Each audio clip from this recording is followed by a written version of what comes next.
everybody, and welcome back to the Tip Top Show. It's your host with the most, King Truth, on the bird, Benny Bow, that want the word, that want the flow. And we coming at you live, man, at 8:48. We got some content for you, man. Yeah, it's never late. Appreciate everybody liking, commenting, sharing, subscribing, hitting that notification bell so I know y'all there. So I can throw it to you when it's in the air, man. We gonna keep on coming consistently. Right now, we gonna give you this content about King Pill. King Pill summoned for a DP from his hood, the 456 Island Pirus. Paru, whatever you want to say, you feel me? Goes the same way. We gonna click over to Wig TV. Shout out to the guy Wig TV, man. Y'all go check out his content. He got a lot of different good content. After July 15th, man, everybody gonna be not able to do reaction videos anymore. So what I'm gonna have to do is I'm not gonna play videos anymore. I'm just gonna pull up a picture of whatever I'm talking about, and I'm gonna just that's really it. You know, I can't get monetized until September, so it doesn't really matter to me. But you know, that'd be right there. So okay, boom. Appreciate everybody liking, commenting, sharing, subscribing, share, like, sub, tell a friend to tell another friend to tell their friend to tap in. You go over to my posts, you can see all the new lives, man, so you can check them out.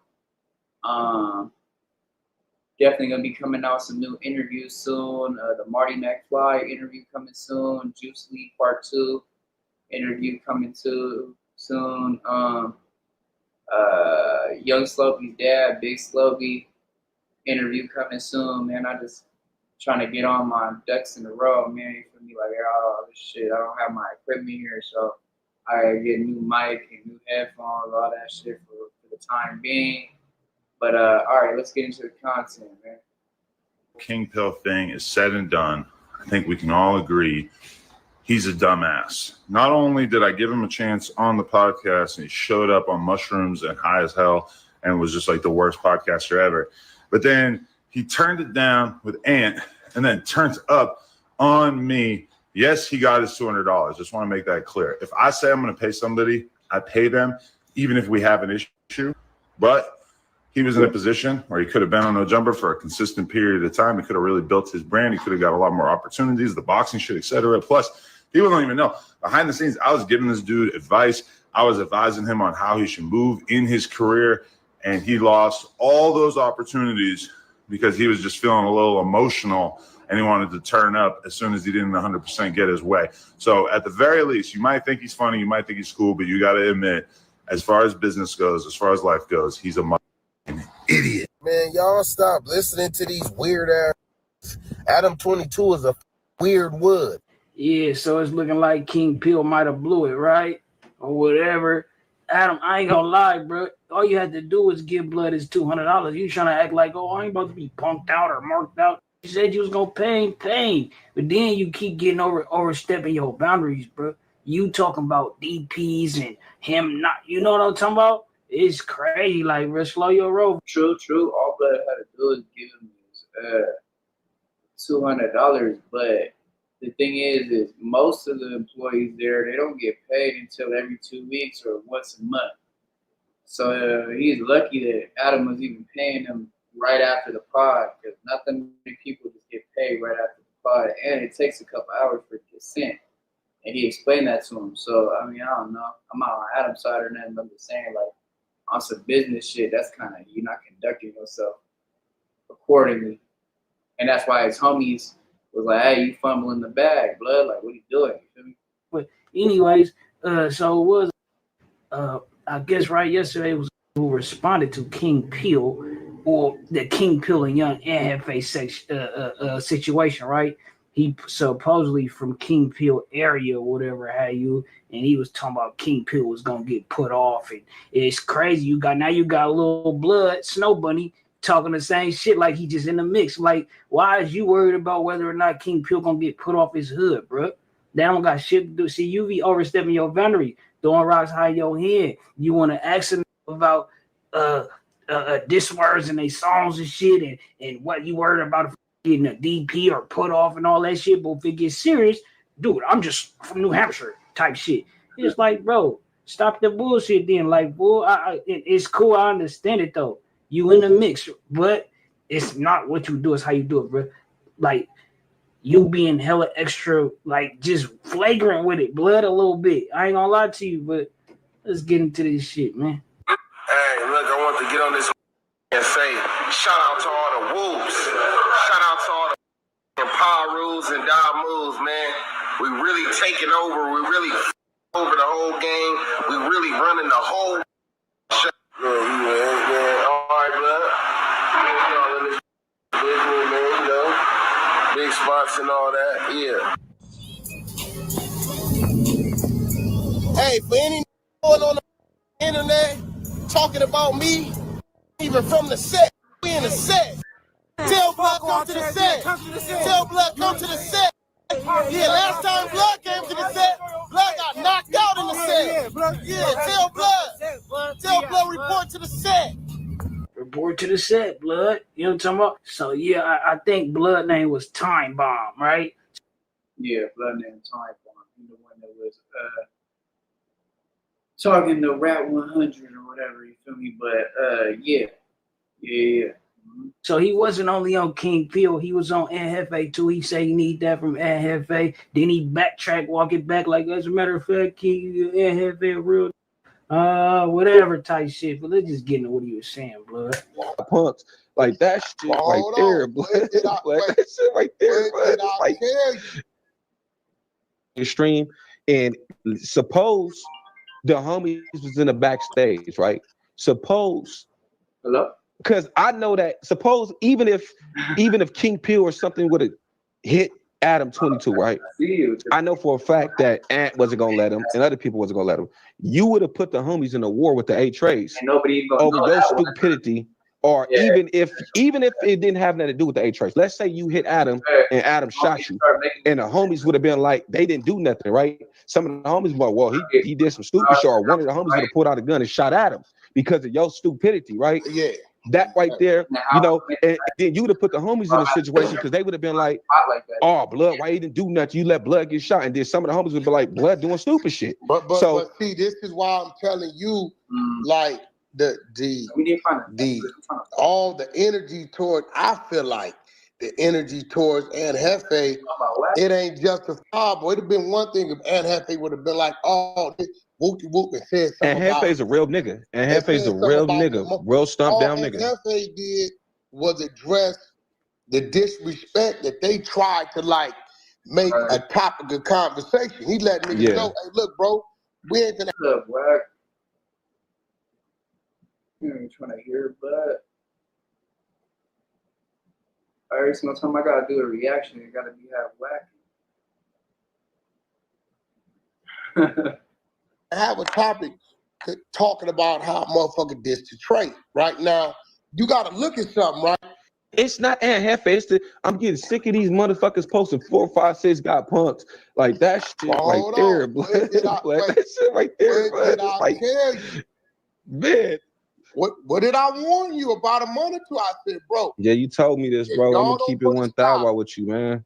I said anything he does, they're gonna make him the face, and I said they're gonna start seeing things tied to your neighborhood that you've never seen before. I told you that. And that was another thing too. Adam talking about some. I was just waiting for him to do something so I could pop him.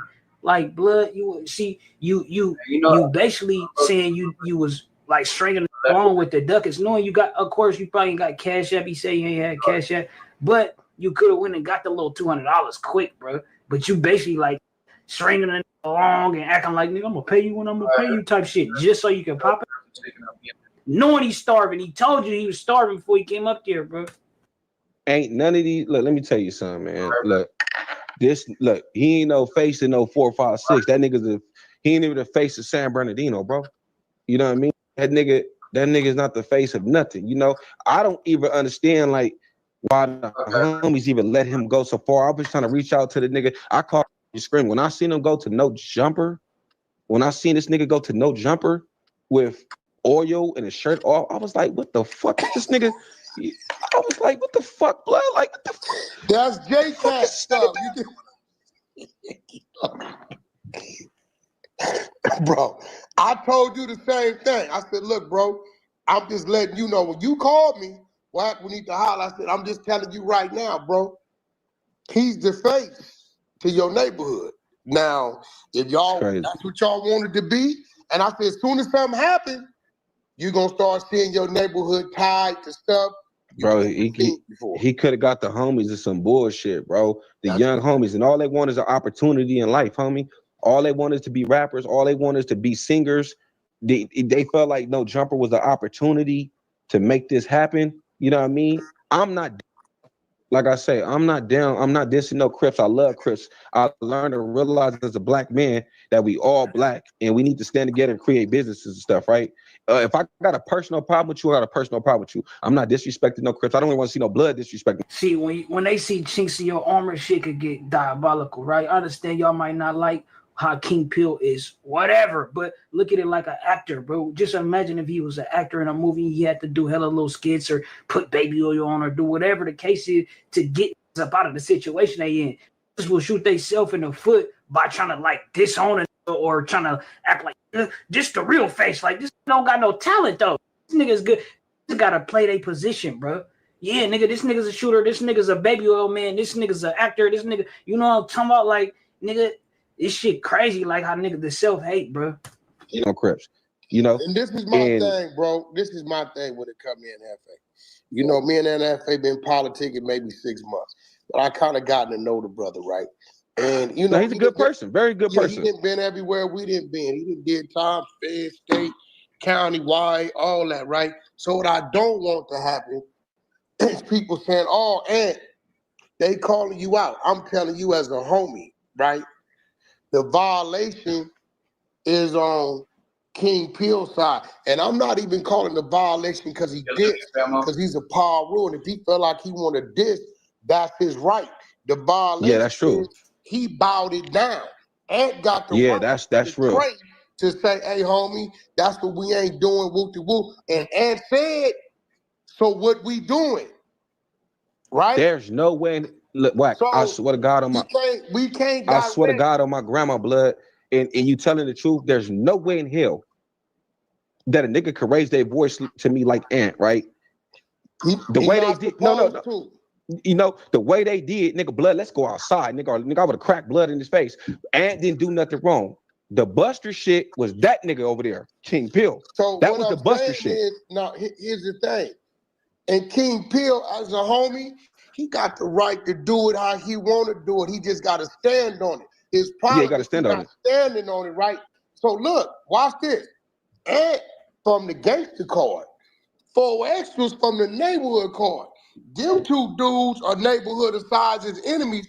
This dude coming into the game, he violating everybody, right? In the name of 456, right? Because y'all wasn't addressing it. So I'm saying like this, is what I don't want to happen is people saying, "Oh, Ant, they calling you out." Should be no call out with Ant. And of course, though, I mean, why would anybody want to listen to what Rap 100 has to say about the situation of Blood? Like, Blood's not even no real power. Like, Kwame don't respect Blood. So, like, why should we? Why is Blood from 456 even conversating with this rap, bro? Like, that's what I don't understand. Like, that's just crazy to me. Like, yeah, King Peel might have did some smoker shit, Pete, but at the end of the day, though, Blood like was putting on for his section, bro. And you keep saying you the face of the neighborhood, but you ain't got no talent, no type of music, sports, singing, whatever it is, bro. Feel me? Like, come on now. Ain't turning down nothing, but as a brother to Ant that I've become, he ain't do nothing. Well, he ain't. And I ain't popping no pleas for bro. What I'm gonna do with the situation? I'm gonna drop the Ant fade. I'm gonna drop. He didn't say you promote ass nigga, or he didn't say he ain't said. He just said, homie, we ain't finna be doing none of that disgusting disrespect to the trade. Now Ant was in a bad situation because we rather nigga said a trade or I seen somebody speak on this, right? it would have been better for them to talk off camera before they even came on it. Because then it seemed like a dick swinging contest or a nigga trying to like see who can be better for massa or whatever type shit, or who gonna impress the bitch. You know, it's just a lot, bro. Them niggas should have chopped it up before they even got on camera. Now this shit going somewhere else, right? And you know, and I think initially, bro, Peel wasn't on it like that. He wasn't like trying to be disrespectful, but a nigga trying to like tell you, yeah, nigga, I know you wasn't being disrespectful. Can get a nigga in a disrespectful, you know, tone after that, like, hold on, blood, like who the what whatever type shit, you know what I'm talking about? The disrespect to the trait. It's a diss to your hood anyway, right? It's disrespectful, yeah. Right? It's disrespectful. So bro, the nigga knew that, bro. If you did, first and foremost, right, me being from 456, I can't let a trait yell at me like that. I'm gonna get active. I don't give a fuck with 100 niggas. I'm gonna get a bracket, right? At you like that. Yeah, I'm gonna get active, my nigga. But this the thing though, right? Ant didn't do nothing. Ant is stumped down, nigga. Off the respect of you, whack. I'm just gonna leave that fade alone with Ant because you know Ant can do nothing, but bro. What I'm saying is not. So y'all heard it right there. So look, I don't pose no threat to nobody that don't pose no threat to me, nor no gang or community that don't pose no threat to me. You know what I'm saying? Nor trying to harm me. That's first and foremost, bruh. Like, as this dude that you say you are, but you got the name Time Bomb, so that name speaks for itself. If you act on what the definition is. But you seem that you senseful, like you got some sense, that you grew out of some things. And if you grew out of these things, I think you have grew out of, how can the chats motivate you to say that you want to get out with me as if you defending the honor of? And that's another thing, right? People be acting like they grew or like they passed certain things, right? But if I understand niggas come from where they come from, right? But if certain words are trigger words to the point to where you might squabble it, and then y'all hoods might be at odds, you might end up slide, vice versa. It might go there. Might as well just be full-time game making slide doing, you know what I'm talking about? Like, don't try to act like you changed your life, bro. I'm not saying see, because that's the same argument they got with like who be talking about like snitching and certain shit, bro. It's like, hold on, you trying to act like you changed your life, but you still politicking type shit. And I don't knock it though. Like, let's keep it lit, bro. 456. You will only be playing into what they said that I marked out 456 when I didn't. Although this got to do with communities being dissed, as far as I'm concerned, this wasn't no 456 situation. This was a situation that came out of that dude's mouth and him standing correcting and speaking on what he meant by it. That's all. 456 was never mentioned. None of that. The word community was mentioned though. But it is what it is. But what we not about to do is act like Whack 100 got me a pass. Are you doing this for Whack 100, brother? You not doing nothing for Whack 100, bro. If you got some smoke with me, then you got that smoke. If you don't got the smoke, you don't got the smoke. Be a man and leave that alone, because it ain't even no smoke with Fiend Peel. I don't have no smoke with him. I just don't have time for the goofiness. And that was a goofy situation. That Adam facilitated, bro. Shout out Young and FA. You know what I'm talking about? But yeah, Adam, you facilitated that shit. Then you talking about whether or not niggas gonna get put off. So it's just out of pocket, bro. Especially because you ain't live that life, bro. You from New Hampshire, bro. You not with, you know what I'm talking about? Like, then you just very out of pocket, bro. Yeah, like I ain't gonna cap to you, but you know, it shit is seem like it's going Now, okay, Ian, right? I think Blood's looking at it the wrong way, because at the end of the day, like, that shit's already over with, bro. Like, and yeah, for sure, Wack could never get you no pass, for sure. Stand on that.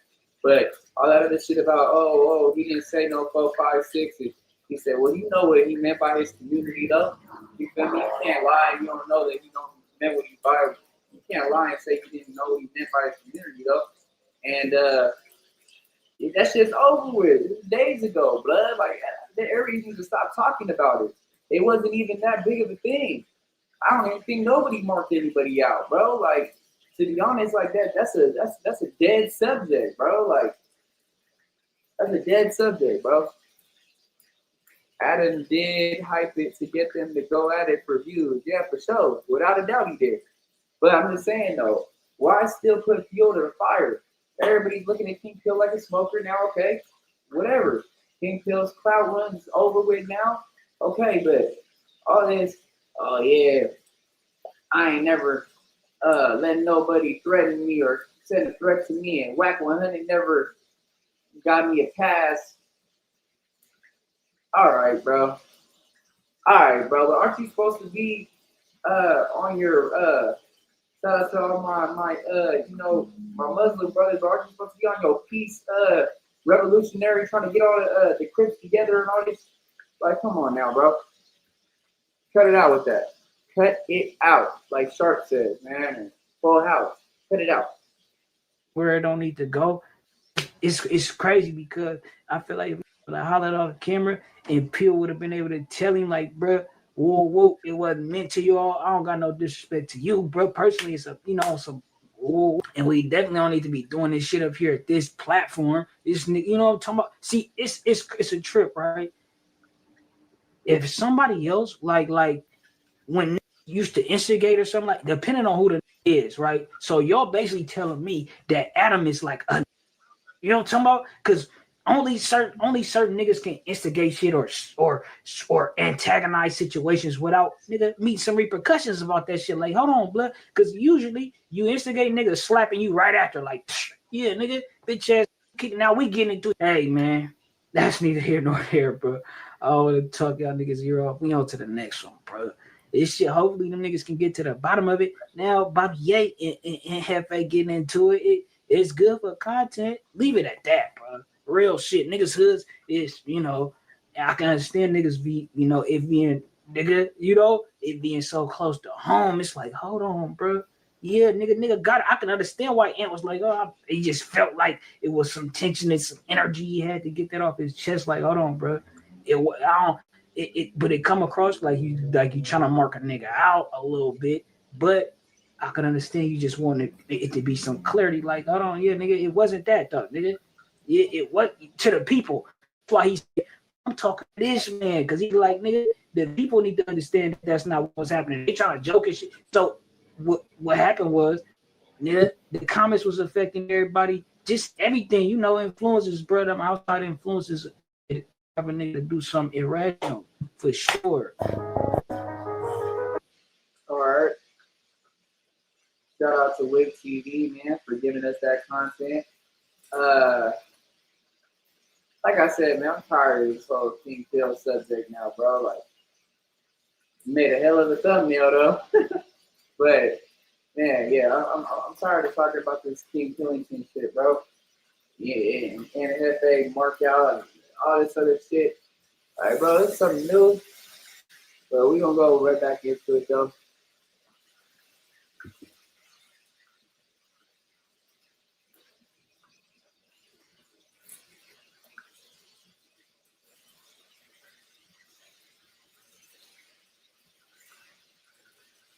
Textamo keeps everyone in the loop with features like two-way texting, unlimited user.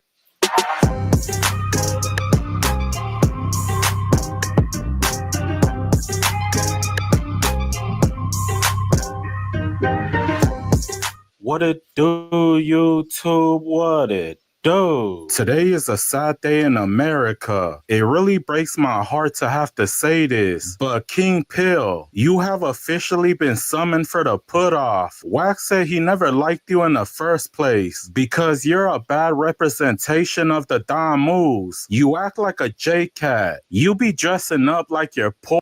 Now, there's a difference, see, between a Pirus and a Don move. Don moves is blood, brims, stuff of that nature. Pirus is Pirus. Feel me? So all that bad representation of a Don move, you need bad representation of the roof. And what are you, blood? Because you're a clown. So why would anybody listen to that shit? You feel me? So, but yeah, let's get back into it though. or you don't even brush your hair. Overall, it's not a good look for the Don moves. Shit was gonna happen, man. I With said King Pill, you told me, now bro. the face of 456.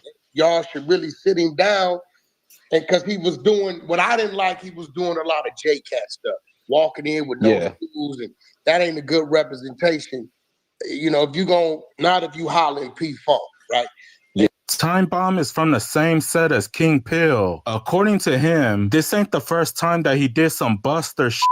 King Pill was hanging out with Southsiders, you know, that had BK tatted on their face. Pillhead got marked out by Young Ant was their last straw. They're tired of this man. They say he is dead weight to the rest of the Don moves. They finally want to get rid of their trash. I'm gonna knock King Pill out. So he, wherever he at, you know, let me tell you something about King Pill because he started all this, right? King Pill is a straight buster, right? And I didn't want to put him on blast because I bucked at the nigga in Las Vegas. Wait. Why did you want to fight King Pill in Las Vegas? He was kicking it with some Southside Village niggas that had BK and P Blink all on them and stuff like that. And he was on Facebook with them, on live with them. And I hit him up like, hey, blood, what's up with that? You better get your squabble on then, blood. And you better go get active on him. He didn't want to do nothing. I'm like, bro, you see these got BK and PKs and they got slobbers. Facebook, bro, you on live with these. 456 is holding a hood meeting and they are requesting a put off. Time Bomb wants King Pill to get put off. He said King Pill is making the set look bad. He also said he's a bad representation of the set. I can't help but wonder if Wack has something to do with this. So let me ask you a question. Yeah. What's the conversation with the other homies about? Are they telling King Pill to like pull up, or what are they? A lot of this can't really reach King Pill, but we was just talking on the phone and we gonna come over. You feel me? And the OGs and stuff like that. He gonna get fucked over. So I want him to get put off the set. I'm gonna keep it 100 with you. I think the bus shit is to the extreme. I'm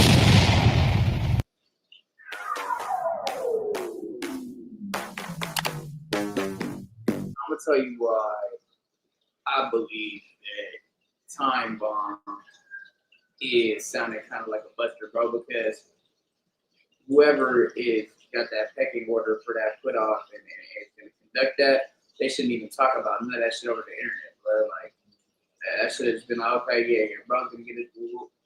I mean, bro gotta get his issue. Pull up to the set, get your issue, whoop. But all that, oh yeah, I don't really like him. I think he needs to get put off. And that sounds like some female shit, but like, let somebody else say it too, P. Like, you can't be the only one initiating that shit. I don't see you as an OG, and I don't know why they put that in the title as Blood's OG or some shit. Like, you know what I mean? But I don't know, bro. I feel like this shit is goofy. This shit is comedy. This is a bad representation to the rules, to the Don moves, to the whoops, to general Blood. Like, I done tuned out, man. I done checked out from the whole situation, Blood. Like, this cloud shit got way overhand. That was for on the my section. side. So listen, look, man, one thing I can say, I'm going to clear this right now. This dude ain't no clout chaser. This dude been tapping in from day one. He been speaking positive about everybody. He come from the gang bang. He done did his time. He done did his street. He a daddy, all that. But he really from 456. His name is Time Bomb. He been on the phone with me, several others. And he been calling a spade, whether it's a Crip, a Paru, a Blood. He been standing on blackness, what it should be, shouldn't be. And as we all saw the other day, I warned him and I told him how this industry stuff go, Yeah, especially social media. You told me that shit was gonna happen, man. I With said, King Pill. You is told me, now bro. the face of 456. Y'all should really sit him down. And because he was doing what I didn't like, he was doing a lot of J. I'll say this, culture, like, I really be commending the Florida homies, you feel me? The homies in Orlando, the homies in Daytona and all that, like, if they move accordingly a certain way, bro, like, they move militant. And like, I don't know what's up with Cali, bro, but we moving goofy, blood. Like, this shit is just goofy shit, B. Like, and they making fun of us for it, bro. So it's just like, it's not like they laughing with us, but they laughing at us. And it's just like, Adam's the one to blame. That nigga needs to get smacked a couple times, blood. Like, really, like, shit, you trying to start a whole gang war between the trades and a rule. You feel me? Like, I don't know, blood. That shit's weird to me. For real. Walking in with no shoes, and that ain't a good representation. You know, if you not if you hollering P4, right? Yeah. And 456, for those of y'all don't know, is the border city up top for LA County to transition over to San Bernardino County. The city of Pomona has been active. I know personally, I have 36 years of history with them. Right, you don't have no history with nobody, bro. Who knows you? You was a truck driver, bro. You was a truck driver, blood. And then before that, you told on the whole Main Street Mafia, bro. Let's stop with this whack is the leader of the rules bullshit, blood. Nobody even respects you in Pacoima, homie.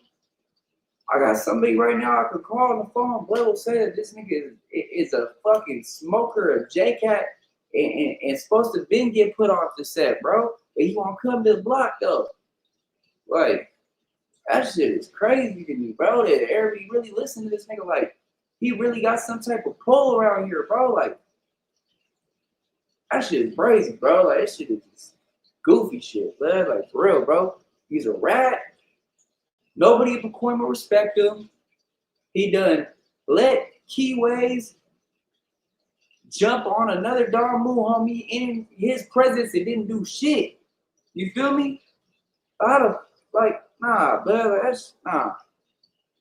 Doing time with brothers from 456, Trey 57, Southside Village. I believe is out over there. Pomona. Yeah, my little brother Crip month for Trey 57. I got a little brother in Crip month for Trey 57. Pomona Sharks, you know. So I've been doing time. I think the brother I was locked up with first his name was Tick, Lunatic, a Tick from Trey 57, right? But at the end of the day, like, bro, why are we even giving this man the time of day, bro, to even be listening to this bullshit, bro? He shouldn't even be politicking on shit, bro. Like, real shit. Wack thinks he's the leader of Paru. Yeah, but like, this shit is crazy, bro. Nobody even respects him in his own section, bro. Like, shit, I'll give it to Deuce Sims before I give it to Blood. And that's even saying shit because Deuce Sims is a fucking J-Cat too, blood. Like, so, yeah. Shit, I'll give it to Snoopy Sadass before I give it to Wack, bro. And he's a fucking jump off. That shit's crazy. Right, Pomona has always...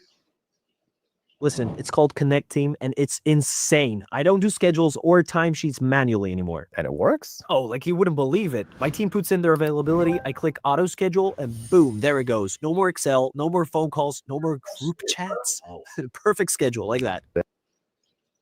I ain't gonna say stay to themselves, but they have maintained what they did in their sector. You know what I'm saying? Yes, absolutely. You never heard of nobody from 456 caught up in no BS drama here, there, everywhere. The yards I've been on, salute to my G homie Don from 456, solid homie. We was in Soledad together. He was there with the G homies to receive me when I was a pup when I hit the yard, right? Always been solid. But I guess it was a song made. We talked about the video because you was hot. I said, bro, they just shot a video at your park. You didn't know about it. Yeah, I didn't know about it. Yeah, you didn't know about it. That wouldn't have happened if I was there. It wouldn't have happened. There's no way in hell you're gonna make a song disrespecting some black people.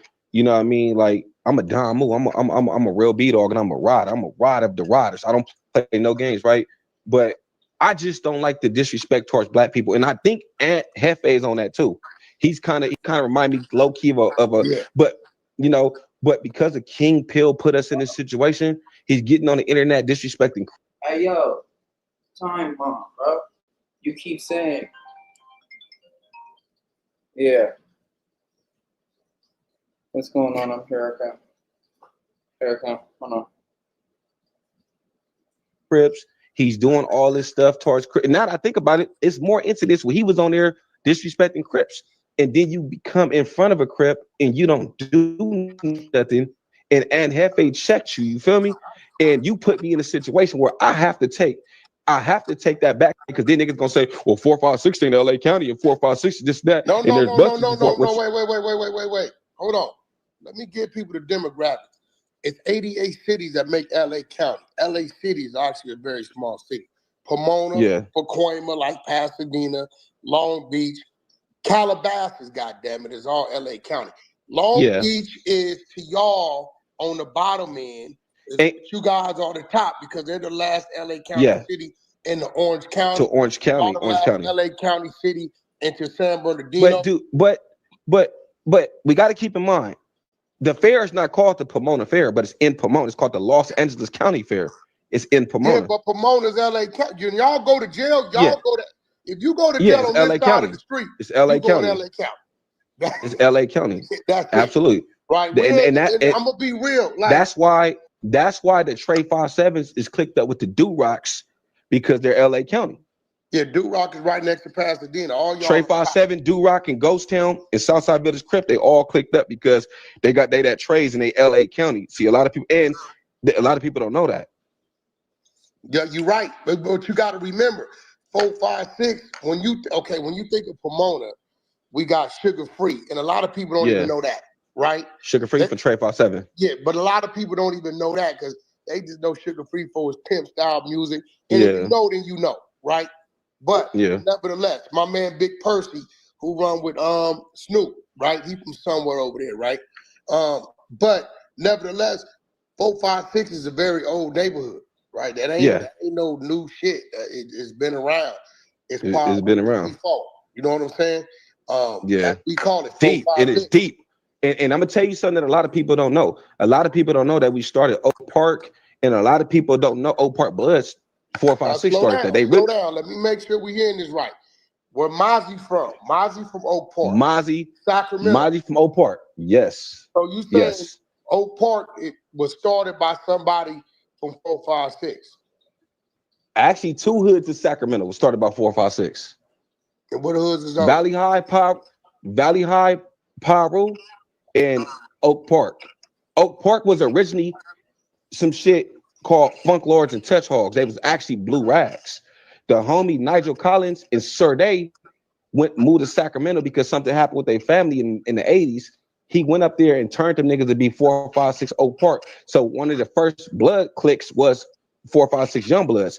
But Sir Day had started 456 Valley High Pyro on the other side of town. But Sir Day went to San Bernardino, got killed because he got drunk and did some stuff. So that history kind of died out. But Nigel, they're cousins. So that's how that started. Got you. So what's been the chatter amongst the community? We've seen the no jumper situation. We've seen the Anne Hefe situation. I spoke my part on how I seen it.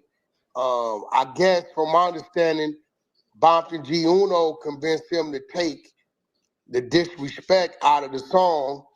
And since he didn't want to talk about the topics, a lot of people blaming Adam. Adam said, well, if you don't want to talk about the topics, so we'll talk about you. You know, why did you take the diss out the song? And at that point...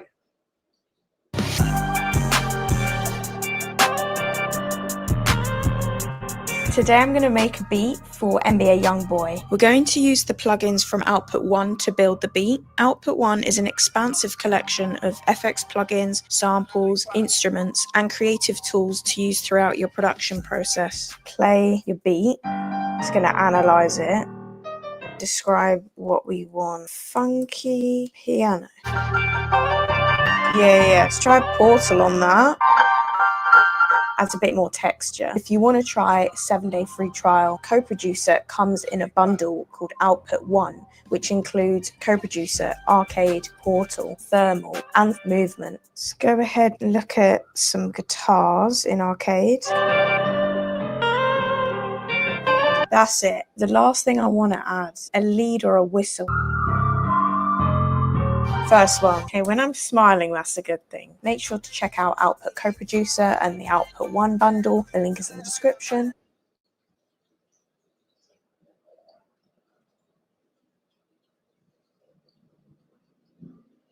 And First, Hefe, yeah, like, how you feel about that? I feel like Hefe is a real nigga. I feel like Hefe is a, you know, he stay in his lane, he do what he got to do. But on some political shit, we have to squabble because of King Pill. Who King got a Pill, squabble? You and Aunt Hefe? yeah, because of King Pill. Hold on. Aunt Hefe didn't disrespect Pomona. No, he never. He Hefe never did nothing, but because I don't want people saying, well, 456 is like, you feel me? Like, oh, 456 got punked. I keep seeing this shit on the internet. Like, you know, that shit right there is like, hold on. I told you, and y'all gave me a little resistance. You and the other one. I said, hey, things he's doing, believe it or not, to the world, he's going to be the face of 456 because it's nobody that has came out publicly on the internet, right, that has got this type of traction. Now, the things he was doing, yeah, Baby Yo and the no shoes. yeah, that's like, weird. That's weird. J-Cat type of That's stuff. that's So, yeah, that shit let right me there, ask you man. a It's like, question. yeah, Let's go that's over it. fucking retarded He right there, went man. down. Listen, he went down Yeah. to 4X's. 4X's never said nothing about him to his neighborhood. Did what he did.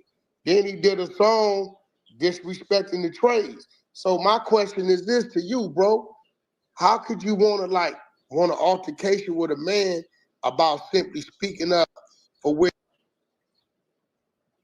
respectful? He didn't say You right. You Mona right. ass nigga. He didn't say none of that. Nah, But this Hefe is very all the respectful. doing. But look, Time Bomb, this is Yeah. the doings of King Peel. If King Peel don't diss, and Hefe don't never gotta address Yeah. it. You get? I hear what We you go. saying. I'm gonna knock King Pill out. So wherever he at, you know, let me tell you something about King Pill because he started all this, right? King Pill is a straight buster, right? And I didn't want to put him on blast because I bucked at the nigga in Las Vegas. The nigga didn't want to fight in Las Vegas, so I knew he was a buster. Wait. Why did you want to fight King Pill in Las Vegas? He was kicking it with some Southside Village niggas that had BK and P Blink all on them and stuff like that. And he was on Facebook with them, on live with them. And I hit him up like, hey, blood, what's up with that? Nigga, you better get your squabble on then, blood. And he happened to be around my area or whatever, you know. And I'm like, nigga, you better go get active on them niggas since you're around the niggas. And he didn't want to do nothing. I'm like, bro, you see these niggas got BK and PKs and they got slob and Facebook, bro. You on live with these niggas, bro. And that's how it happened. Hold on, slow down. How long ago was this? This was 2017. 2016 or 2017. You telling me? Yeah. Let me make sure I'm gonna slow down and hear this right. King Peel was hanging with some Southside Village Crips from Pomona, right? One of them was D-Mac. They had BKs and they were saying slob. He kicked it with them. S-words tattooed on them. And he was he doing the same silly shit, jumping around? And I'm trying to figure this out. So what did he say when you told him what you told him? Like, homie, what you doing? What did he say? He said some weird ass shit like, where you at? I'm gonna shoot you with an AK or some weird ass shit. He told you that? Yeah, then I came out and he told me to meet him by the police station. When I came out, I started shooting because I thought he was over there. I almost shot one of my little bitches' daddies or whatever. And that's how it went. I never seen blood over there again. And then next thing you know, he disappeared, and now I see him now.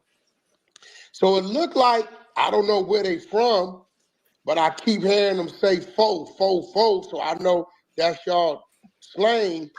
Yeah. He got some homies with him. Those are young niggas.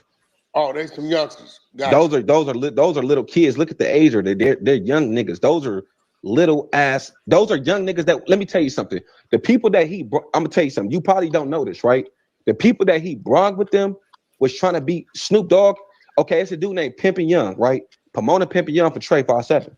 So Pomona Pimpin' Young was trying to organize a rap group, right, with some young niggas in Pomona. So he got the approval to Snoop to start a record label called Pomona Movement, and it was through Doggy Style Records, right? But something happened with the 456 that shot like 30 of them niggas and gunned the niggas down, and Snoop Dogg started fucking with the movement, started fucking with the homies. Well, Big and those are the same. Pomona he had a group over there. Percy B was Snoop, and I remember he had a group over there. Yeah, and it was the homies from 456. So those same niggas was the niggas that was trying to be on Doggy Style Records. Those are young niggas that's trying to make a way in the game. And they felt like because he was on No Jumper, he got an opportunity to put them on the game. Those are the same niggas that was trying to sign the Doggy Style Records with Snoop. And it was a few niggas on that record label with Snoop that was from 456 and Trey 57 and Ghost Town, but it didn't work because of the, the Ghost Town, Trey 57. So a lot of the homies in the county jail right now on an indictment for multiple murders and killings because of that. So them branch of dudes never got a chance to be on Doggy Style Records. So they look at King Pill as an opportunity. They look as an opportunity because of No Jumper. So those those ain't King those. Pill, because look, this one thing I know, promoter got a lot of facets. Florida, Yeah. San Bernardino. Yes. Is he from Pomona or is his roots from Pomona?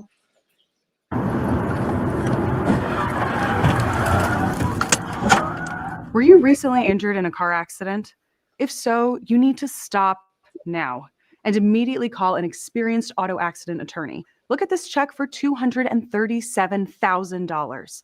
This settlement and many others like it were payments our team of legal experts obtained for our clients. If you have not been in an auto accident, feel free to skip this video. We don't want to waste your time.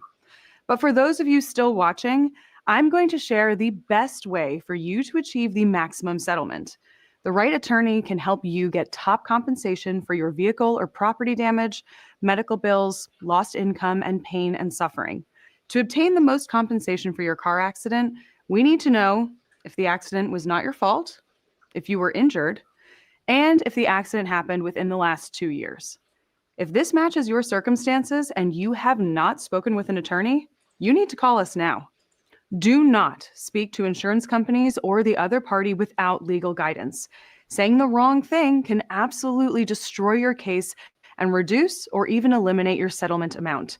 Don't wait to contact us. The longer you wait, the less severe your case may appear. Eventually, the time to make a claim will vanish. You need to call us to get working on your case as soon as possible. Unfortunately, we've seen too many car accident victims attempt to settle cases on their own without the help of an experienced attorney. With no threat of a lawsuit or litigation, insurance companies make lowball offers and pretend like it's the best they can do. Do not make this mistake. You need the help from experienced attorneys at Find Legal to navigate the complexities of insurance law on your behalf. Great, you're saying, but how much will a personal injury attorney cost? This is a good question and the one everyone asks. Experienced personal injury attorneys work on what's called a contingency basis, meaning there's no payment up front. Our attorneys only receive compensation when they win your case for you. There are zero out-of-pocket costs. Our legal teams work for free until your case is won. To make things even easier, you can contact us any day of the week, any time of day. Here's a recent example of a settlement we received for our client, Kevin. He was rear-ended by a semi-truck that was following too closely on his way to work. After the accident, Kevin, like many of our clients, didn't feel severe pain until several days later. He began to feel discomfort in his neck and lower back, as well as aches from the seatbelt and airbag deployment. He was unable to work, needed a new car, needed compensation for lost income, and a substantial amount set aside for future, potential lifelong treatment for his injuries. The opposing party's insurance pressured Kevin to accept a $10,000 offer, as that was his car's value. However, they made no offer to remedy his injuries or the future pain and suffering he would experience. The settlement we obtained for Kevin after he became a client, $450,000. We can help you put your life back together after an accident. Find Legal attorneys fight to get you the maximum compensation for your accident. Historical data has shown that auto accident victims that work with an attorney receive 3.5 times more in compensation than those without an attorney. A quick call with our legal intake team will get you talking with an attorney that specializes in auto accident cases. We're available 24/7, 365 days a year. Connect with us to have your legal questions answered and find out what your case is worth. When you've been in a car accident that wasn't your fault, you won't be suing the other person directly. You'll be going after their insurance company. The opposing party's insurance have their own legal teams whose sole purpose is to minimize the amount they will pay out for your accident. Without a legal professional working by your side, you'll be going up against legal insurance teams that have decades of experience settling cases for next to nothing. They'll try and make you doubt the merits of your own case and pressure you to accept the lowest compensation possible. They know they're going to have to pay something, but will employ tricks and games to minimize this amount. If you've received an offer from an insurance company to settle your accident claim, do not sign it before it's been reviewed by your own personal injury counsel. Once you accept an offer, you sign away your ability to make any future claims for compensation. A lot of times, victims walk away from car accidents thinking their injuries are not that severe. But after a few days, the pain slowly starts to build, eventually becoming unbearable. Many that hate doctor visits or don't have strong health insurance skip treatment altogether. Do not do this. Treatment for your injury, as well as the medical documentation, strengthens your case. If you've been injured, it's imperative that you contact us immediately. Our attorneys can guide you through the process of getting the right treatment for your injuries and even help you find the right doctors. Oftentimes, medical care can be a really simple process that gets you back on your feet quickly. But we also want to make sure a more serious injury isn't hiding beneath the surface. Reach out to us now so we can guide you on the path to full recovery and help you get compensation for your pain and suffering. So how much is your car accident case worth? This is a great question, and one that's almost always asked by our clients. The amount of compensation you'll get from a car accident depends on several factors, including the severity of your injuries, the extent of the damages, the loss of income and future income, insurance coverage, and the circumstances surrounding the accident. If the accident resulted in serious injuries, such as broken bones, long-term treatment, or even permanent disability, the compensation would skyrocket. It's important to gather as much evidence as possible to build a compelling case and accurately determine the value of the claim. This is something you will need an expert team to help you with, and may include eyewitness statements, CCTV footage, dashcam footage, police reports, medical records, and other documentation.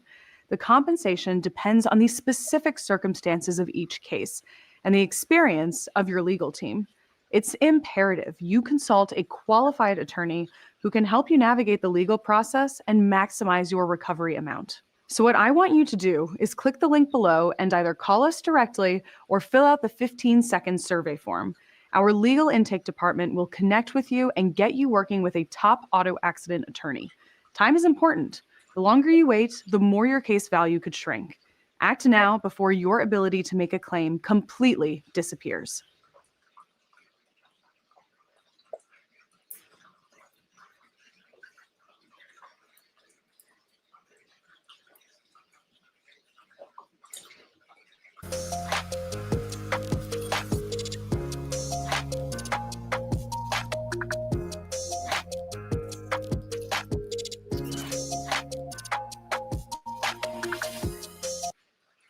I don't think his roots is from Pomona. I think he's from San Bernardino, because we do put a lot of Victorville and San Bernardino dudes on. Yeah. So I don't think I'm from Pomona. I grew up on Valhalla Street, right?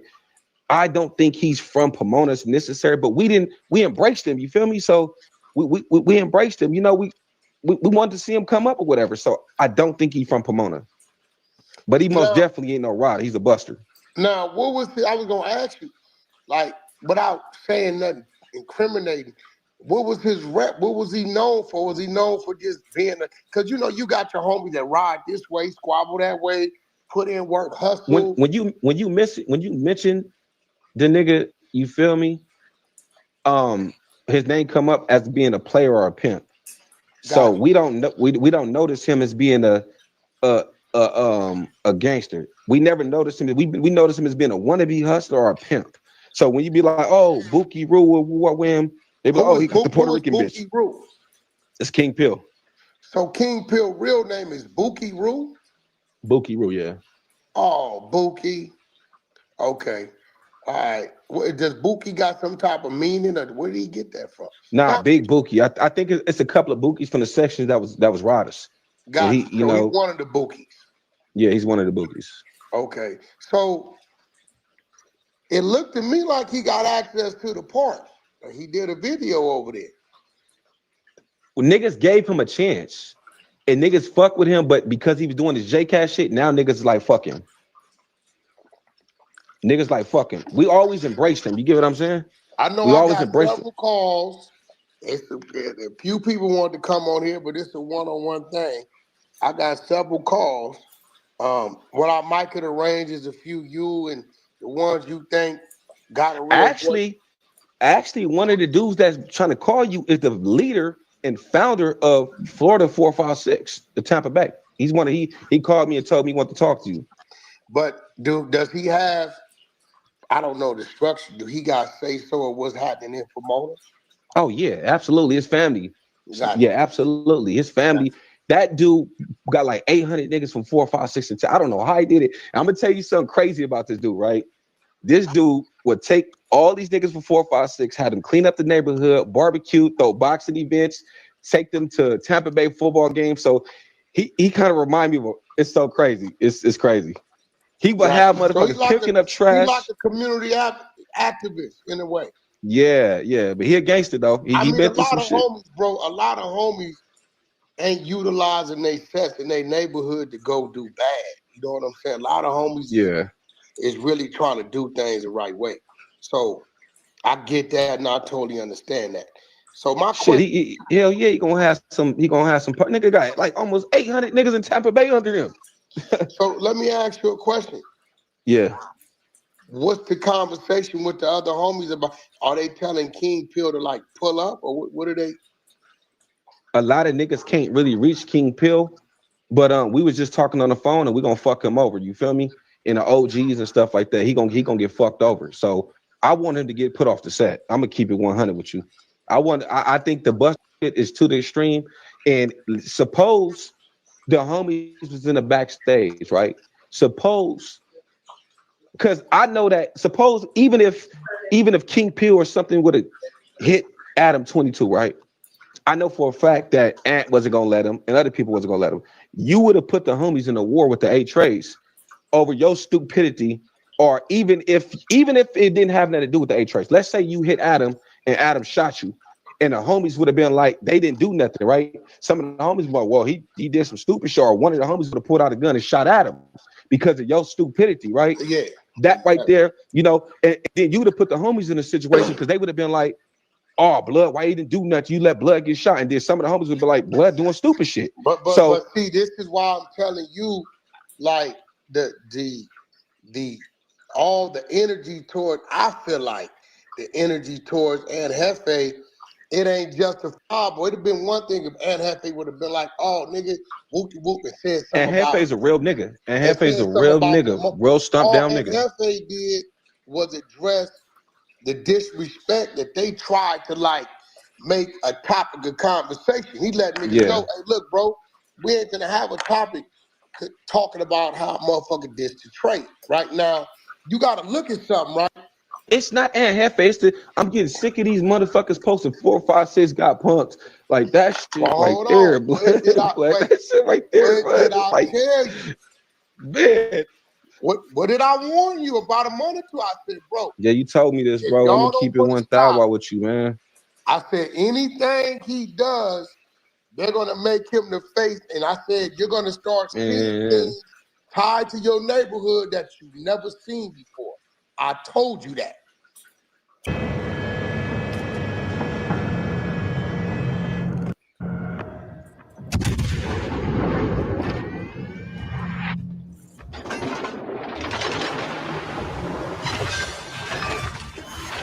We've destroyed an enemy cruiser.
Problem solved, sir.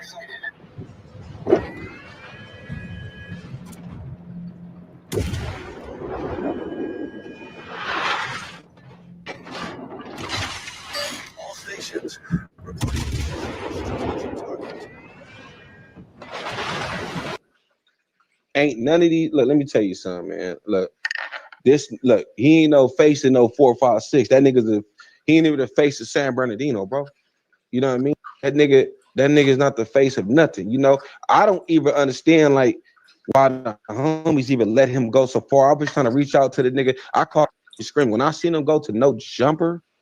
When I seen this nigga go to no jumper with oil and a shirt off, I was like, what the fuck is this nigga? I was like, what the fuck, blood? Like, what the fuck? That's J-Cat stuff. Bro, I told you the same thing. I said, look, bro, I'm just letting you know. When you called me, Wack, we need to holler. I said, I'm just telling you right now, bro. He's the face to your neighborhood. Now, if y'all, that's what y'all wanted to be. And I said, as soon as something happens, you're going to start seeing your neighborhood tied to stuff. Bro, he could have got the homies to some bullshit, bro. The young homies, and all they want is an opportunity in life, homie. All they want is to be rappers. All they want is to be singers. They felt like no jumper was the opportunity to make this happen. You know what I mean?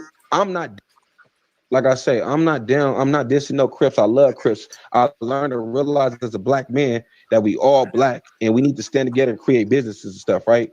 If I got a personal problem with you, I got a personal problem with you. I'm not disrespecting no Crips. I don't even want to see no blood disrespecting no Crips. You know? And this is my thing, bro. This is my thing when it comes in. You know, me and NFA been politicking maybe 6 months. But I kind of gotten to know the brother, right? And you know, he's a good person, very good person. He didn't been everywhere we didn't been. He did time, fed, state, county wide, all that, right? So what I don't want to happen is people saying, "Oh, Ant, they calling you out." I'm telling you as a homie, right? The violation is on King Peel's side, and I'm not even calling the violation because he dissed, because he's a power rule, and if he felt like he wanted to diss, that's his right. The violation, that's true. is he bowed it down. Ant got the right that's real. to say, "Hey, homie, that's what we ain't doing." Whoop de whoop. And Ant said, "So what we doing?" Right? There's no way. Look, Wack, so I swear to God on my, we can't. I swear to God on my grandma blood, and you telling the truth. There's no way in hell.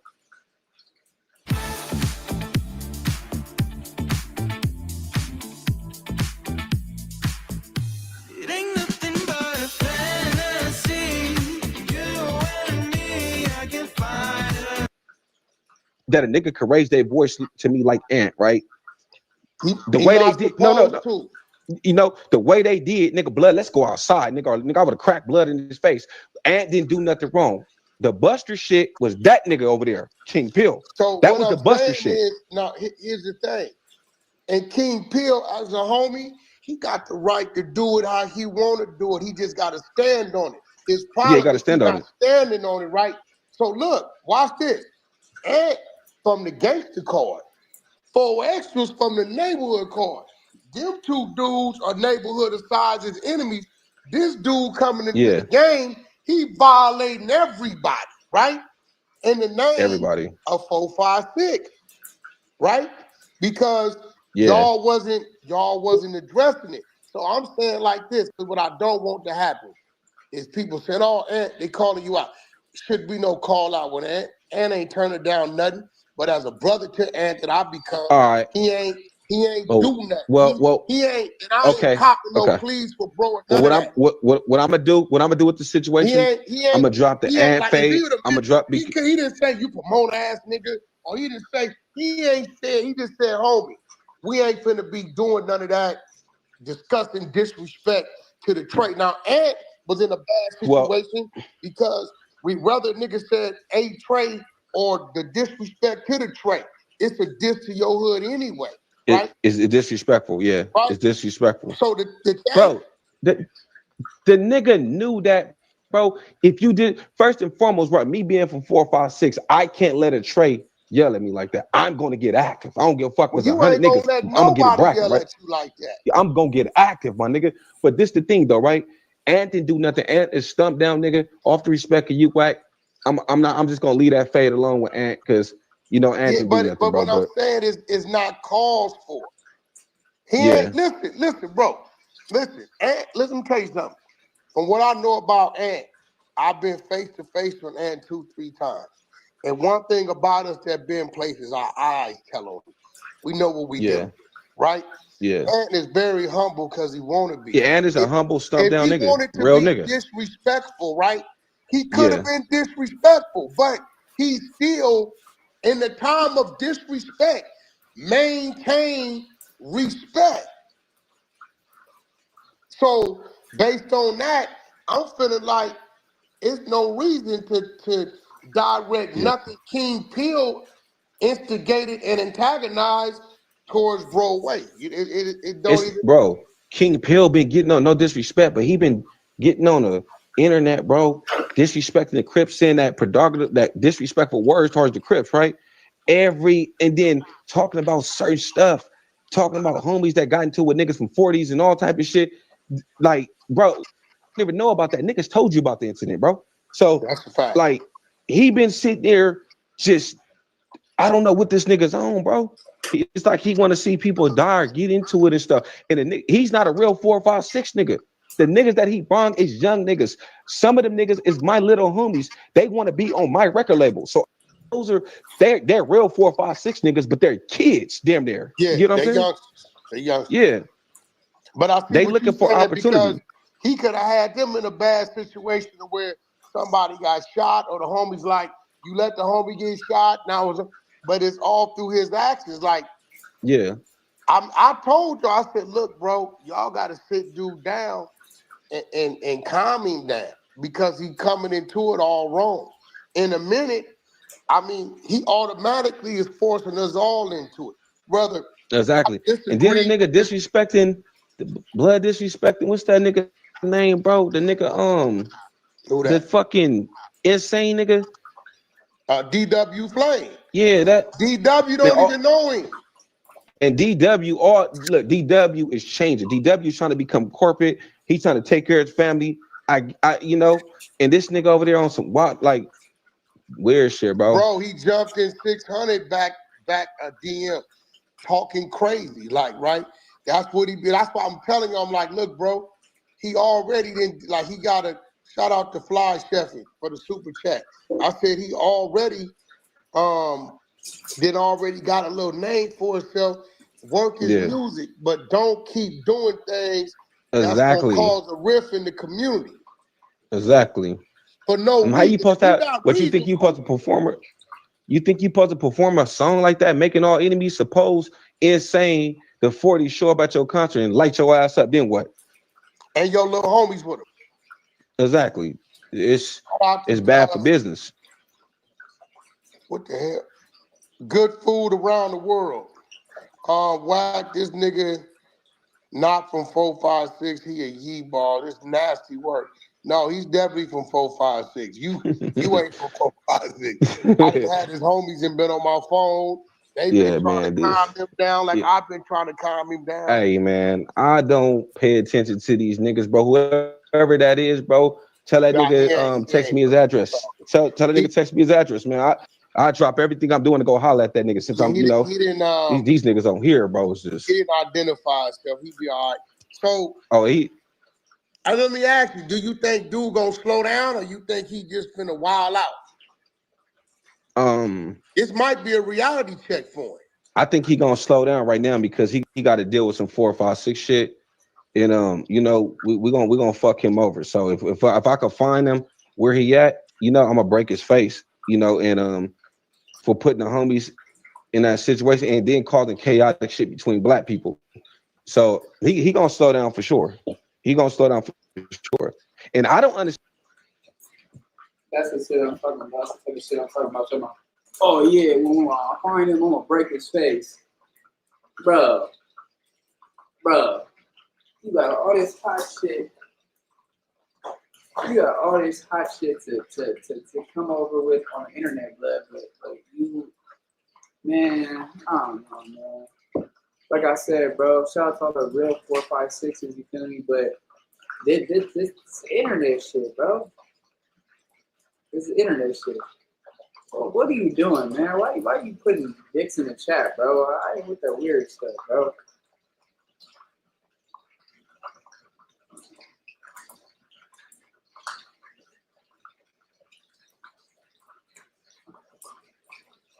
Yeah, man. We're gonna get this in the next video. Then how you can have a woman that's watching all this shit. Your girl ain't telling you, babe, don't you think you need to like slow down a little bit? Like, so she just lets you be retarded like this, right? The girl. Hey, what's up, guys? I found this beer left over from some campers and I'm totally wasted. Have you guys seen this vlogging Yeti online? I'm gonna teach you how to do this exact thing. I'm gonna knock King Pill out. So he, wherever he at. Hey, for any nigga going on the motherfucking internet talking about me, even from the set, in the set. I don't think his roots is from Pomona. I think he's from San Bernardino. Because we do put a lot of Victorville and San Bernardino dudes on. Skinny. Hey, bitch. You tell me this shit out your pocket, man. Hey, man. Hey, what, man? Skinny, man. Tell me this fell out your pocket, man. How does it get in the toilet, Skinny? We got a Skinny time bomb from 456 tripping on King Pill. He said report to the set. Nah, that was nuisance line. Pill told him report to the set, blood. You got slapped last time. You not even from the set. What are you talking about? I'm at the store right now. Pull up. Get your issue. Pill out there with all teenagers. Like he got a little basketball team or something. Got him selling candy bars. Daddy daycare. Time bomb on his necklace, man. He said he need that. Not now, but right now. Same way you needed that money from Adam. It's my cash and I need it now. Call 877. I need cash now. Adam pushed that through to him, by the way. He knew what was good for him. Didn't I tell you Wack was working overtime? He's working overtime to get King Pill out the way, man. He didn't let Afro Thunder come up here and tell all type of lies. Like he the biggest rooster in the islands or something. Man, you know that people's tapped in immediately. This one of they big dogs, Lonely Road. He went down some years ago for a Fed case. He like one of they heartbeats around there. He called them the shots. DPs, parades, barbecues, whatever they got going on. With that being said, both these gentlemen got a problem on their hands. Report to the set. We finna debunk about 4, 5, or maybe 6 reasons why this dude is up here just clout chasing. Looney Roo said he was never from 456, but he do got a brother from Trey 57. Maybe he used to hang around, pull up from time to time like a party blood or a party crip would, but they saying he wasn't official. Right now, this dude ain't no clout chaser. This dude been tapping in from day one. He been speaking positive about everybody. He come from the gang bang. He done did his time. He done did his street. He a daddy, all that. But he really from 456. His name is Time Bomb. He been on the phone with me, several others, and he been calling a spade, brother. It's a Crip, a Paru, a Blood. He been standing on blackness, what it should be, shouldn't be. And as we all saw the other day, I warned him and I told him how this industry stuff go, Yeah, especially social media. You told me that shit was gonna happen, man. With King Pill, you told me, bro. The face of 456. Y'all should really sit him down, and because he was doing what I didn't like, he was doing a lot of J-Cat stuff, walking in with no shoes, and that ain't a good representation. You know, if you gon' not if you hollering P-Funk. The city of Pomona has been active. I know personally, I have 36 years of history with them, doing time with brothers from 456, Trey 57, Southside Village. I believe is that over there. Pomona. Yeah, my little brother Crip Month for Trey 57. I got a little brother named Crip Month for Trey 57. I guess it was a song made. We talked about the video because you was hot. I said, bro, they just shot a video at your park. You didn't know about it. Yeah, I didn't know about it. Yeah, you didn't know about it. That wouldn't have happened if I was there. It wouldn't have happened. There's no way in hell you're gonna make a song disrespecting some black people. You know what I mean? Like I'm a Don Moo. I'm a real B-dog and I'm a ride. I'm a ride of the riders. I don't play no games, right? But I just don't like the disrespect towards black people. And I think Hefe's on that too. He kind of remind me low key of a but you know, but because of King Pill put us in this situation, he's getting on the internet disrespecting Crips. He's doing all this stuff towards Crips. Now that I think about it, it's more incidents where he was on there disrespecting Crips. And then you become in front of a Crip and you don't do nothing. And Hefe checks you. You feel me?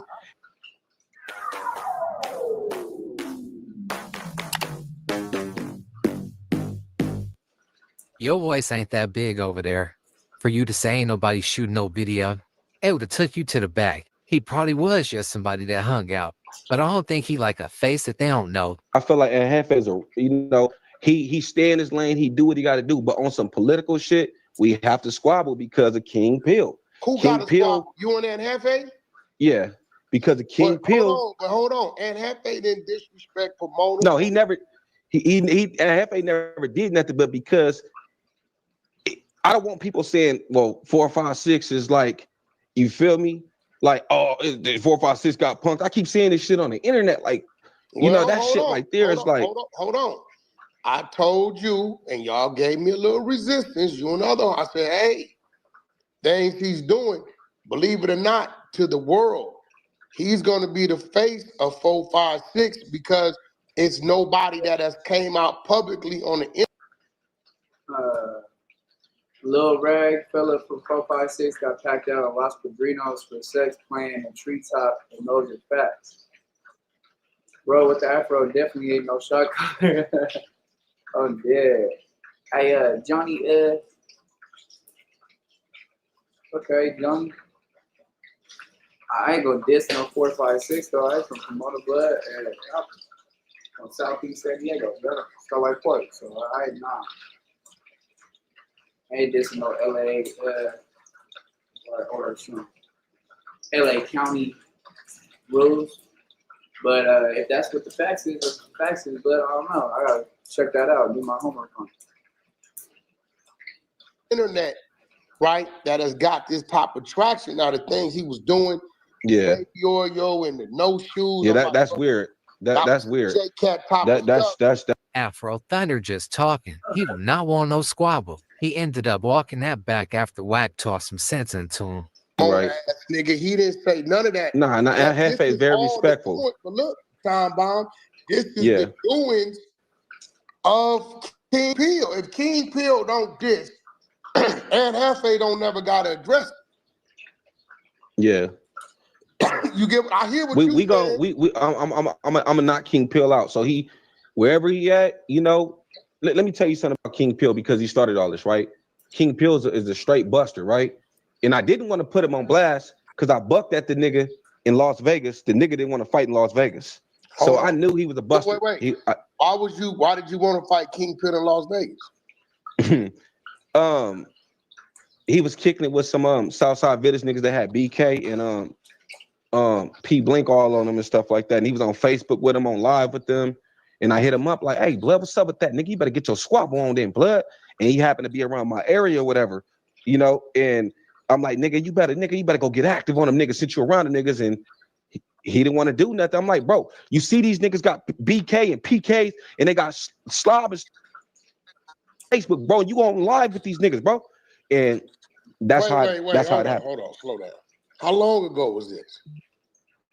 This was 2017.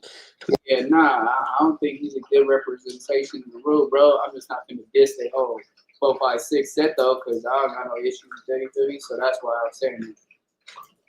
2016 or 2017. You telling me? Yeah. Let me make sure I'm gonna slow down and hear this right. King Peel was hanging with some Southside Village Crips from Pomona. One of them was D-Mac. They had BKs and they were saying slobs. He kicked it with them. S-words tattooed on him. And he was he doing the same silly shit, jumping around, and I'm trying to figure this out. So what did he say when you told him what you told him? Like, homie, what you doing? What did he say? He said some weird ass shit like, where you at? I'm gonna shoot you with an AK or some weird ass shit. He told you that? Yeah, then I came out and he told me to meet him by the police station. When I came out, I started shooting because I thought he was over there. I almost shot one of my little bitches' daddies or whatever. And that's how it went. I never seen blood over there again. And then next thing you know, he disappeared, and now I see him now. So it looked like I don't know where they from, but I keep hearing them say fo, so I know that's y'all slang. Yeah, He got some homies with him. those are young niggas.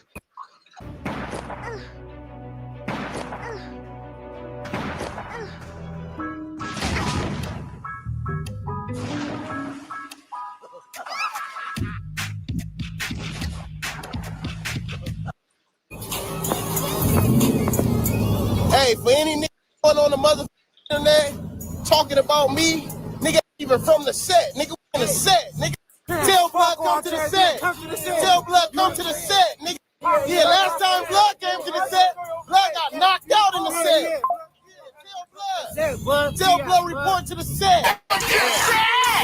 Report to the set. Blood report to the set. It looked to me like he got access to the park. He did a video over there. When niggas gave him a chance and niggas fuck with him, but because he was doing this J-Cash shit, now niggas is like, fuck him. Something about that Vegas story ain't right. Just don't sit with me. How you see him on Facebook Live and he's supposed to be his enemies? What was they trolling each other? Don't act like they was hanging out. That sound crazy. You should have slid on everybody then. Ticking time bomb. He on a Zoom call telling the whack like this is daddy. This is crazy. He for sure getting a DP. Report to the set. Report to the set. Report to the set. Blood report to the set. Yeah, that's delinquent. Time Bob thought this was his big break, man. He was up there just spilling the beans. And I mean all the beans. Chili beans, pinto beans, lima beans. Anything that came to his mind, he was finna say it about Pill. That man said, and I just thought about it. He's lucky. He's lucky young Anthony know he said the C word. He disrespected Crips. What, if you was there, you was gonna tell him? Now, I feel him on a positivity and being black, but you a big old P-Funk rider. You the time bomb. You need to fade with young Ant. You said the comments got you powered up. Man, shut up. Which side is it, Skinny? Wack already told him he was gonna get him an interview on No Jumper. That's why he came in all gassed up like that. Started talking about his bunk-ass record label and all type of shit nobody wanted to hear. He said he gonna get King Pill put off. Ask you a question. Yeah. What's the conversation with the other homies about? Are they telling King Pill to like pull up, or what are they? A lot of niggas can't really reach King Pill, but we was just talking on the phone and we gonna fuck him over. You feel me? In the OGs and stuff like that, he gonna get fucked over. So I want him to get put off the set. I'm gonna keep it 100 with you. Time Bomb said he going straight down the middle. He finna fire King Pill shit up. We finna see how this go, man. Report to the set, blood. He went on to bring up some people names that he shouldn't have on some police shit. And then he started talking about all type of bodies and how the crime rate was up while that Pomona City movement thing was going on, which is another lie. That was well documented. Christine Devine did a piece on that with Snoop Dogg, Big Percy, and Pomona Young. The crime rate decreased, actually. The Pomona City movement, music and unity in Pomona, including rival territories known for gang influence. It's a project to bring rap artists together, and it's backed by Snoop Dogg. But it was a few serious problems behind the scenes, Amir. I won't speak on those or rip bad days off of old wounds. I'm just a hood journalist, bringing y'all the most accurate reports. If I could debunk any of this nonsense that I know of, I'm gonna get straight to it. And for the most part, this dude is blunt. King Pill texted Adam and said I was hot with the shaking my head emoji. He know he just blew it overnight. Like, damn, I done fucked up with the set and with the machine I was pushing me. Now Adam going on a smut campaign. Look what No Jumper posted. Video surfaces of Pill being a blood in a crib. Man, we know that's a Haitian flag. Let the trolling begin. Pill must have posted that video and Adam getting marked out. He got ahead of it first. He hurry up and released the footage. Josh, give me that footage. I'm gonna leak it myself. Real hard for folks out there on the hood. Like, y'all see the man ready to go squabble Adam over the soft 200. Dead on me. That's sick. On the hood. On rolling 40 stuff, it just be backwards and odd to me because These the same type of people that'll go troll 600 about losing a fight for 100 plus on the dead homies, but you ready to fight the nigga you was just ready to kiss feet for the $200 though on a dead homie. That shit crazy. I ain't gonna lie. On the hood and extra shake back finna be like some crucial shock the world type dribble on FC. Y'all just is the hardest trolls ever, cuz, and it's like so much critics against rolling 40s on the dead homies. There's so much critics against rolling 40s. It's just crazy, but I ain't even tripping, right? C-Star fool. He said put the soft 200. Man, Adam better cough it up. He don't know what that man was going through. I was dying laughing though. But extra bounced back quick. That boy is stronger than the ox. It looked like his skin a little burned up, but his vision faulty. On FC. His homies pushed down on him at the hospital his last day. A couple of them had some racks in hand kicking him down. I'm not sure if he in the rush to get the no jumper, especially to do an interview about it, but he out that thing, and he rich rolling to the 40s. All I thought about was picture me rolling. Why y'all look like that? Y'all look like y'all mad I'm out of something. Y'all supposed to be happy. It's political street views, no fake news. What up, though? Slide A here. I want to introduce you to your new favorite collaborative tool. Let's go. My favorite part is that the name is what you're going to do. Start with your own loop. From there, you're going to open up your DAW, start firing off right away. Either if it's just a piano, maybe it's a little bit layered. After that, you're going to export it and then bring it into Splices. Start with your own loop. It's literally that simple. From there, it's going to analyze it for BPM and chord structure. Next step is you're going to identify exactly what this is. Is this a piano? Is this a pad? Is this hip hop? Is this EDM?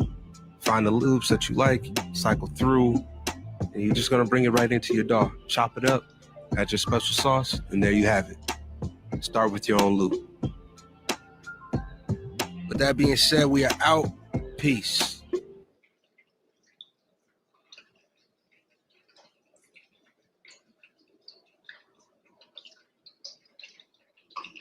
After Stacey customized her channel lineup on Sling, she felt like she could rewrite the rules. She'd start with something small, like the rules of space and time. She'd bend reality to her whim. Stacey's eyes were open. Sling did that.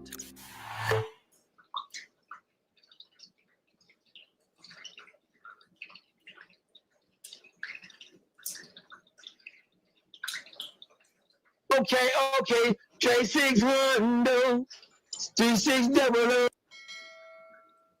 Trey 600 with a niggas who run it.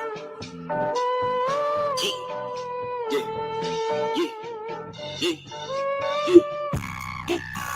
Trey 600, no. 3600. Trey 600, no. 3600. It's your boy, Trey 600 on Quick TV. We back again with another one. Make sure you like, comment, subscribe, hit that notification bell. Shout out to the notification family. Salute to all my new subscribers and all my day ones. I do this for y'all. Let's get it. Hey, yo, it's getting wild behind the scenes at No Jumper right now. After King Pill dropped his latest track, Slide First. Slide. Which one is the game? He gotta die first. Which one? Hit him in the brain, make his eyes hurt. Hit him. Put him in the grave on a t-shirt. He say my name, I'ma squeeze first. Where he allegedly sent direct shot at Aunt Hefe's hood. The response came fast and direct. Aunt Hefe, on the No Jumper couch, spoke to King Pill to his face. Even addressed him calling a gang slur to his hood. Going to be talking about him. So let's talk about this. You took the disses out of the Slide remix. I knew this nigga was gonna bring this shit up. Hey, Aunt Hefe, I don't even want to tell you one of the disses that I was in the original Slide first. We ain't doing that one. Yeah, you knew he was gonna do it. I knew he was gonna do it. Well, you took him out. Yeah. There's multiple disses. Yeah. It wasn't just that one. I know. There's a- yeah. And his version of that word means something else.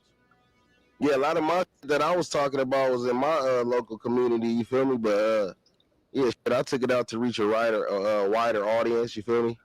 Just so motherfuckers to play it and be feel like they don't need to skip it. You feel me?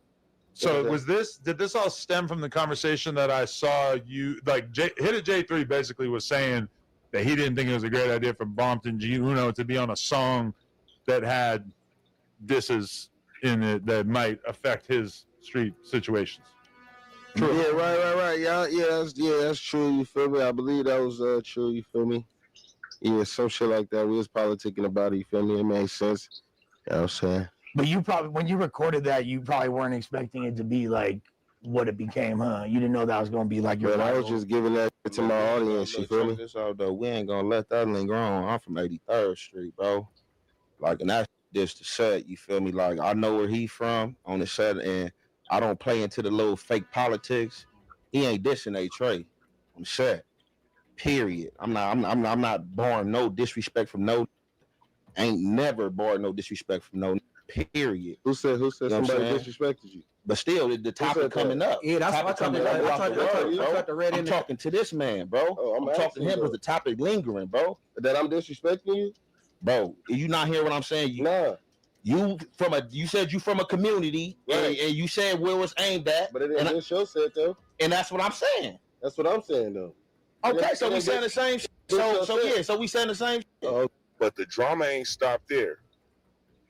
Behind the scenes, King Pill allegedly tried to run a fade on Adam 22, feeling like Adam let Ant violate him with no pushback. Sources say Pill felt played, and now he's only beefing with Ant, but with his own platform. He goes, by the end of the night, he's like, I'm trying to get paid right now. I need that money to get home. His energy is weird. He's walking towards me. He's like really like kind of getting close to me and stuff. Now what? Can you send it right now? I said, Josh can send it. He goes, can you make him send it right now? I'm like, if you want, you could call him. He goes, why can't you call him? He's like, it's your business. You could call him. He's like, just pressing me about like the dumbest shit possible right now. And those are all his boys. You see how Shorty tried. And like you can see, he's kind of like in my face now, right? Look at the way he's walking towards me. Look at the body language. Look how he's like, and then look he just bumped into me, and then I kind of like push him away.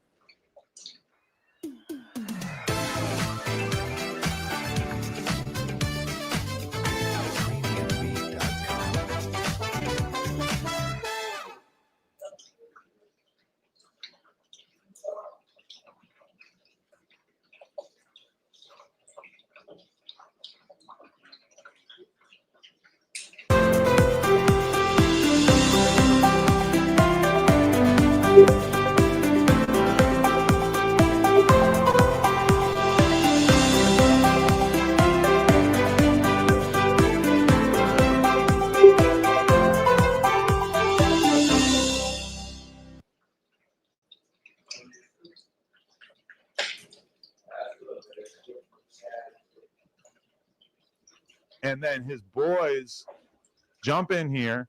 They're pulling him away. They're separating him. So what's he do? He pulls out his phone, typical internet thug, pulls out his phone, starts filming. I'm sure he's going to drop this footage at some point. He starts calling me the F slur, starts acting like I'm a bitch. The reason why I'm in the cubicle now is because I was looking for a lighter, and I was actually grabbing one off of Mikey's desk. So when King Pill is doing all this, I'm starting to do the math in my head, and I start thinking, okay, so what's the line that needs to be crossed here in order for the 22-ster to up blick on cut? Now, in my head, what I established almost immediately was like, if he punches me, I'm pulling out and I'm gonna start shooting at him. Okay, that's what's going on in my head. Is like, that's the line that needs to be ready to take. Whack 100 reportedly got on the phone with King Pill's own homies, tapping in like this: "Yo, y'all need to sit down and talk to y'all homie." And the homeboy said, "Yeah, I'm gonna beat his face in. He gonna get a DP." Give me a little resistance. You another one. I said, hey, things he's doing, believe it or not, to the world, he's going to be the face of 456 because it's nobody that has came out publicly on the internet, right, that has got this type of traction. Now, the things he was doing Yeah. Yo and the no shoes. Yeah, that's weird. That's weird. That's Jake. That's so, yeah. That shit right there, man. It's like yeah. Let's That's go over it. fucking retarded right He there, went man. down. Listen, he went down to 4 Extras. 4 Extras never said nothing about him. To his neighborhood, did what he did. Then he did a song disrespecting the trades. So my question is this to you, bro: how could you want an altercation with a man about simply speaking up? In it, I guess from my understanding, Bompton G Uno convinced him to take the disrespect out of the song. And since he didn't want to talk about the topics, a lot of people blaming Adam. Adam said, well, if you don't want to talk about the topics, so we'll talk about you. You know, why did you take the diss out the song? And at that point, and Hefe, like, how you feel about that? I feel like Ed Hefe is a real nigga. I feel like Ed Hefe is he stay in his lane, he do what he gotta do. But on some political shit, we have to squabble because of King Pill. Who got to squabble? You and Ed Hefe? Yeah, because of King Pill. Hold on. Ed Hefe didn't disrespect for Mona. No, he never. Ed Hefe never did nothing, but because I don't want people saying, well, 456 is like, you feel me? Like, oh, 456 got punked. I keep seeing this shit on the internet. Like, that shit right there is like. Hold on. I told you, and y'all gave me a little resistance. You and the other one. I said, hey, things he's doing, believe it or not, to the world, he's going to be the face of 456 because it's nobody that has came out publicly on the internet, right, that has got this type of traction. Now, the things he was doing, yo and the no shoes. Yeah, that's weird. That's weird. That's Jake. That's so, yeah. That shit right there, man. It's like that's go over it. Fucking retarded right there, man. He went down to 4 Extras. 4 Extras never said nothing about him. To his neighborhood, did what he did. Then he did the song disrespecting the trades. So my question is this to you, bro: how could you want an altercation with a man about simply speaking up for which respectful? He didn't say you right. Nigga, he didn't say none of that. Nah, I had to say very respectful. But look, Time Bomb, this is the doings of King Peel. If King Peel don't diss, and Hefe don't never gotta address it. Yeah. You get? I hear what you saying. I'm gonna knock King Peel out. So he, wherever he at, let me tell you something about King Peel because he started all this, right? King Peel is a straight buster, right? And I didn't want to put him on blast because I bucked at the nigga in Las Vegas. The nigga didn't want to fight in Las Vegas. So I knew he was a buster. Wait. Why did you want to fight King Peel in Las Vegas? This ain't just no rap or podcast beef no more. This some real street politics creeping into the content game. And King Peel might be fighting battles on all fronts. Stay tapped in. It's only gonna get messier from here. It's your boy Trey 600 Quentin TV. Make sure you like, comment, subscribe, hit that notification bell. Might as well. Hey, for any nigga going on the motherfucking internet talking about me, nigga ain't even from the set. Nigga, we in the set. Nigga, tell Black come to the set. Tell Black come to the set, nigga. Yeah, last time Black came to the set, Black got knocked out in the set. Yeah, tell Black. Tell Black report to the set. Trey 600, hey, this the drop right here. If you ain't with it, you getting dropped, baby. Get with it before you get left behind, baby. Yes, sir. Hey. Shit, what it do to see a GM at ATX, know what I'm saying? Got about 6 white girls in the condo. Head honcho, sold a nigga down like Rondo. Matter of fact, after that, had to call a nigga Trey 600. You know what I'm talking about? Get you some real footage, man. Some real quality filming going down. That's what the business is. ESG, HC, I said that. Yes, sir.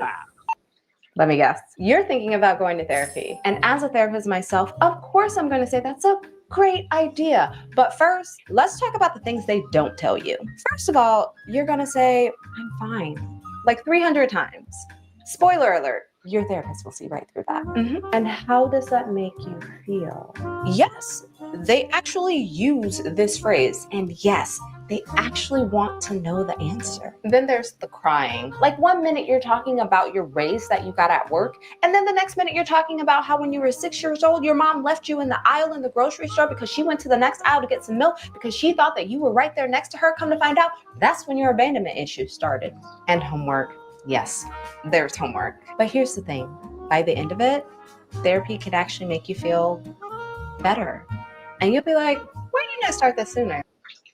All right, let me tell you something about real therapy, bro. They charge you to talk to a therapist, so they fraud. Yeah, I said it. Better help is fraud. Yes, sir. Y'all know what it is. Coalition DJ Fame. Out here on 6th Street. Trey 6 Hundo. Quinn TV. I love you, brother. You doing your motherfucking thing, man. Come on, money, man. Y'all know what it is. Trey 6 Hundo. Yeah. What's up, it's your boy OG Will? You know, folks in town, finest, man. Y'all subscribe to my channel, Will 817. I heard with Trey 6 Hundo, man. Y'all subscribe to him too. You hear me? Where the content is always hot, baby. Big, you nigga, Trey 6 Hundo, nigga, in the. Okay, so shout out to you, the real Northside nuisance. Oh, the real Northside nuisance. Okay. King Pill got members with him. Maybe some little kid members, bro. You got some teenagers with him. Like, I don't know how that makes you look big, bro, but I guess. Building, nigga. Talk to me. I talk back. What here we got a Trey 600.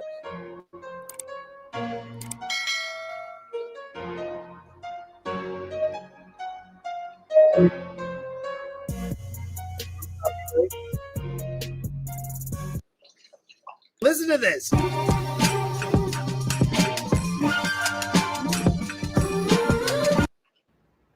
What's that bar, hood ninjas and nerds? It's your boy Cardi Crow 2C's like Chanel. Change the channel. You don't want to hear the truth for real. You already know what's going on. We here for the content. So let's get to that. Scored up, like it ranked up, and it's like that's goofy. And when people on the team, people be accepting goofy behavior and mentality and trying to make excuses for it, bro. This is a clown acting a clown behavior, and y'all need to start putting people's feet to the fire. And y'all need to ask this man if he on some gangster shit or if he on some internet shit. I've learned and realized as a black man that we all black and we need to stand together and create business. Okay, for sure, bro. That's what's up, man. Shout out to you, bro. Stuff, right? If I got a personal problem with you, I got a personal problem with you. I'm not disrespecting no Crips. I don't even want to see no blood disrespecting no Crips. You got to know exactly who you are. Lord have mercy. We must stay focused, brothers. We must and that's my stay point. focused. We gotta stay focused. You feel me? Because if we pushing blackness, then everybody should be getting along. There's Bloods that get along with Crips. There's Crips that get along with Bloods. You feel me? Certain lines don't get crossed and certain things don't get blurred. But between individuals, I know a couple Crips that got a Hoover homie or two. You see what I'm saying? So let's keep it all the way 100. We all the way real with it on this channel. I don't know what everybody do on their channel, but like, comment, subscribe. Y'all already know the vibe. I'll be forgetting to say that all the time because we're gonna start with this. Let's get to it. You know, this version of that word means something else. Yeah, a lot of my that I was talking about was in my local community, you feel me? But yeah, I took it out to reach a wider audience, you feel me? There's so much to play it and feel like they don't need to skip it, you feel me? So did this all? You want to join the gang? You got to slide first. He still got that mantra right now. We're going to tell you when it changed. This is the moment by moment mantra. King Pill turns into King Chill before our very eyes. Everybody pay attention. And from the conversation that I saw, Hidden J3 basically was saying that he didn't think it was a great idea for Bompton G Uno to be on a song that had disses in it that might affect his street situations. True. Yeah, right. Yeah, that's true. You feel me? I believe that was true. You feel me? Yeah, some shit like that. We was politicking about it. You feel me? It makes sense. You know what I'm saying? But you probably, when you recorded that, you probably weren't expecting it to be like what it became, huh? You didn't know that was gonna be like Man, I was just giving that to my audience, you feel me? So we ain't gonna let that nigga on. I'm from 83rd Street, bro. Like, and that's this to say, you feel me? Like, I know it. Babe, put me on a big screen. They need to see me for this one. Put me on a big screen so I can say this. Okay, Diddy. Now look, y'all. Look. Organ, thank you. Lord Cardiac speaking. I know y'all don't know what a mark out is. But this right here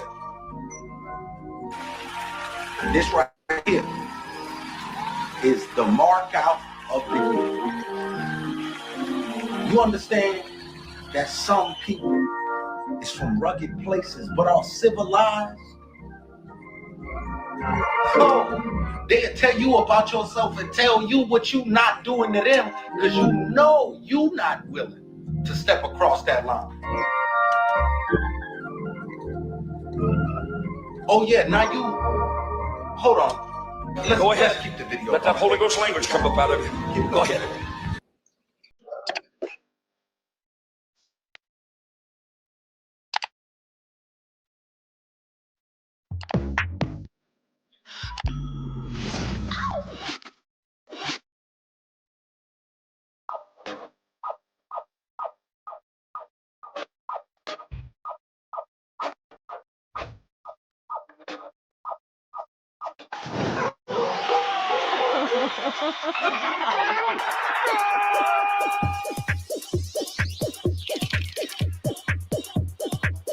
Number the other way, attacks and slams.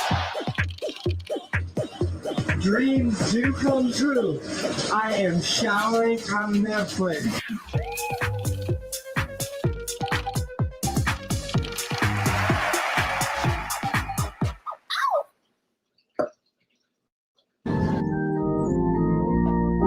He from on the side end. I don't play into the little fake politics.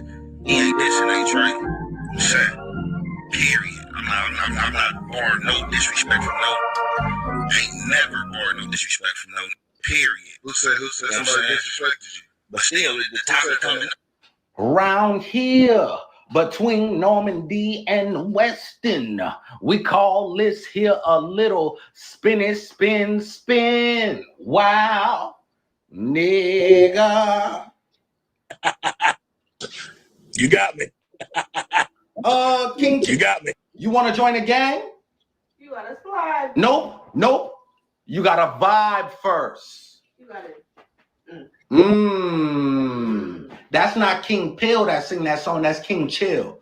I gotta correct it for y'all now. That's King Chill. He chilling. Look how chill he is. Look how calm. Up there, before, look, when no ops around, he up there with the baby oil and peanut butter. Why you bring the peanut butter and the baby oil when young Aunt Hefe don't give a damn about nothing but what the check said. You hear me? He don't give a damn about what you say. He only care about what the check said. But right now, Aunt Hefe, he care about something other than what the check said. Let the church say amen. He care about something other than what the check said. He care about what respect says. Keep the video going. Yeah, that's what I'm talking to this man, bro. I'm talking to him with the topic lingering, bro. He talking I'm to you. disrespecting you? He ain't talking bro, to you. You not hear what I'm saying? Nah. You said you from a community, right? and you said where it's aimed at, but it ain't your set though. And that's what I'm saying. That's what I'm saying though. Okay, so we saying the same. Wait a minute. Who are you? Oh. And I quote, to the best of my ability, you worried about the T words, N word, we worse. Something, you gotta, I'ma squeeze first. Right? Why you ain't squeeze your 10 fingers together and defend what you got tatted on your face. Quit playing. Robert. I didn't do this. Keep the video going.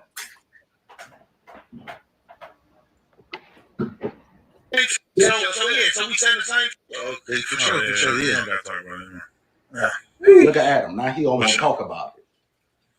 Clarify though. Clarify. Now we're gonna get to why exactly. Why exactly did you get fired from No Jumper again? Oh, maybe it was because Ant marked you out, and then Adam kind of played it off and made it a bigger moment by downplaying the moment, and you felt even more embarrassed. You had mentioned earlier on the episode that you was on shrooms, so I know you emotional, and you reacting with emotion, which is not gangster, which is not gangbanger, which is not what Pirus do, to the best of my knowledge. Now, or Damus, excuse me, to the best of my knowledge. Now you turning up on a man who gave you a check because he don't want to pay you right now. I wonder why you want to get paid right now, because you never want to come back after being disrespected this way. You know you've been marked out. Let's hear what your big homie got to say. This the Looney Brew they was talking about, they said it's a solid G homie. It is. Shout out to you, OG. I'll be out. Hey though, because I heard your big homie, King Chill. You want to join the gang? You got to vibe first. You got to vibe. Like a magazine, you hear me? You better vibe first. The big homies is calling you. Why you hide first?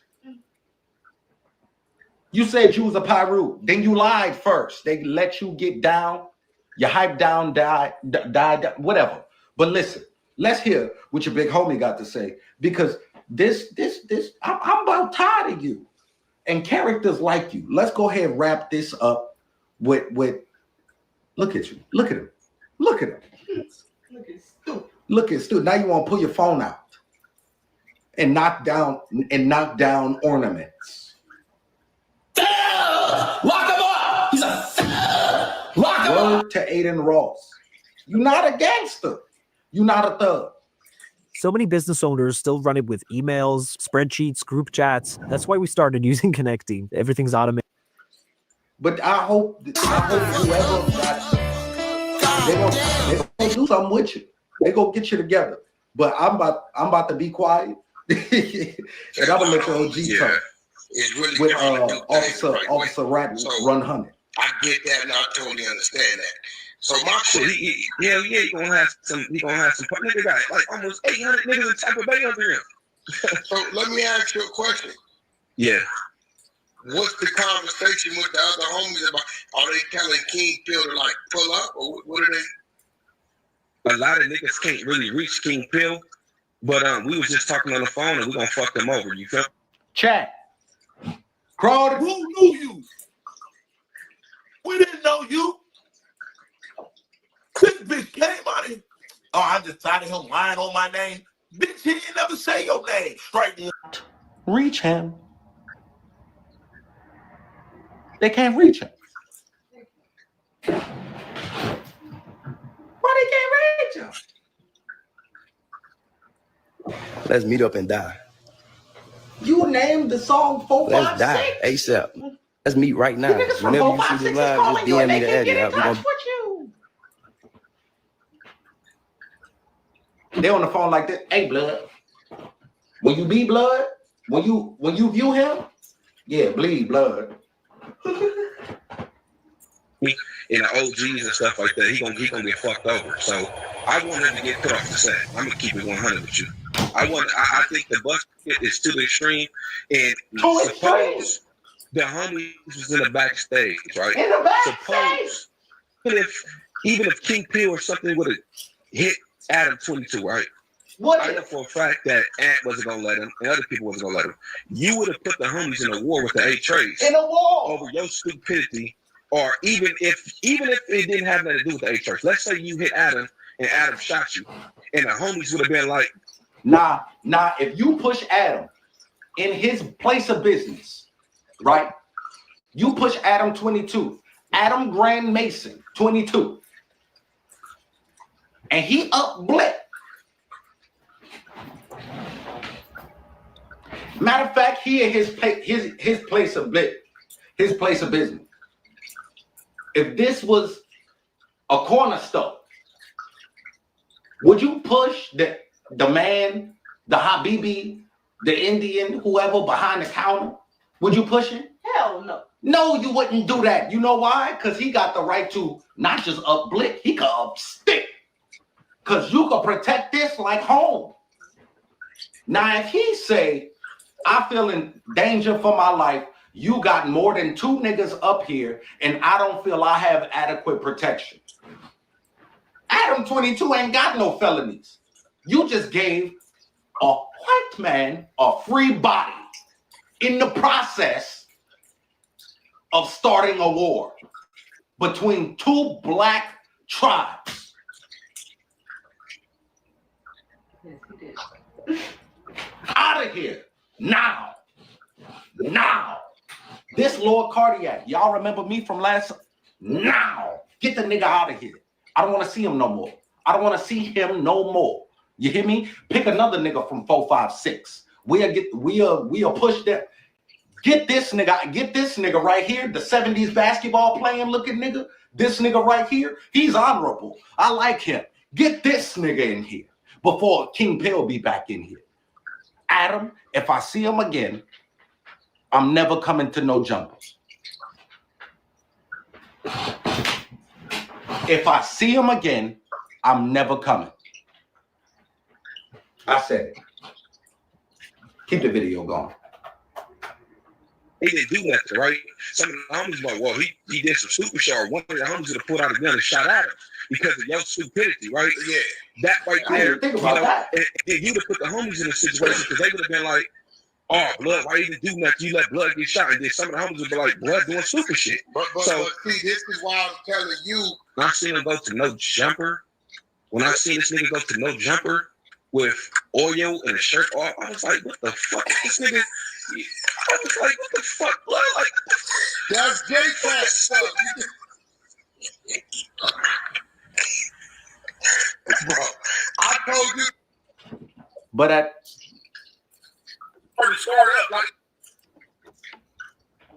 the end of the day, Chad, until we spin again, nobody fucking cares. You thought I agree with you?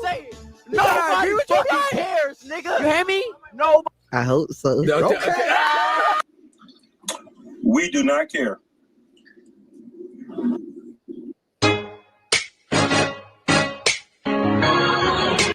Look here, I ain't one of these 65 ass rabbit dick in the dog, dirty ass sucker fuck niggas, okay? Let's talk about cell phone plans. Can't believe I'm actually using that as the hook. But seriously, Google Fi Wireless has this fast online setup. Here are the top 3 ways they make it easy to switch. 1, you don't have to go to a store to start using it. It's just a few steps to activate from home with eSIM. I know you want to avoid that small talk. 2, you can keep your phone if you love it. And 3, you can try Fi out for 7 days for free, no commitment, and you can cancel anytime. You don't even have to break up with your current plan to do it. So kick back, embrace that simplicity, and switch to Fi.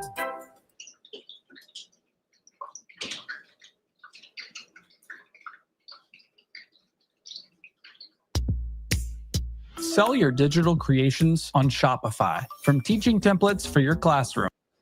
So now that the whole King Pill thing is said and done, I think we can all agree he's a dumbass. Not only did I give him a chance on the podcast and he showed up on mushrooms and high as hell and was just like the worst podcaster ever. What up with it? So, you know, the boy Pill, King Pill, I call him Queen Pillow Top, you know, because he been popping and dudes just start throwing dudes' names out there, you know what I mean? Like, and you know, these dudes always do that, you know what I mean? And we don't know him, bro. We don't know him from nowhere. You feel me? We never ran into him, never heard of him, and they just come out dissing, you know what I'm saying? And it's just like, bro, like, what's your trip, my nigga? You with the dissing, bro, we don't even know you, you know what I'm saying? Then you got diss songs about certain groups and people. And when you run into them certain people, you know, you're not standing on what you rapped about, bro. You know what I'm saying? For instance, you made a song dissing Trays. You know what I'm saying? You diss Trays with the TRAMP, you know what I mean? And all that, right? You got a whole song about that. And then when you run into people, dude tell you, no, you didn't mean that. You weren't talking about my hood. You like, I wasn't talking about y'all. Just being exposed, Buster stuff, right? So anyway, this dude sent me this picture, man, you know, months ago. And I seen it. And I'm like, you know, he's just a fat dude with pink hair. I mean, you know, I really can't really knock him for that because, you know, you never know what these dudes do behind closed doors. So I don't want to jump the gun with that picture and there's no men in that picture. You know what I'm saying? Even though straight men want to appear to be straight. They don't want to appear to be nothing else. You feel me? So a lot of dudes be doing little signals and all that, but you can't really confirm it, so we don't jump on it. Well, I don't jump out the gun like that, right? So I'm like, nah, if you're not in the picture with a dude or something, I can't just say he gay because of the way he dressed. Gay mean man on man, not your attire. You feel what I'm saying? Even though, you know what I'm saying, I don't even want you to think I'm gay. So I'm not about to dress gay. Anyway, whatever. So I left it alone. Little homie just hit me. Hey, boy, you seen this picture? This thing got pink fingernails, hot pink fingernails and pink hair, bro. I'm like, that's crazy. I seen that picture, but I never zoomed in on his fingernails. I said, let me see. I said, oh, he like, yeah. I said, yeah, bro, but you know, I don't know where the picture came from. He said, nigga, my nigga just sent it to me. I said, who? My boy, what to do, VIP for Dame or something. I said, man, can you get him on the phone, bro? Is he willing to show his face and you know, let people know who he is who's saying it? Yeah, it's my nigga. Hit him up. Get the content. We just hit him. And I'm gonna let you know what he say. You know what I'm saying? Hot pink fingernails, you know what I'm saying? Out there messing with the punks, you know what I'm saying? Hot pink hair, you feel me? Check him out. Right, so I'm about to ask you. So what the fuck is up with this nigga King Pill with the hot pink fingernails, bro? Like what's up with that? First of all, the nigga he was in Miami. He was really hiding out in Miami. Whatever happened in California where he couldn't go back to Pomona for a minute, whatever. They only fucking with him because he got a little clout right now. But he was in Miami high. He was fucking with the punks. The punk bought that nigga grill, his permanent diamonds he had. He was painting his nails pink. He dyed his hair pink. Him and the punk got into it. Punk go internet on him and start exposing it. He take the grill out and change his whole little look.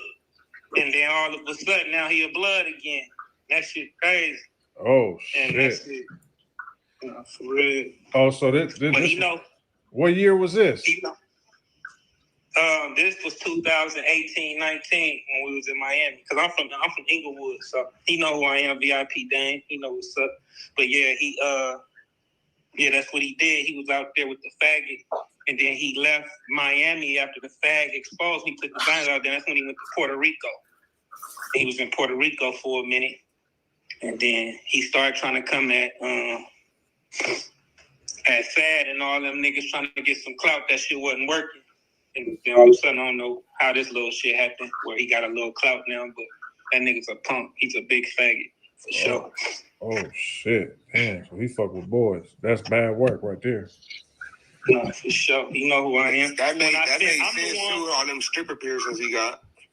Yeah, and I sent you the picture. That was me sent you the picture 2 months ago. Oh. That was me sent you that shit. Yeah, that was me. I just told Nino, I said I got that picture. That's crazy. And I sent it to Adam and a few niggas. I guess Adam looked at it, but he was cool with Adam at the time. Because Adam, I could see Adam looked at it. And then he went in all the VIP members' DM and said, fuck VIP, because I sent the picture to y'all. So he know if you post that, it's going to resurface. That faggot might see it. Right. No. And that faggot going to come right back on it. You feel me? We gonna put that faggot on that. If that faggot see that picture, you going to see all this shit, really what I'm saying, come out for real. Wow.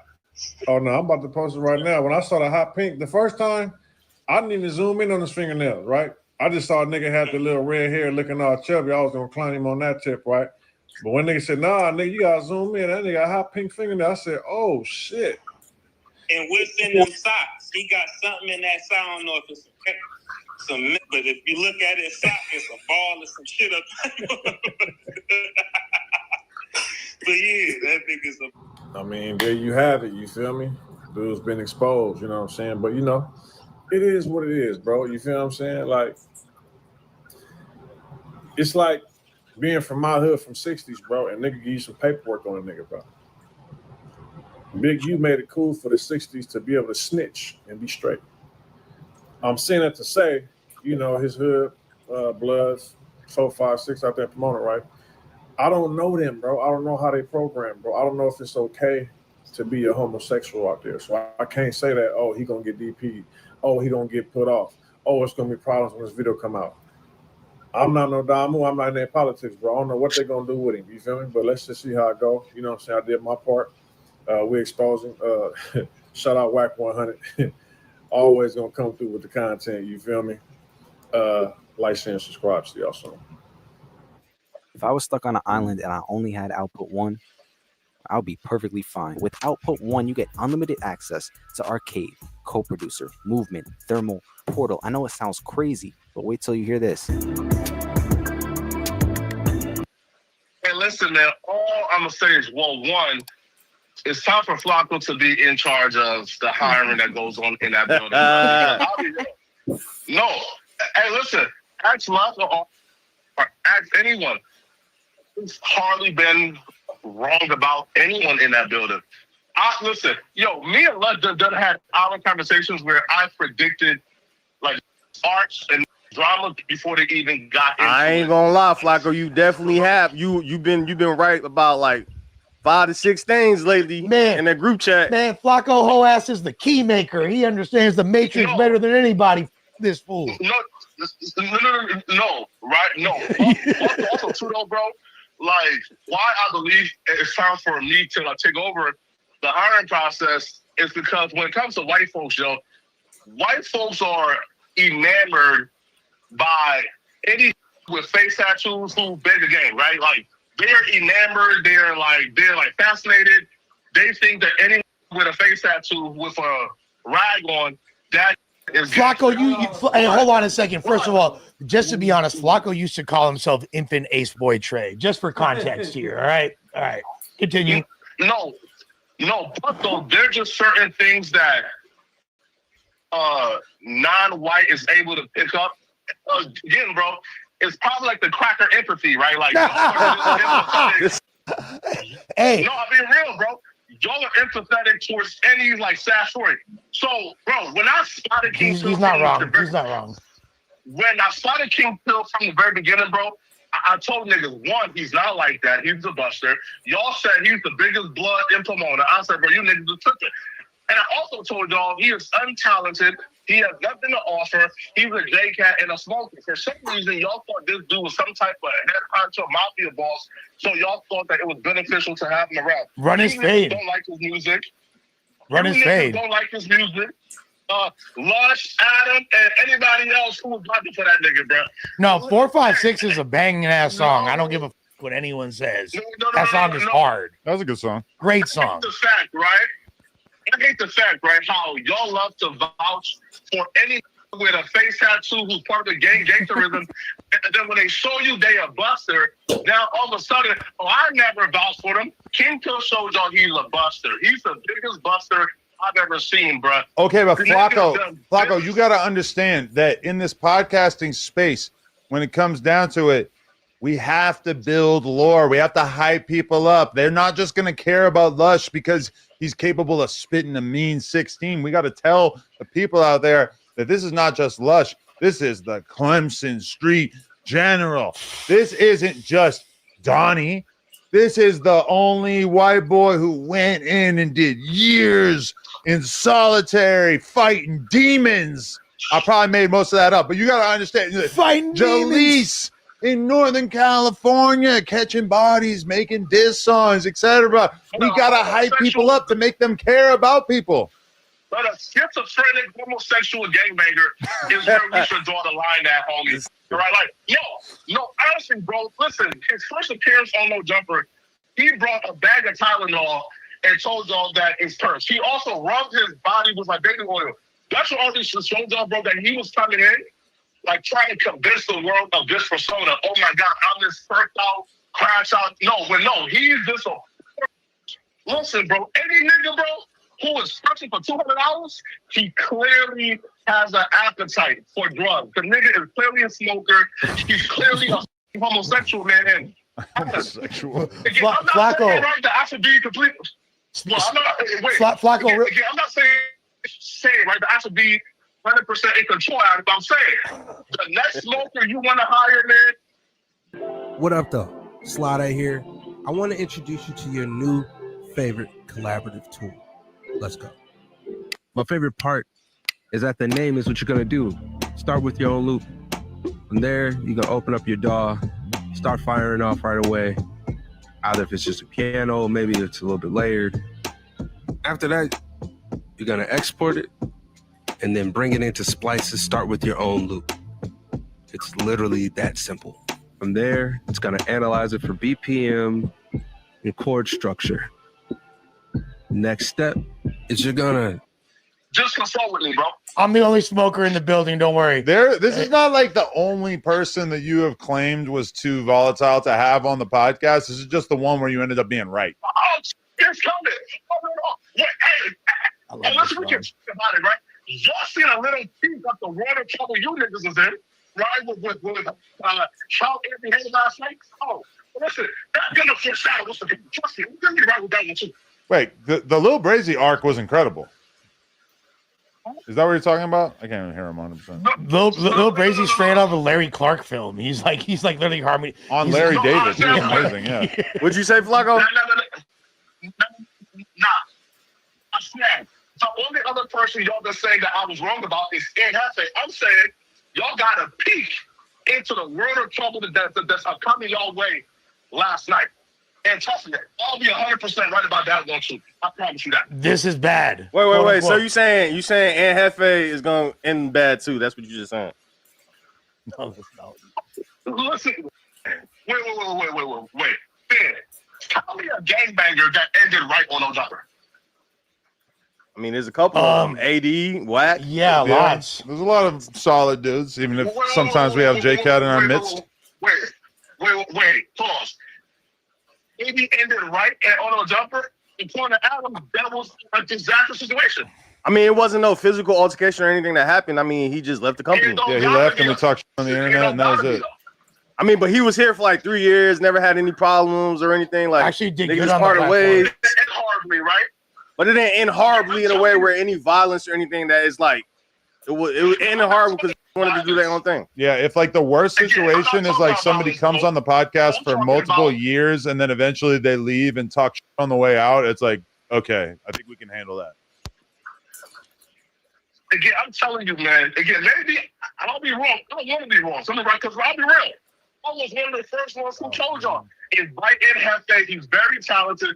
I'm the reason why he's on no jumper. And plus, so I wanted to end right, but I'm just telling you, man, when it comes to these gangbanging niggas, man, outside of Whack 100, because Whack is probably somebody he is older and well evolved, but outside of Whack, you can't trust these gangbanging niggas, bro. These gangbanging niggas will burn you one at a time. I'm telling you, man. But hey, listen, man. Hold on. Hey, what about Munchie? Yeah, and what about your boy P Nice? Oh yeah, Munchie me too. Sorry. What about your boy P Nice and them? Anyways, hey Flacco, I know it's a slightly different topic, but you had a combo with Rich Trapper yesterday on a Community. Wait, really? Yeah. How'd that go?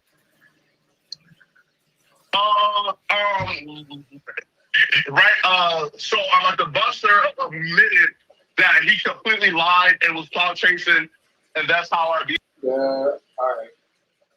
I ain't nobody to try to say Trapper nothing, but like I said, if y'all have seen the video I made the other day, me and Trap aren't really on good terms right now because we never shot the video, but I'm not gonna let Flacco just lie and sit there and say that case was the truth. That's a real case. David Jala, that's real shit. You can look it up. But yeah, it's still Trap. He started, so after he did that, I'm not gonna lie, it was a W for Flacco. Like, really? Yeah, like it was a W for Flacco. So on the show, this fool, they called it.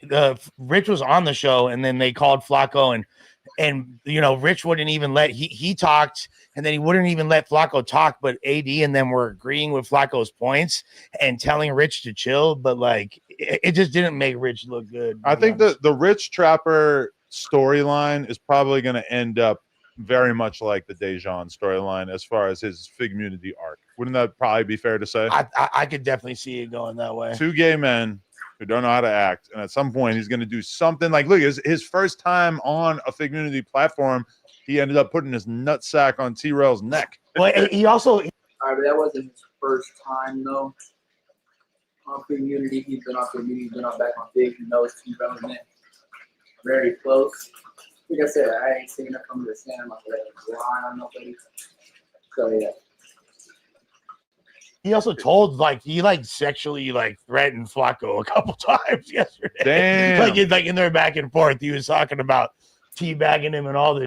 I don't understand how anybody's saying that I ducked the fade, because when you actually watch that clip, I was the only one who in any way physically interacted with him. I took my hand and went like that, which is way more than he actually did to me. So, I mean, I don't understand how anyone could say that I ducked the fade. If anything, I was being protected by all these other bullets. This is like how far off the deep end we are. And so we're like, now I get it. You feel me? You know what? Give me my Krispy Kreme hat. Get this on. You know what? Why the is a multimillionaire owner of a company gonna catch the fade with one of his employees who's intoxicated and acting unreasonable? That's the dumbest shit I ever heard. He's not no gang member either. He's a civilian. I'm talking about Adam. And if I did shoot at him, I would. And that's what I was telling you, I would Adam. hope that I would blow his hand off so I could create a boxing match. And here's the cold part. Based on the laws of our state, which I love with all my heart, if you uphold him and shot him, you probably be the one to get in trouble. Hell no. In my business where he's trying to attack me, I don't know, bruh. Our lives are so up. Maybe because you white. And don't put that in me, there. Maybe because you're white. No. Oh my I'm just God. You guys don't think I feel like there's no truth to what I'm saying? No, that I'm was thinking- self-defense. Every business owner with people out in the field needs to know about connecting. It works? Oh, like you wouldn't believe it. My team puts in their availability, I click auto schedule, and boom, there it goes. No more Excel, no more phone calls, no more group chats. Perfect schedule, like that. Damn, so all you gotta do is post it. Yeah, my team loves that it's just one app, so they see their shifts, they can approve it, and I know it's covered. But wait, what if there's like a last minute change? I mean, that's the afternoon gone, right? So in that case, I just blast a shift for my team to claim. Everyone sees it, and I just assign the first one to pick it up. It literally takes 2 minutes. I'm telling you, it's all in the app. So they clock in. I can see who's working, who's late in real time, and their hours go straight to their timesheets, so I don't have to do anything. Wow. Yeah. I'm embarrassed to say, I used to spend 3 days prepping timesheets for payroll. Now it takes, half a day tops? Nah, I gotta check this out. You should.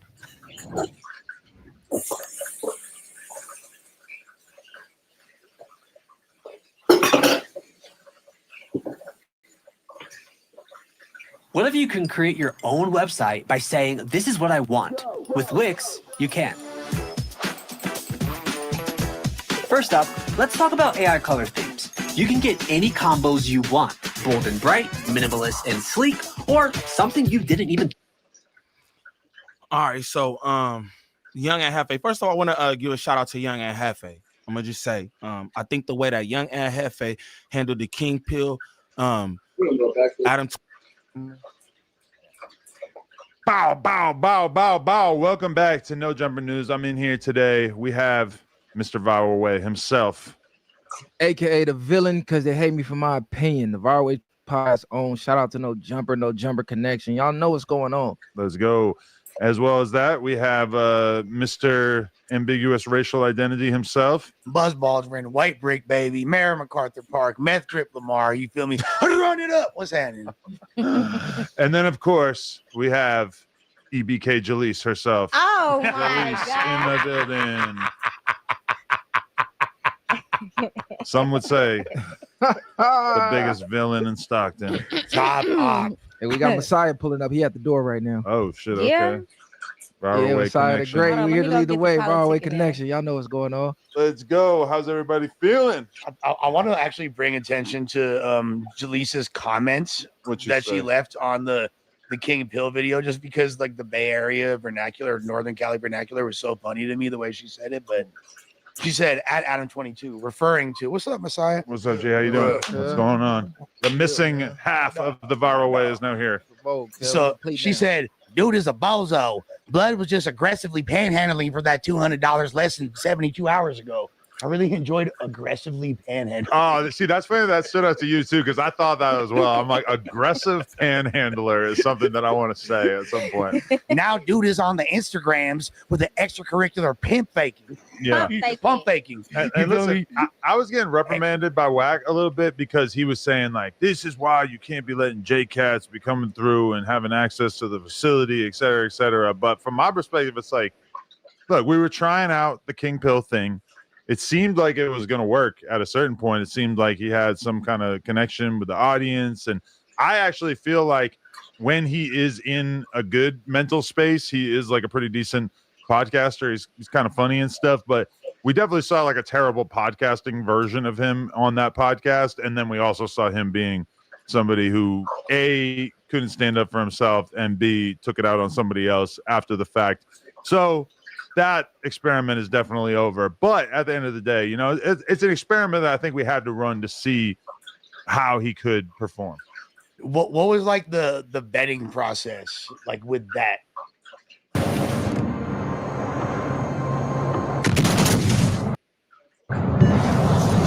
Concentrate fire on the target.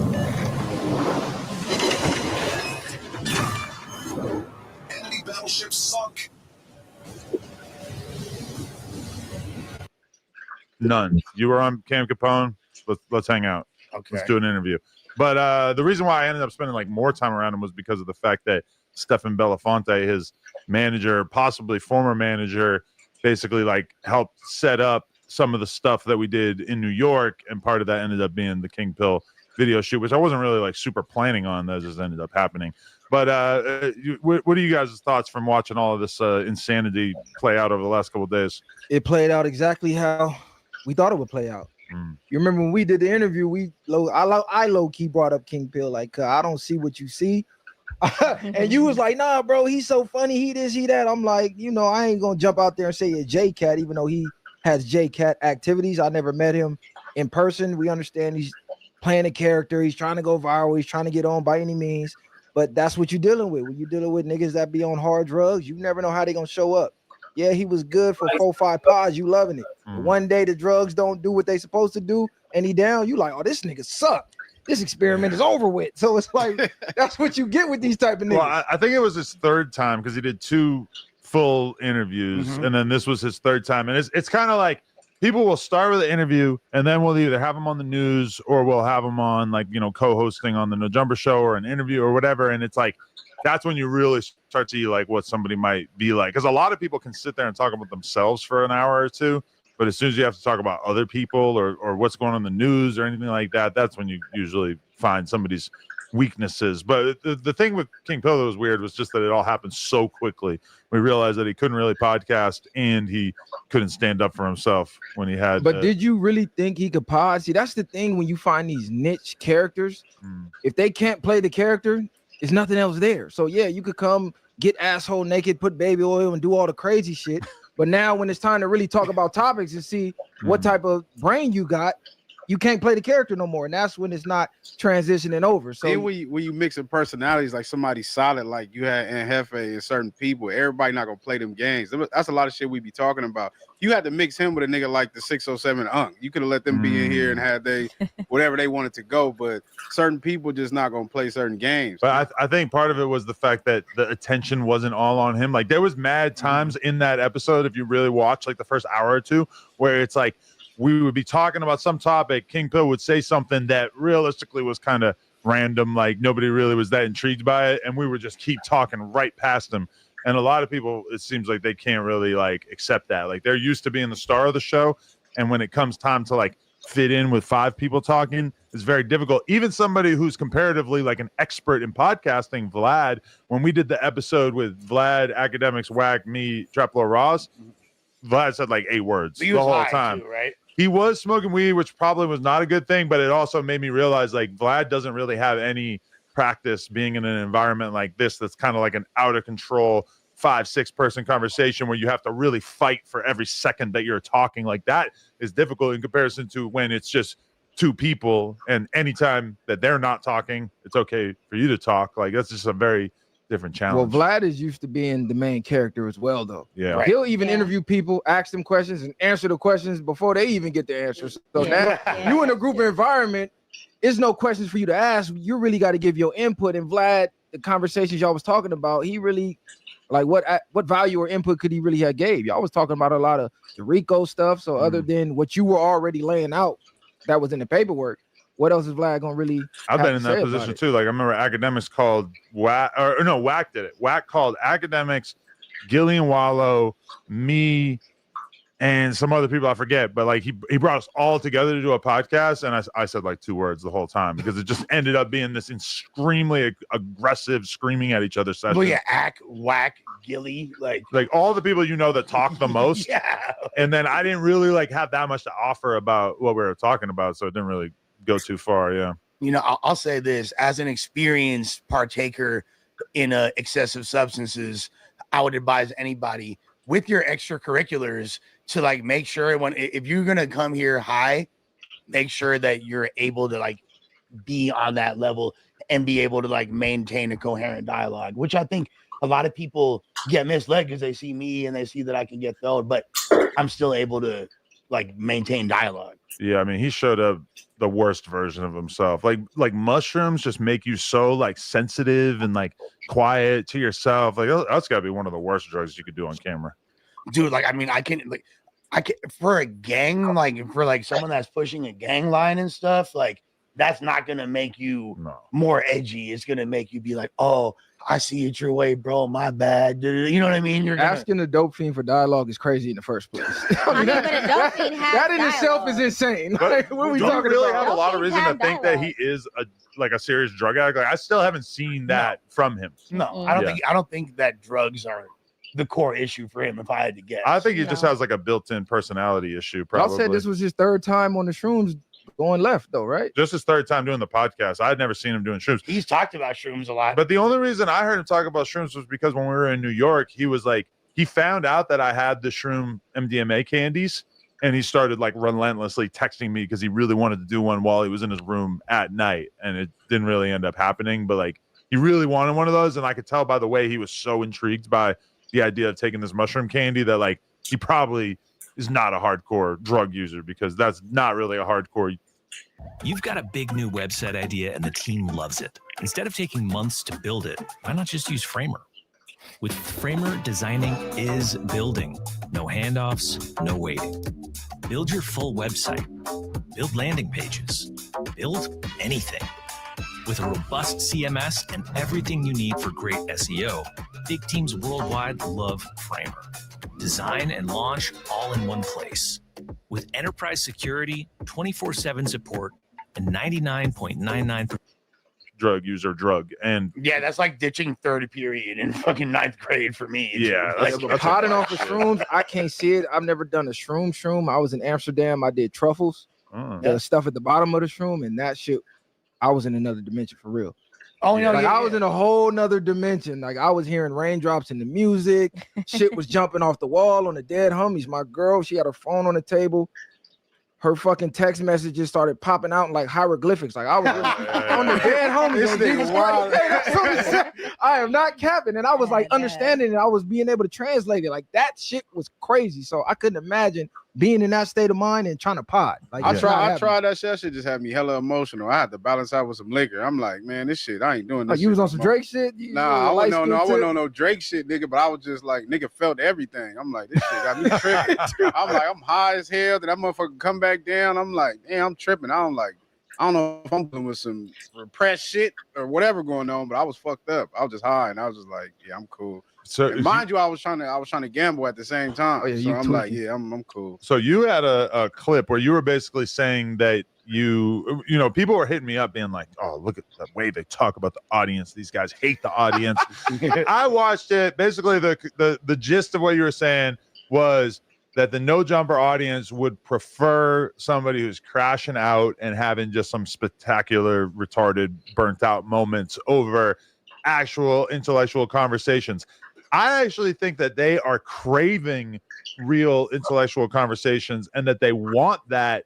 But in lieu of that, being that is relatively hard to find and develop, I do feel like then, in comparison to that, they're perfectly happy to express somebody just like, crashing a out. small sector of the audience, maybe the sector that doesn't leave comments as much as the people who want the crash outs, they're craving that. Like the conversation y'all just had yesterday with P. Nice and them, when y'all were talking about the Epstein files and Great shit. job. I was locked in because that's my type of conversation. But I'm reading comments. This shit's boring. We don't come for politics. We don't come to learn. They literally come to our page to leave comments and say, hey, when you go to No Jumper, stop preaching. We don't care. We want the crash out. We come for brain rot content. Literally saying we come for brain rot. So I'm like, God damn, this is crazy. No, that's true. They said that Adam spoiled them with the crash out content. Wait, because it's just happened a lot in recent memory. A lot. So Speaking of a crash out, Hey, you doing an interview in the other room? I Flacco been understand. talking real Okay. crazy lately. Hey, listen, Flacco been feeling himself lately. Listen, I'm mad at Adam, man. That Adam considered a smoker for the 5th seat before Viral Way, man. Come on, man. Hey, talk to him. Hey, super disrespectful. This is a day one King Pill hater. He has been trying to convince us that King Pill is no good in the group chat for a long time, and everybody was kind of trying to defend him. Listen, I told y'all from day one. I said Viral Way and Brandon are amazing for on No Jumper.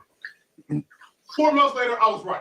W Flacco. You know what though? It's okay, but it is okay to have. We need to have like a smoker like allowance. There should be, because think about this. One smoker per building. Yeah, so I You already fit that I bill. fill the void. I'm the king of the smokers. But you ain't the crash out smoker. That's what they want. They want the crash out smokers.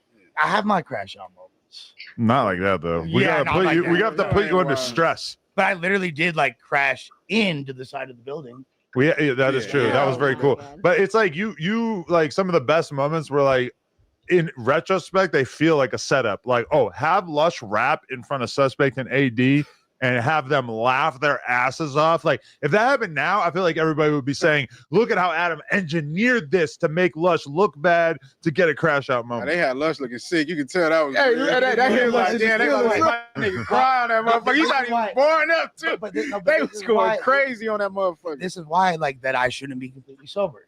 You feel me? Like, because I'm completely sober, something like that would happen. You feel me? Me. Are you a sober right when now, you spit them bars? Hell yeah, bro. Sober as a judge. Snoop reposted that though, so you low key went viral. Yeah, he put a garbage emoji. No, that's gonna be viral. yeah, totally. You got recognized by Snoop though, cuz. I already knew Snoop. This made me Snoop look at me worse. You feel me? Like, but I'll say this. At my funeral, like after all the good stuff they say, that clip's gonna get played. You feel me? Like right before my casket descends.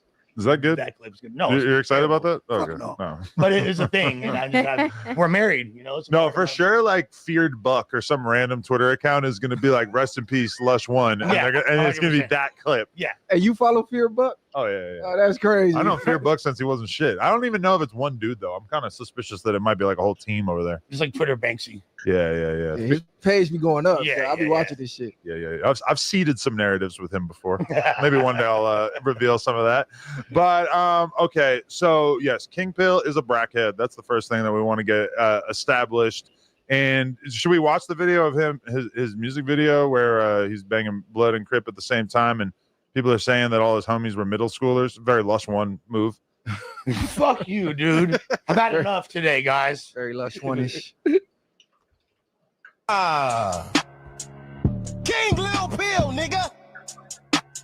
I can't wait to catch that pussy ass nigga slipping. I'ma walk down on this pussy ass pistol gripping. Shit. Let's slide. Let's slide. Let's slide. Let's slide. Let's So this song slide. been out. This is some old shit, like 6 years ago or something. Ain't no more talking about Shit, shit. Adam B. Bitch, I'm co-signing, slide. cuz.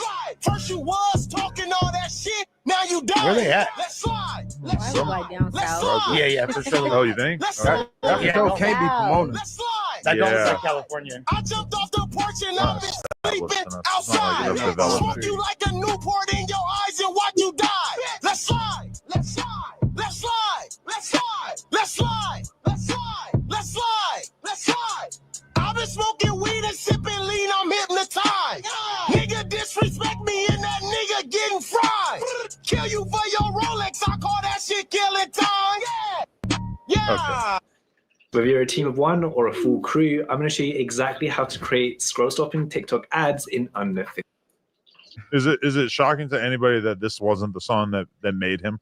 That shit was remedial rap. That shit was trash. It's funny that it's got the same title as his other song. Oh my god, right? They're both, it's like all he thinks of when he gets in the booth is just like slide, playgrounds, slide. Yeah. monkey bars, slide. ABC rhymes, ABC rap. The other song was all right though. I think the other song was all right. Banger. I was even fucking with the remix simply because they had Shay Davis on there, and I've been fucking with Shay Davis since Smack DVD. So I like to see that look, but with all the dissing and all the weird shit, like, come on, bro, knock it off. You going the wrong route with that. So I mean, I left it when Pill made his first video after he left. I left like a comment. It damn near got like 100 likes. Like so, like some people saw it, whatever. And I was basically like, Pill, like I fuck with you, bro. Like you're a good dude. You could like it ain't gotta be like this. There's still time to kind of you know what I'm saying, nip this in the bud. Like, you know, like you ain't gotta continue. And this is coming from somebody that, you know, has had my ups and downs with this platform, you know, but so it's like there's still a chance for you to come back. Just you ain't got to crash out, stop. And I don't think it had any impact whatsoever because he like I think he was planning on being able to patch shit up because you notice that he did not post anything about the interaction that we had until I went on and aired the whole situation out. So I think he was planning on not putting any of that content out, and people don't know that he was DMing me on some normal shit, like acting totally regular, like nothing happened or whatever. And then once I came out and basically started talking about everything, then he starts uploading the clip of the argument, etc. So I feel like he probably knew right away that he did not necessarily make the best move because realistically, like, what is going to happen to King Pill from here? I don't think the music is going to be the thing that makes him a millionaire. No. Podcasting, honestly, if he had dedicated himself to it, I think that it could have been something for him. But at this point, like, who's really going to, I mean, I don't mean to act like No Jumper's like the end all be all of podcasting or anything, but I don't think that he's going to like experience the same kind of success on his own or doing a show for somebody else. I don't know. I'm not seeing it. No, I think it's over with. Yeah. I think it's over with. I think it's back to the gram, back to doing the skits because realistically, No Jumper was the best fit for him because this is the building. If you want to be a character, Or be a J-Cat. Like, what other substance does he have to offer to go sit down with Vlad? Even the Cam Capone, if you're not beefing with somebody, what the fuck are you up at Cam talking about? No substance. After they interview him, okay, what went wrong with Adam after that? Then what?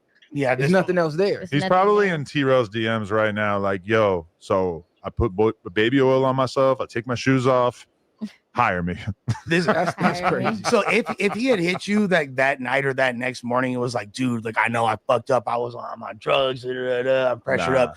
You wouldn't have giving him another. It's just like in that moment, it wasn't the fact that he turned up on me and almost got physical with me. It was the fact that it was so obviously this like toddler style reaction where he was like mad about something else and he was taking that on somebody else. Like that to me just showed like a level of emotional immaturity that realistically I had kind of seen in other aspects because I'd seen him sort of go through this with his manager where like 1 minute he's super cool with him and then 1 minute he's like tweaking out on him and everything. And even some of the texts that he was sending me about like the boxing match stuff and shit where I was just like, oh, this guy's a fucking dummy. Like, well, the first like red flag, no pun intended, was when he went to South Central that day, right? Exactly. Yeah, there you go. There's an example of him just being a fucking J-Cat. And it just kind of deviated from there, right? So a lot of people were making it seem as if though you were the aggressor in the situation. I think they have it misconstrued. Wasn't he the aggressor? Yeah. But the thing is that he's trying to say he pushed me. But when you watch the clip, it's like he doesn't push me. He just stands close to me, and I kind of gave him a little, which was not me trying to be physical at all. It was not like I was trying to take it there. But the fact that he didn't do anything physical, and then I pushed him, and he didn't do anything physical, is like, how are you possibly going to act like you're the tough guy in this situation when you didn't do anything physical, you didn't do anything to retaliate against me, and then you allowed your homies to drag you out of there, and you pulled your phone out to film the altercation, and you only got loud and started screaming and shit once you had your phone out, which kind of tells you everything you need to know about him just basically being somebody who was just trying to get a moment, you know?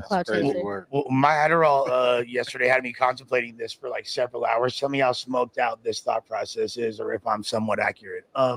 So I was really thinking about like what really made this dude crash out. And I'm thinking about he's made reference to his dire financial situation multiple times. Yeah. You feel me?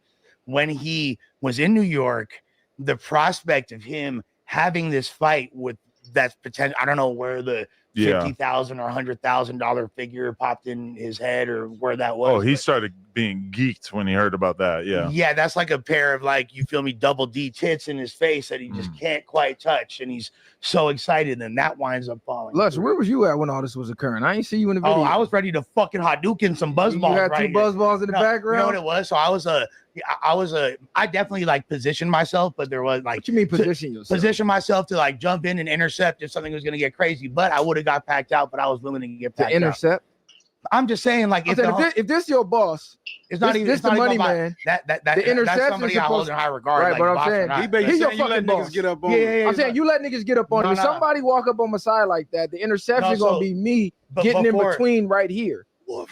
Positioning myself. To be fair, you guys are like a lot tougher than I am. You feel me? So let's just like put that out. So you mark out. Basically, what you're saying is, basically saying you just froze. No, I probably got more heart than like a lot of people because I'm actually knowing I'm gonna go into most physical confrontations might not be the victor. I'm still willing. I ain't nothing cowardly about. Because it's your building. Yeah, but let me tell you what happened though. And you could ask Donnie. He could verify because we both was like triangulating angles. Triangulating. So he been watching too many whack interviews. So you was lining up to know who you was finna get cracking on. Oh well, okay. So by far the best move I made managing my team. Got Connect Team and don't do schedules and spreadsheets anymore. And it works? Oh, like you wouldn't believe it. My team puts in their availability. I click auto schedule and boom, there it goes. No more Excel, no more phone calls, no more group chats. Oh, perfect schedule like that. Damn. So all you gotta do is post it. Yeah, my team loves that it's just one app. So they see their shifts, they can approve it, and I know it's covered. But wait, what if there's like a last minute change? I mean, that's the afternoon gone, right? So in that case, I just blast a shift for my team to claim. Everyone sees it, and I just assign the first one to pick it up. It literally takes 2 minutes. I'm telling you, it's all in the app. So they clock in. I can see who's working, who's late in real time, and their hours go straight to their timesheets, so I don't have to do anything. Wow. Yeah. I'm embarrassed to say, I used to spend 3 days prepping timesheets for payroll. Now it takes, what, half a day, tops? Nah, I gotta check this out. You should.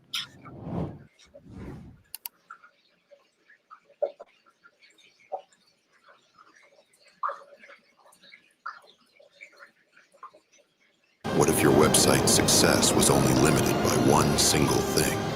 Privacy regulations.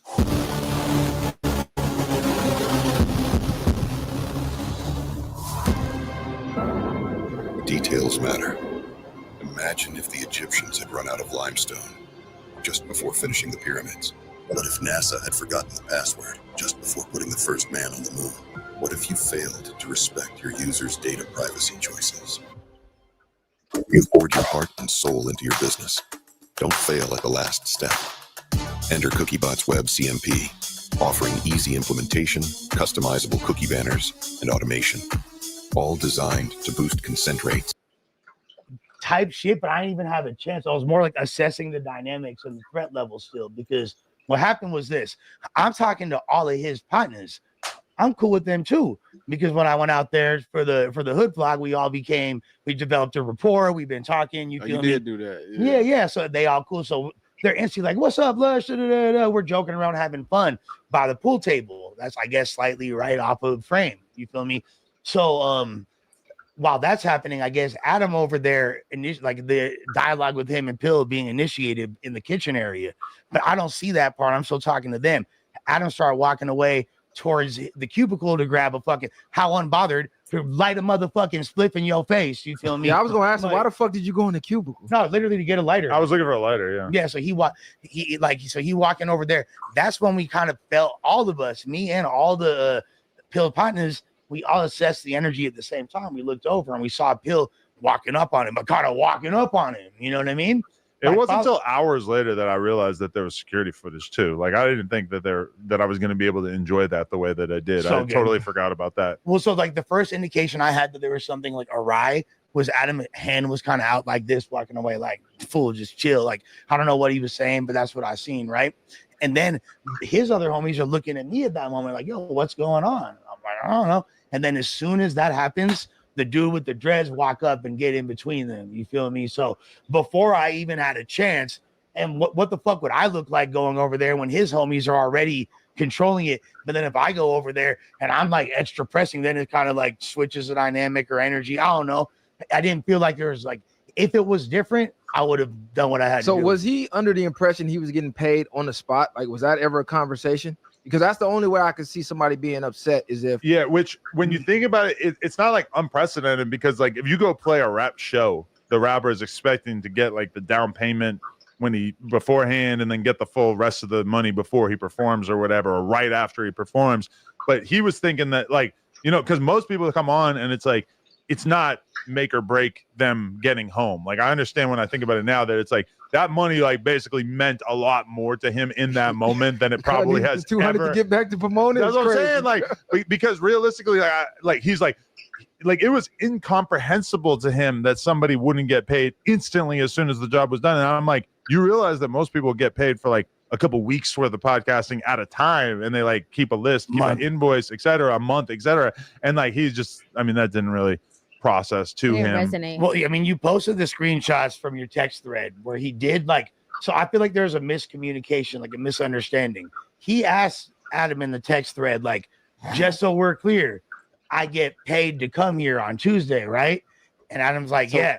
what was said after that?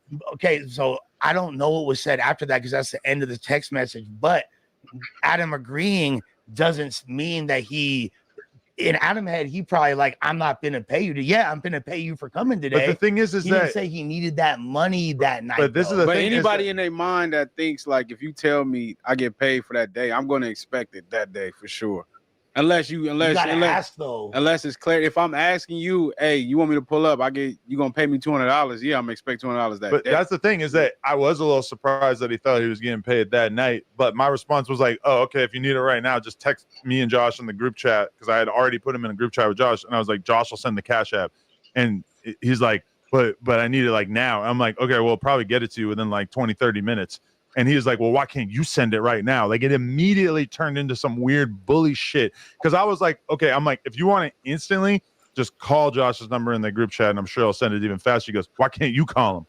So he not only wanted to be paid instantly, but he also didn't want to do absolutely anything. Like, he didn't want to text the group chat. He didn't want to call him, which to me, this is all indicative of, oh, you're not mad about this. You're mad about something else. What if he was all like, what if his tone had been different and he was like, dude, like, my bad. Like, hey, can you just do it? I'm having a rough time. I need some dough real quick. Can you just shoot that? Right. And I do feel like a pathetic excuse for a man because I don't have Cash App on my phone and that I have to tell Josh to do it. But, you could Zelle, Venmo, kid, like just. I can Zelle, but he said he didn't have Zelle. Oh, that's crazy. Yes. Okay. I think that's the only clearance he got for, not being in the wrong for tripping. If the agreement was, hey, after the pod immediately, I'm gonna get paid. Well, and then I leave the pod and I'm like, well, am I getting paid? Craziest shit. But once you tell them, hey, 20, 30 minutes, any reasonable person will be like, all right, for sure. Yeah, that's like very close to no It's time like at all. Yeah, because if 200 is making a break in you, cut, you got some other problems going on. I wish I would get paid that promptly. What the fuck? You feel me? But Shit. my thing that we didn't expect is that now it feels like there might be some sort of like battle for supremacy or a battle for like what the future of King Pill will be in Pomona, because there's some dudes who've been going around saying like, no, he's done, he's getting DP'd, he's getting put off the hood, and then he's got other people who are like rolling around with him outside of the liquor store on Instagram and stuff. So I don't know if that situation is going to cause anything serious. Don't blame me. I didn't intentionally cause the situation, but if that ends up happening, if he is no longer what he has previously claimed that he was, that's going to be a wild conclusion to this. So if that never happened, he would have still been good up here. Honestly, though, like even before all that, I was already thinking, there's no way that I'm having this guy back on the podcast because he just sucked so bad. You might could have given him a shot on the news. Yeah. I would have probably tried it maybe a little bit more, but I was going to tell him like, hey, the version of yourself that you brought to the podcast today, that's worthless to us. Like, I'm not paying you to come on the podcast and say that's 5 the thing moves. about playing a character. You got to be that character 24/7. That shit becomes draining. The real you gonna spill out eventually. Yeah. The most fucked up part, which I don't think a lot of you, I don't even know if y'all are aware, but this fool Josh has said yesterday that literally he wound up sending the money within a few minutes. Yeah. So basically during the time where King Pill is like turning up like right after he put his phone away. And You already had the You already had it. Yeah. Fucking Mike, they hit his cash up when he went to the camera app. Yeah, by the time he got in his car, he's gonna look and be like, "Oh shit!" Yeah. You know what I'm saying? Yeah, once you pull the phone out, you know, all right, cuz you looking for a viral moment at this point. I think even his homies knew that. That's why they broke it up. Because usually, if you turning up on somebody, your homies finna turn up too. But they looking at it like, bro, we trying to get our opportunity up at this motherfucker. You finna blow up for everybody. Or That's why they escorted his Or ass they looking out. at it like it ain't that serious. Nigga, you tripping. I don't feel like he was looking for a viral moment. I think he just kind of like whatever transpired during that show, he kind of just took it out on Adam, and that's how it kind of like. So when you pull out the phone and record, Escalated. what you think that was the intention about? I have back-to-back meetings. I can't find my notes, and I haven't had coffee. Man, I wouldn't want to be you. Who are you? I'm you. Future you. The one who uses Otter, the AI meeting agent that live transcribes meetings and creates automated summaries. Oh no, does AI take our job? Nope, just our stress. Frees you up so you could do what you love. Mixology for mocktails. Oh, we love those. Hey, what are we prepping for, bud? A planning session for a Q3 marketing campaign. I can't remember the budget. Watch this. What budget did we agree to in the last meeting? Alex approved $45,000. Oh, okay. But my meeting starts now, and I need caffeine. I feel you. Hey, do your thing, my guy. Otter's got this. Hey, welcome back. Go ahead. Ask the AI chat what you missed. Catch me up. Oh, that's cool. I only have 5 minutes to write a follow-up before my next meeting. We're so cute when we're anxious. It's confusing that you're flirting with me. That's not important. Watch this. Create a roadmap for our product launch based on what we discussed. There it is. Timeline, responsibilities, and milestones. I feel so chill. That is the feeling of winning. Oh, also, I put too much ice in it.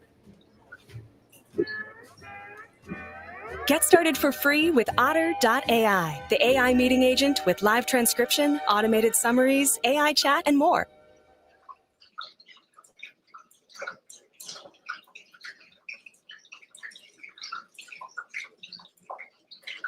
What up, though? Slide here. I want to introduce you to your new favorite collaborative tool. Let's go. My favorite part is that the name is what you're going to do. Start with your own loop. From there, you're going to open up your DAW, start firing off right away. Either if it's just a piano, maybe it's a little bit layered. After that, you're going to export it and then bring it into splices. Start with your own loop. It's literally that simple. From there, it's going to analyze it for BPM and chord structure. Next step is you're going to identify exactly what this is. Is this a piano? Is this a pad? Is this hip hop? Is this EDM? Find the loops that you like, cycle through, and you're just gonna bring it right into your DAW. Chop it up, add your special sauce, and there you have it.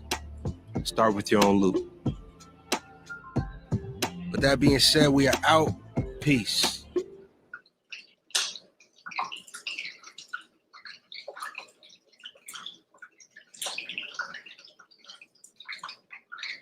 Content. That's looking for the viral moment, right? Okay, there. I'm just saying though, I think he was just more so like rolling over emotions that he was dealing with while it was like a show, right? It was like at the Tuesday show or something? And that's like damage control at that point. Like, let me try to like let me get whatever let me squeeze my last whatever content. juice I can get out of this last little But he probably piece felt of the like he was gonna tangerine. lose his spot. Like he already probably was feeling. Oh, yeah, it. yeah, yeah. No, he So knew. he was like, okay, well, let me just have this in the archives. Like that's a possibility. I don't think he expected it. He was better off doing that when Adam brought the diss up. If he was gonna turn up on Adam, he would have got more respected bringing that up. Like, hold on, cuz, what you on? You trying to get me to But beef with this dude nigga? said he was high though. You know what I'm saying? So But you still should have been high out there though. He right. wasn't I high don't enough to think pull the that high phone kicked in out. until he left. So what I'm saying is maybe it wasn't resonating, you know, and then I don't know. That's just my opinion. Don't be caping for these niggas, Jaleesa. I mean, I'm not capable, dude. I don't care about dude. I just went left on dude on the Instagram. But the thing about it though is that if that argument between Anne Hefe and King Pill, which is a pretty one-sided argument, if that had been the craziest, most dramatic thing that happened in that podcast, it would have been like a tiny little thing. It was him turning up on me that turned it up into this like whole thing of like, oh, let's figure out exactly why that happened. Like if he wanted it to be swept under the rug, he would have just left the podcast and maybe like kind of kept quiet for a couple of days and people probably would have moved on. Or if he wanted to, you know, come back and keep being a podcaster, he probably would have just talked to me the next day or whatever. But like I don't know. I mean, I honestly just don't think he's the smartest dude. I don't think he was capable of thinking it through. Like she said, though, it probably resonated. He probably sat there and thought about after the whole situation, like, oh, nah, that nigga set me up. Like, Them he probably comments. Thought y'all was better. Yeah, he had 2 hours to read the comments. The comments got the pressure in him up. Yeah, like he probably went back. He was reading the comments. He's like, oh, okay, I kind of got marked out. You know what I'm saying? Okay, well, I'm still in the building, so now I got to redeem myself. Definitely. It was kind of like. So, okay, yesterday, our boy 4Extra actually posted his return to the gram after the Grizzly hand incident that happened almost exactly a week ago. He posted a bunch of photos with him and his whole squad, his crew in the hospital, and that was kind of interesting because you get a little bit of a look at what his injuries were. But then after that, he posted another picture of him actually on the block outside, so it would appear that 4Extra is returning to prime form. He's posted up here with is that Rock? T-Rock, yeah. And then I guess this is the doctor. The way he's pointing at him, I guess maybe this is the doctor who he credits with keeping him alive and everything.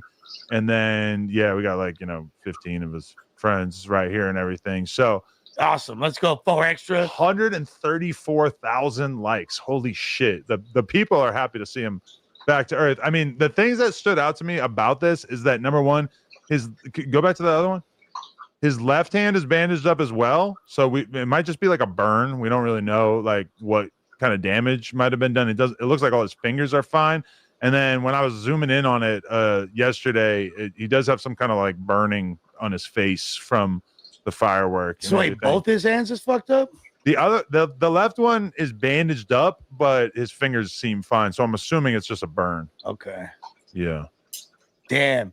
So do we have verification as far as is it true that he was in the passenger side of a car and tried to throw it out the driver's side window? That's what everybody's saying. I still feel like maybe that could not be the situation, but that definitely explains why there isn't any video footage and everything like that. Either way, Wack told me yesterday that he had a conversation with some of 4Extra's friends, and word on the streets is that he is shopping his return interview and that the asking price starts at $50,000. So I'm just gonna off rip take a step back and say the economics of No Jumper do not allow for us to pay $50,000 for an interview, especially when the food communities and you ain't hard foods of the world are just going to clip that shit and put it on the gram for everybody 5 seconds after it comes out.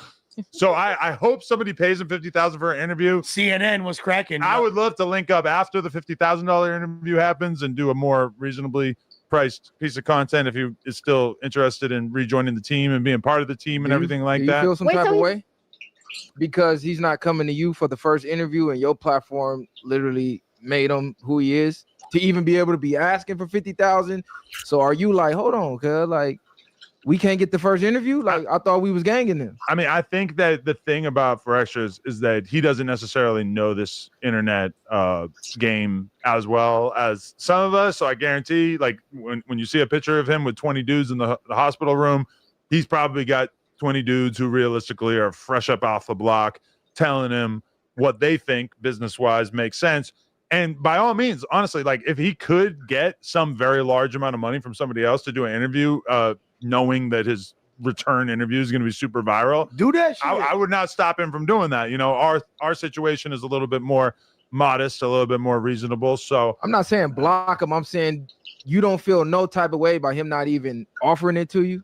Like, hey, Adams, I'm back out. Yeah, I got you. Don't put it out, Adams, until I go get this bread. Adams. You feel me? Then you can put your shit out. But I'm gonna give you the first inside scoop, and I'm gonna give you some extra that I'm not gonna give them. it would be nice to be reached out to, just because, you know, I did reach out to him. Haven't heard anything back. I went to go send him a voice note yesterday, and his text messages came up green. So I don't know exactly what that translates to, you know. Because I seen Kevin Gates went to visit him, but then they said, "Yo, you couldn't go visit him." So is there some type of So friction extra there? is restraining from like dealing with no jumper right now? We don't know.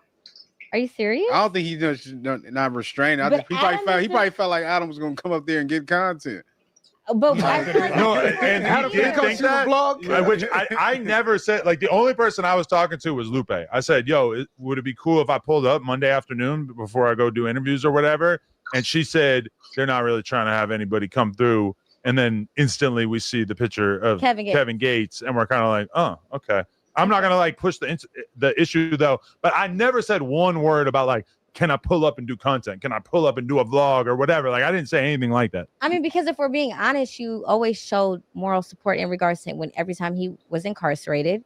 Like, and I don't think you ever like publicized that, did you? No, like when you would go support him at his court date.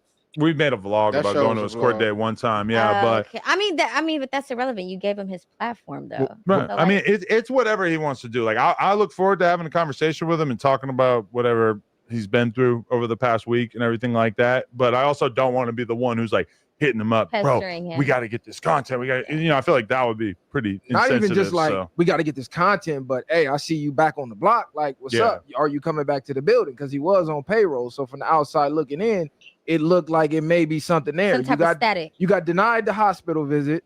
Your text turned green, and there's no talks of coming back to the building thus far. I'm not. I'm keeping it a buck. Listen, I'm in the dark. I don't really think he's thinking like that. I just think he knows this was a big deal. You seeing all that stuff on the internet, and like he said, he should be shopping to see who's gonna pay the most. And if you're not willing to give him the 50 and he can find it, then if he find it, I'm pretty sure he'll probably still tap back in with you. But I'm saying he donated 1,000 to the GoFundMe as well. So at the minimum, for sure, you donate 1,000. Yeah, you could pull up to the hospital room. Okay, that's what I was. Just don't bring no cameras, and we good. I was about to ask about that. Do you feel like because like people have this perception of you having this infinite reservoir of cash, that sometimes that when you do extend yourself in a generous manner, that they look down on it? Well, like I forget the dude's name, but there was a dude in here yesterday who, like, while I'm like busily walking around the office going to do something, he's like, "Man, why you only give for extra 1,000?" Which was kind of weird. It felt like I was reading an internet comment in real life. I'm like, he just like said that to me in the office, and I didn't even have like the energy to respond or whatever. I mean, honestly, like if he was in a position where he just needed cash or whatever, I mean, he could reach out to me, but I don't know. When I saw the GoFundMe, I think the only other time that I've ever given, a large amount of money to a GoFundMe was with T-Rail when the shit, and that was $1,000 too. Like, if I was going to advance somebody $5,000 or $10,000 because of like emergency hospital bills or whatever, then I probably wouldn't do so through GoFundMe. Yeah. So, I mean, that's part of the problem is just that like everybody's just online talking about shit. And that's part of the thing too, is that when I get like a little bit of a vibe of like, oh, maybe he's not fucking with me, I'm like, the first thing that comes to my mind is like, oh, he's probably believing random internet shit.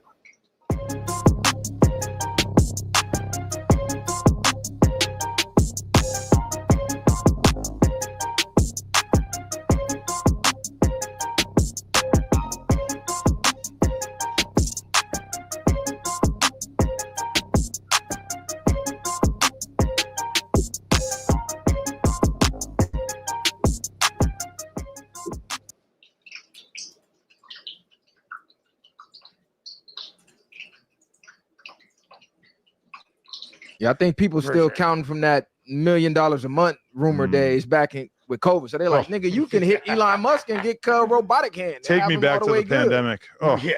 You know what the cold part is kind of like a similar situation with King Pill in the sense that there's people that haven't been experienced with not only being in the industry, the entertainment industry, but having large sums of cash. Or like if you've been in the industry for a while, you realize how frequent someone's going to come at you like with a play that it's like, oh, 6 figures, you're going to get paid this or that. And how rarely do they come through? Maybe 1 out of 20 of those situations will come to fruition if you're lucky. I mean, Academics was telling AD&T Rail that he would pay him $200K a month.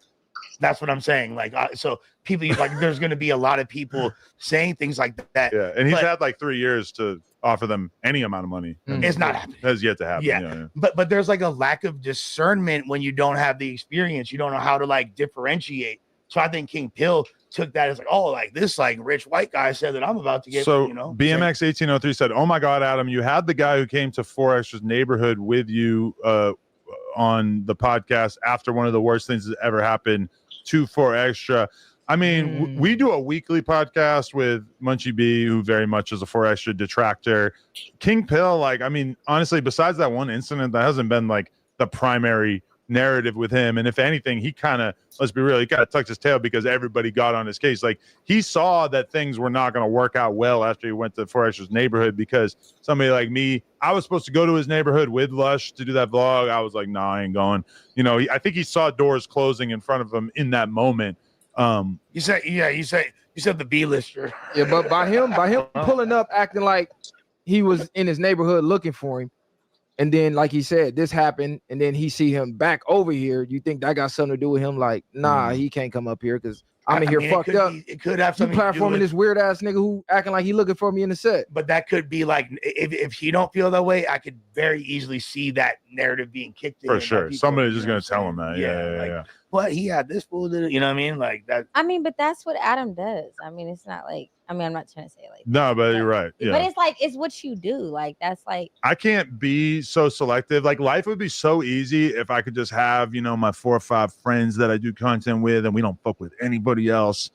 This platform is more interesting as a result of us having different personalities on. And it's like, obviously I don't want to have 2 people who want to kill each other come face to face, but it's like, you know, I can't just be like, okay, 4 Extra is my boy, so I can't fuck with any Hoovers, I can't fuck with anybody from Inglewood, I can't fuck from anybody from 8-Tray, a million like, as soon as you just partner up with 4 Extra and you're like, I'm not fucking with anybody who you don't fuck with, the world becomes extremely small. That's not an option for me. But even with those situations, you go into somebody's hood, and now his homies could feel away. So it don't even got to be about 4 Extra coming up here and going back and forth with him. You can turn the content in the street shit that easy by playing on the internet. That's what people fail to realize. And still, until this day in 2025, niggas are still out here playing with niggas' hoods and shit like that, which is crazy to me. Like, I think the dynamic with Adam, people put their loyalty on him, because you got to realize you're dealing with gang members. So we looking at it like, once you got my loyalty, you damn near gang. So they're viewing it.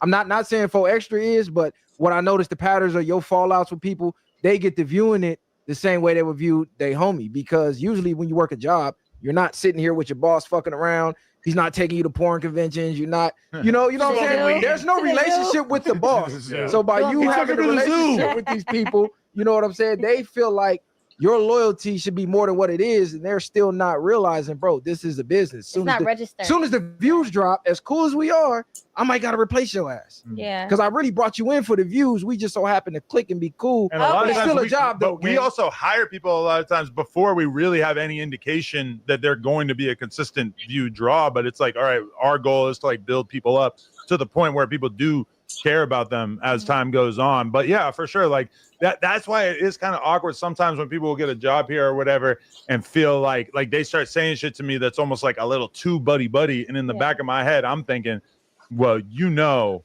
that this really, like, us continuing to pay you really kind of depends on you keeping the podcast interesting and, you know, keeping people intrigued by whatever you're putting out there. And sometimes it's like people get the job or whatever and they just think like, oh, I'm good, I'm good for life. And it's like, no, bro, like the content has to keep remaining interesting, and it doesn't have to remain interesting through bullshit, but it has to remain interesting one way or another. So it's like we got to, and even like with 4 Extra, like I was kind of getting to the point of planning on like sort of sitting having to sit down. You remember on the No Jumper show a couple weeks ago that we did a 607 Unk versus 4 Extra poll? Yeah. And it was like 70-30 in favor of. But that was like right after like the whole bully consensus. Yeah. And then, but then it's funny how seeing something like this completely twists the narrative. And now I bet if you were to do the same poll, that you would get a different result. Yeah, Unk is the bully now, 100%.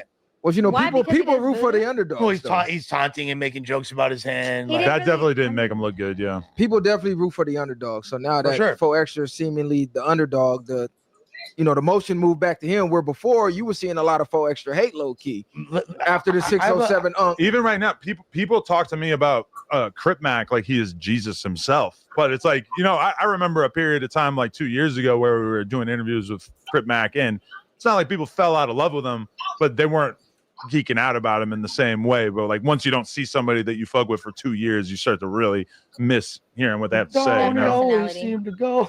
Don't know what you got to listen. I mean, that's the thing with the character thing. It's like, it's cool until it's not. When the people get tired of the repetitiveness, like, okay, we want a new character now, you kind of get pushed to the side. But what's saving Crip Mac is he went to jail. So now you low key kind of missing it. It's like, well, you don't know what you got till it's gone.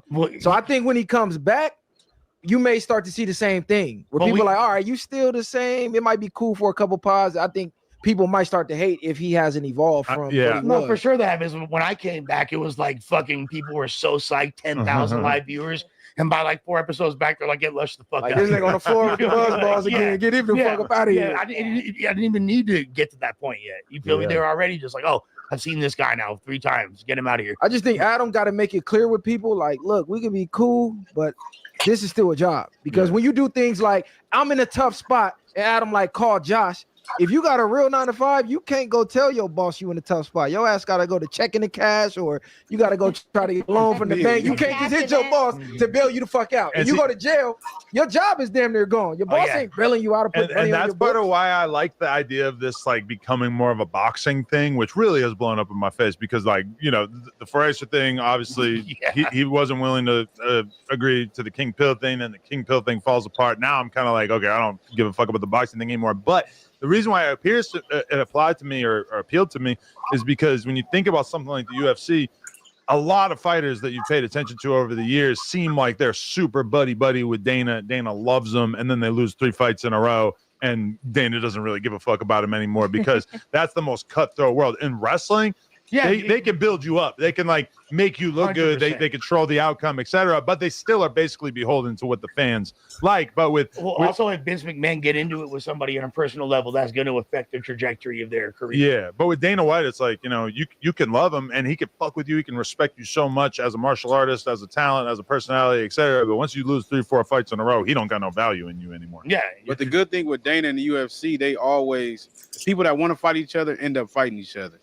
Like the best fighters is gonna fight. Not like boxing where fools duck for years and wait till an But opportunity. the UFC kind of has that problem now too, where somebody like John Jones kind of ducked like a lot of fights Tom and Aspinall. made people wait years to get title shots. Be and careful, shit. Brandon might call in. You just summoned. You just said John Jones. Yo, you are like the John And Jones he of this gonna blame you podcast. for it, too. When you crashed your car into the side of the building, that was a very John Jones move. And now, wasn't that the day Chuck Liddell was there? Oddly enough, I think it was. I think it was. I think yeah. it was. Wow. I want to ask you guys, like, you know, from like a members more, you know, I'll include you as well, Jalise. She's a real member. Yeah. What do y'all think? Do you think there is a way that King Pill could have handled that Young Ant situation and not made himself look soft, but still still diffused it and not like had it escalate? He probably didn't even ever have to say nothing in the first place. Ant was trying to stop what he seen was already gonna come if he let it linger. So I think, in my opinion, either that or he could have just spoke and just stopped the conversation when Adam brought it up in the first place and just didn't have to go there. And Ant would have never had to say nothing. They would have never had no words in the beginning. Or if he would have been like, oh, I ain't talking about that shit. Next subject. Not even just that. If King Pill would have directed that energy towards Adam for Adam doing the instigating, I think that goes a little differently. But by him letting Adam kind of, you know, throw the alley-oop out there, not saying Ant had to go for it, but he went for it, and that's why it turned into what it turned into. Because most members would have been like, Ant was doing this.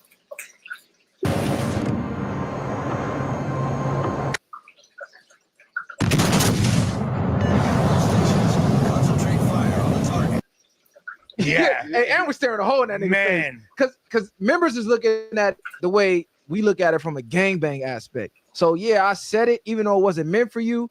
Nigga, I said what I said.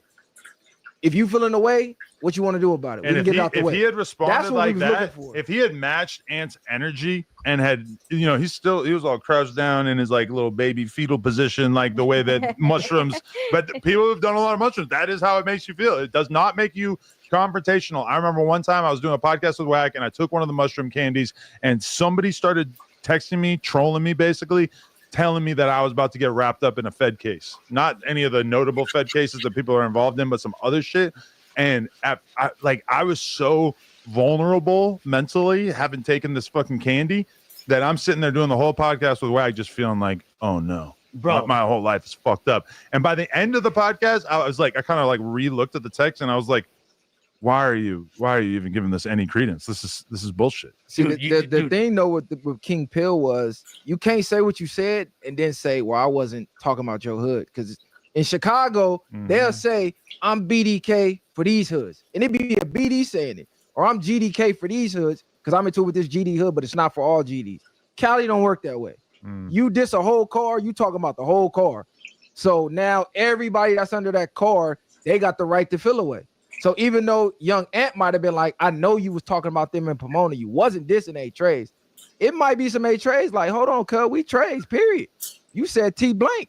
I still need to see about that. We have an expectation in LA that if you diss somebody in your song, you have to keep that same energy in real life, and you can't like back down from it. It's so crazy. Even him taking the line out of the song is kind of controversial from an LA perspective. It's damn near too late because you already said it. You offended somebody still, even though you took it out. Now we looking at you like you marked out. I'm gonna pray on you even more. When But I see you. the other alternative narrative could be like, well, it was respectful for him to take it out for the remix. I think he would have been able to get by with that. It wasn't his choice. Like they asked him to, right? That's like, because it's still a derogatory word, not only for them, but for certain damus that he supposedly probably fuck with. So them niggas was like, nigga, we not going for that. Yeah, that was exactly what it was. Like that hood you beefing with, there's derogatory names strictly to diss them. So if that's what you was on, you should have did that. But once you say T blank, nigga, that's every trade anywhere. And that could feel away. Those fools are still in videos, like throwing up the 3 with the middle finger after that too. So I like they went right back to dissing. Yeah, so it's like I saw that. That's like, what make it look even worse. I'm not dumb. That's why Ant is kind of like, I've been watching some of Ant's videos, and that's why he's not feeling it. Yeah. Because from his perspective, it's like, oh, you turned it down like that on the podcast, and then you started talking a bunch of shit. Yeah, you had the afterwards. chance. And he's even I didn't hear King Pill say it, but his homies were saying fuck blank and all that shit in those clips. And it's like, if King Pill really like wanted to keep it cool, like he wouldn't be letting his homies say that in front of the liquor store. We took shit out of the vlog they were popping it that day. I ain't even gonna lie. You feel me? Like they were, regardless, whatever. I find it interesting that we had N Gate last year and now we have T Gate this year. And we had S Gate with Munchie. And there was S Gate before. Really, we've hit all sides. Yeah, really. covered all bases. That seemed like to be the new play. It's like niggas come, they do the diss, and then they apologize because they know it's gonna get talked about for a week or two. That's why you low key. I don't want to say you can't get no passes, but you low key can't get no passes because these niggas know what they doing. Yeah, we need to really like put a sign on the wall that says no gang disses, and then we should have a list of all of them. We should make a shirt that says no gang disses. But is he like an active member? Like, is he like one? Is he solidified? Who? Pill? Pill, yeah. I mean, or is he just like he looks like a J cat on the internet? I can't even take. I can't really judge. There's the guy who was talking to Whack on the call yesterday was kind of questioning some of that, saying he's from San Bernardino, whatever. I don't know. But that dude, like someone was saying that he was from 456, but he not though, right? The guy that was like, I'm not 100%. I don't know. Yeah. I don't know. Okay, so let's talk about this one thing that's in the thumbnail, just so that we can not be the episode of the news where we didn't talk about the thing that was in the thumbnail. Click that link for the Hot Boy story. Shout out to my boy Hot Boy, one of the biggest up and coming artists. Put us in the corner. Coming out of Florida, who has a ton of potential, and unfortunately, he was busted with a gun on school property in Florida, which is a big no-no for a convicted felon. Florida rapper Hot Boy found himself in a familiar situation in the back of a police cruiser after officers say that he brought a gun and scaled a fence to get into a school parking lot. TMZ Hip Hop, which is apparently a thing, obtained Hot Boy's latest police report, which unfolds with the city of Doral police officers responding to a call at approximately 3:40 a.m. Wednesday about seeing a pair of suspicious males running through the parking lot of Doral International Academy of Math and Science. According to police, Hot Boy scaled a fence on the south end of the school and was later spotted on surveillance footage tossing a black Carhartt bag over a fence connected to a fancy community adjacent to the campus. Officers say that they discovered a black Glock inside the bag, and a records check flagged Hot Boy as a convicted felon on probation. Doral police transported Hot Boy and booked him for possession of a firearm and ammunition as a convicted felon and trespassing on school property. Hot Boy previously served 3 years in prison on a RICO charge and was briefly detained back in February. He has been teasing the release, blah, blah, blah. He's got a new album coming out. So, man, what a bad look. Suspicious males, huh? Yeah, it's not a What does that mean? We know what that means. Black with wicks in Florida. Black guys. 4 o'clock in the morning. He living up to his damn name. Yeah, he is a hot boy. Sure. You out there jumping school fences at 3:40 a.m. They probably got alarms and all type of stuff. Only way I can see that even making sense if he was trying to get away from something else. Yeah, I can't even imagine what he was getting into at 4 a.m. on foot that would necessitate hopping fences and running through a school and everything. I mean, I don't know. Florida's a weird world, though, where it's just all these like little gated community type vibes and everything. I don't know what the hell he's doing. So he was somewhere else running from the Johnnies and he hit the school fence. Yeah. So that's how they hit him with the school. Ooh, that's yeah, gonna but hurt. so it's really just a technicality. He's not like trying to get onto the school. Right. You know, he's just trying to evade the Johnnies. Ooh, that's gonna hurt. And he was a felon already? Yep. Yeah. Ooh. I don't know. It's weird because like Florida will have such relaxed laws when it comes to gun ownership and stand your ground and things like that. But then like give such stiff sentences for other things. But the thing is that it's like once you're a felon, then all your gun cases You aren't have state no- cases anymore. Everything's a fucking Fed case. Federal case. And there's like legal requirements that, you know, if you get caught with a gun as a felon, you're probably getting like Getting your vehicle's windows tinted can provide many benefits that California laws prevent you from taking advantage of. Forever Tint has streamlined a process that will allow you to install darker window tint on your vehicle entirely legally. With your tint exemption certificate from Forever Tint, you can install the tint you have always wanted without the fear of being issued a ticket. Take advantage of this process for new or existing vehicle tint. Call or book today to learn about the process and make your tint legal within as little as 5 minutes. at least 3 years. I think 5 it carry in years. Florida it carries up to 15. So I believe it Yeah. goes off your priors. How many priors you Like got? being down south and having guns is great as long as you don't have pre-existing felonies and stuff, and then all of a sudden it becomes very difficult, which is really means that okay, if you have felonies living somewhere down south is a problem because everybody else got a gun and then you don't. Whereas like if you have felonies and you move somewhere like New York where there's a lot less guns, probably going to be a little bit safer, you know, because you know, even like that came to mind with 4 Extras is like when he fucked up his hand, it's like, damn, like he's not gonna be able to fight like that anymore. He's gonna have to keep a gun on him all the time, and he's a big felon. So it's kind of like you've been forced into a trick bag at that point if you can't 100%. I don't know why y'all keep saying he can't fight like that. His niggas quit doing it. He's gonna work on that left overhand. Yeah. No, I'm saying his niggas with hands gone that still fight. Niggas hit you with elbows, all type of shit. Even And that with, nub with a gonna turn boxing into like glove, a bat. with a glove, you could even you could still feel the force, even if you can't fully ball a fist, right? You know what I'm saying? But it's gonna take a while for his hand to go ahead. You just gotta hope he don't got no nerve damage or nothing like that. Yeah. 'Cause like bro was saying the other day, you might hit somebody with the nub and you not knowing what the nerves fuck around and make your back go out or something like that. The nerve damage is crucial. It's different. Jalise, do you think that you could be in a relationship with a man who was missing a hand? For sure. No. Really? Even if it's bad, right? You're a racist. It depends on his bag. It depends on what his bag I would is. have to already have been with him. Okay. Okay. Now, if I was already with him, that's a different story. But if I wasn't with you and then we just, stumbled across each other or whatever the case, no. So if he is a high profile type of nigga, It doesn't matter about he notoriety. pull up in a Rari. It has nothing to do with You not getting notoriety. in? No. Jalise capping. Chris Brown pull up, you ain't fucking with him? No. Jalise capping. No. Jalise is No. capping. What about You're not bashing Ruby Rose with one hand?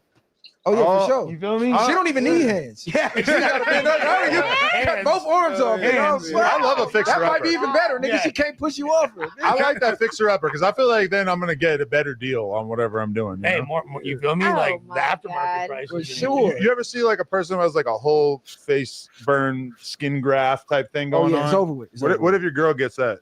You gotta be in love with her soul. The booty still look good, the titties still look good, but the face is. It depends on how long y'all been together and how much trooping in the field she did with you. If she been down A1 since day one, you can't leave her for that. She might got to give you some leeway with some action with the outside world, though. You know, Okay, but she got to be open to bringing bitches in or what something. Would you still like? I'm not leaving my girl if she have a terrible accident and fuck her face up. No, because she been solid, she been loyal. That's fucked That's up to me. different. I'm gonna use this as an opportunity to show what a good person I am. For a while, at least. Wow. Now, because you know that really happened. It was the dude. He was in the military, and his whole fucking face got melted. His wife wound up leaving his ass after about a year. Like completely disfigured though. That's what I'm saying. That nigga be on the internet sick. Yeah, you that seen nigga look, Cub? he hate his life. Yeah. Yeah, Cub I look crazy. And I seen one where the dude saved his kid or something like that. I think he damn near regret saving the kid. At this Nigga like point. fuck these little bastards. I could have made some more. You look motherfucking pussy. Exactly. Thanks to your ass, man. He thought he could Rats. handle the Cub. Burnt up. All right, let's go back to the news topic list. Best wishes to Hot Boy. Hopefully he's able to beat this situation. I'm a little bit Florida not skeptical. playing with niggas. Nah, down but there, niggas though. be idiots though. You just beat a Rico or whatever you got. 3 years, that's a win to me. You beat it. And you go back already. I don't know how long he been out, but to go back at 3, 4 in the morning for a damn gun charge is crazy work. That, you know, the thing is too, like what you have to be really careful with is if you get caught with Blick, if they could trace the bullets to another state, that instantly makes it another federal charge. Mhm. Like there's so many Yeah. little intricacies. They janky, Yeah. For sure. Definitely. Okay, Les, you want to read number 3? This Damn, is a big all right. story coming out today. Check game, you feel me? One of the ugliest light-skinned couples of all time, T.I. and Tiny. Oh wow. You feel me? A jury Tracksuit. awarded $71.5 million in their copyright infringement case. They had their daughter signed to a girl group called the OMG Girls. A huge manufacturing company copied the look and name of the group and made OMG dolls without compensating them. The judge on the case decided 71.5 milliwap was too much and then vacated the 53 million they received to punitive damages to $1, giving T.I. and Tiny the option to walk away with 17 milli or go through another trial. T.I. and Tiny, standing on business, rejected that 17 mil and they're working on appealing. She is the finest Muppet I've ever seen. Let's take a look. Every business owner with people out in the field needs to know about connecting. It works? Oh, like you wouldn't believe it. My team puts in their availability, I click auto schedule, and boom, there it goes. No more Excel, no more phone calls, no more group chats. Perfect schedule, like that. Damn. So all you got to do is post it. Yeah, my team loves that it's just one app, so they see their shifts. They can. They've been fighting this lawsuit for a few years now, right? That's one of their daughters in this group, the Yeah, OMG the one in the blue Girls. hair. Yeah. I think blue one hair. is, I think one is That's Tiny's Tiny's daughter. Because I do recall that when this verdict first came down, that T.I. and Tiny were happy as hell getting this. Because, I mean, you hear $53 million, you're like, holy shit, you guys just hit the lick of a lifetime. And then to find out that that could just easily be turned into $1, like, crazy. But those are essentially just pop funks. Like, how is that? Like, how do they even have a lawsuit there? They literally are pop funks, no? Like, you could go to the pop funk store in Hollywood and get a custom LBC Messiah one of you right now. Literally. Like, I mean, it kind of stands out $1 that is crazy from 53 in. basically all those dolls look white, right? So it is a little interesting to be saying that this all black girls group was impersonated, had their image stolen by a bunch of. also, they're saying their image and likeness was, I thought they were saying the actual dolls. Like No, yeah, they had a group called the OMG Girls, and then they ended up putting out toys called OMG Dolls that, in their perspective, stole Their concept. the engine. Like, Which if the similarity is just like funky colored hair, I mean, there's a lot of funky colored hair out there. You ever see that pink pussy march that they did and stuff? You ever go to any kind of like liberal leaning like rally? You're gonna see a lot of purple I and was just pink gonna hair. say that's like three girls. That looks like 3 girls in East Oakland right now. You Oh feel me? my Like, gosh. I'm wrong. I'm not gonna play. Like you said, look like a young liberal college student on any college campus today. Yeah, blue hair. Yeah. I don't see. I don't think they settled. got no action with this. I think T.I. and Tiny's lawyer already told them like just let it ride out, which is why they working on the appeal. Like I ain't even paying you bitches $1. Like But we they just finna go all offered the way through 17 with it. million, right? Wait, so look, they were awarded 17.8 million in actual damages, and then 53.6 million in punitive damages. And then at the top it says a federal judge has officially slashed the punitive damages to $1. So am I taking that to mean that they will probably be actually receiving the 18 million or something in that neighborhood? And then meanwhile, they're not going to get the 53 million, because if anything, I mean, that sounds a lot closer to reasonable, even though $18 million for these dolls does seem kind of absurd. Am I just super out the loop, or have you guys heard of the OMG girls or OMG? I never heard of it. Never heard of I it. ain't never heard of none of that. I heard of them. You but, have. but when you walk down the aisle in the toy store, you do see a lot of wild stuff that you never would have expected. Yeah. Yeah. No, I'm just like, yeah, exactly. Like, I'm not hip to the. It just seems like really inflated numbers for a lawsuit of this nature, unless like it's something insanely popular. What type of numbers are these dolls doing as far as in That's what sales? I'm asking. Also, yeah. should I look up the OMG girls on YouTube? Like, let's see how Yes. successful they are, because I'm assuming not very. I guess I'm slow. from a long time 71.5 ago. million in total, 17.8 million in actual damages, and 53.6 million in put into damages. So I'm like, they should just take the 17 if they offered them that. Well, no, I think it's both. No, they think They they trying can to get get more. more. They think Okay, they but can get more. I spoke too soon, because 13 years ago, the OMG girls Vivo, they have a song called "Where the Boys At" with 19 million views. A song called "Gucci This, Gucci That" with 17 million views. It would appear that that's kind of the ceiling that they reached. But either way, so okay, this was a long time ago. That Basically, probably was when T.I. and 3 Tiny months- was hot with they show. Yes, they and probably all had that show at that time. Yeah.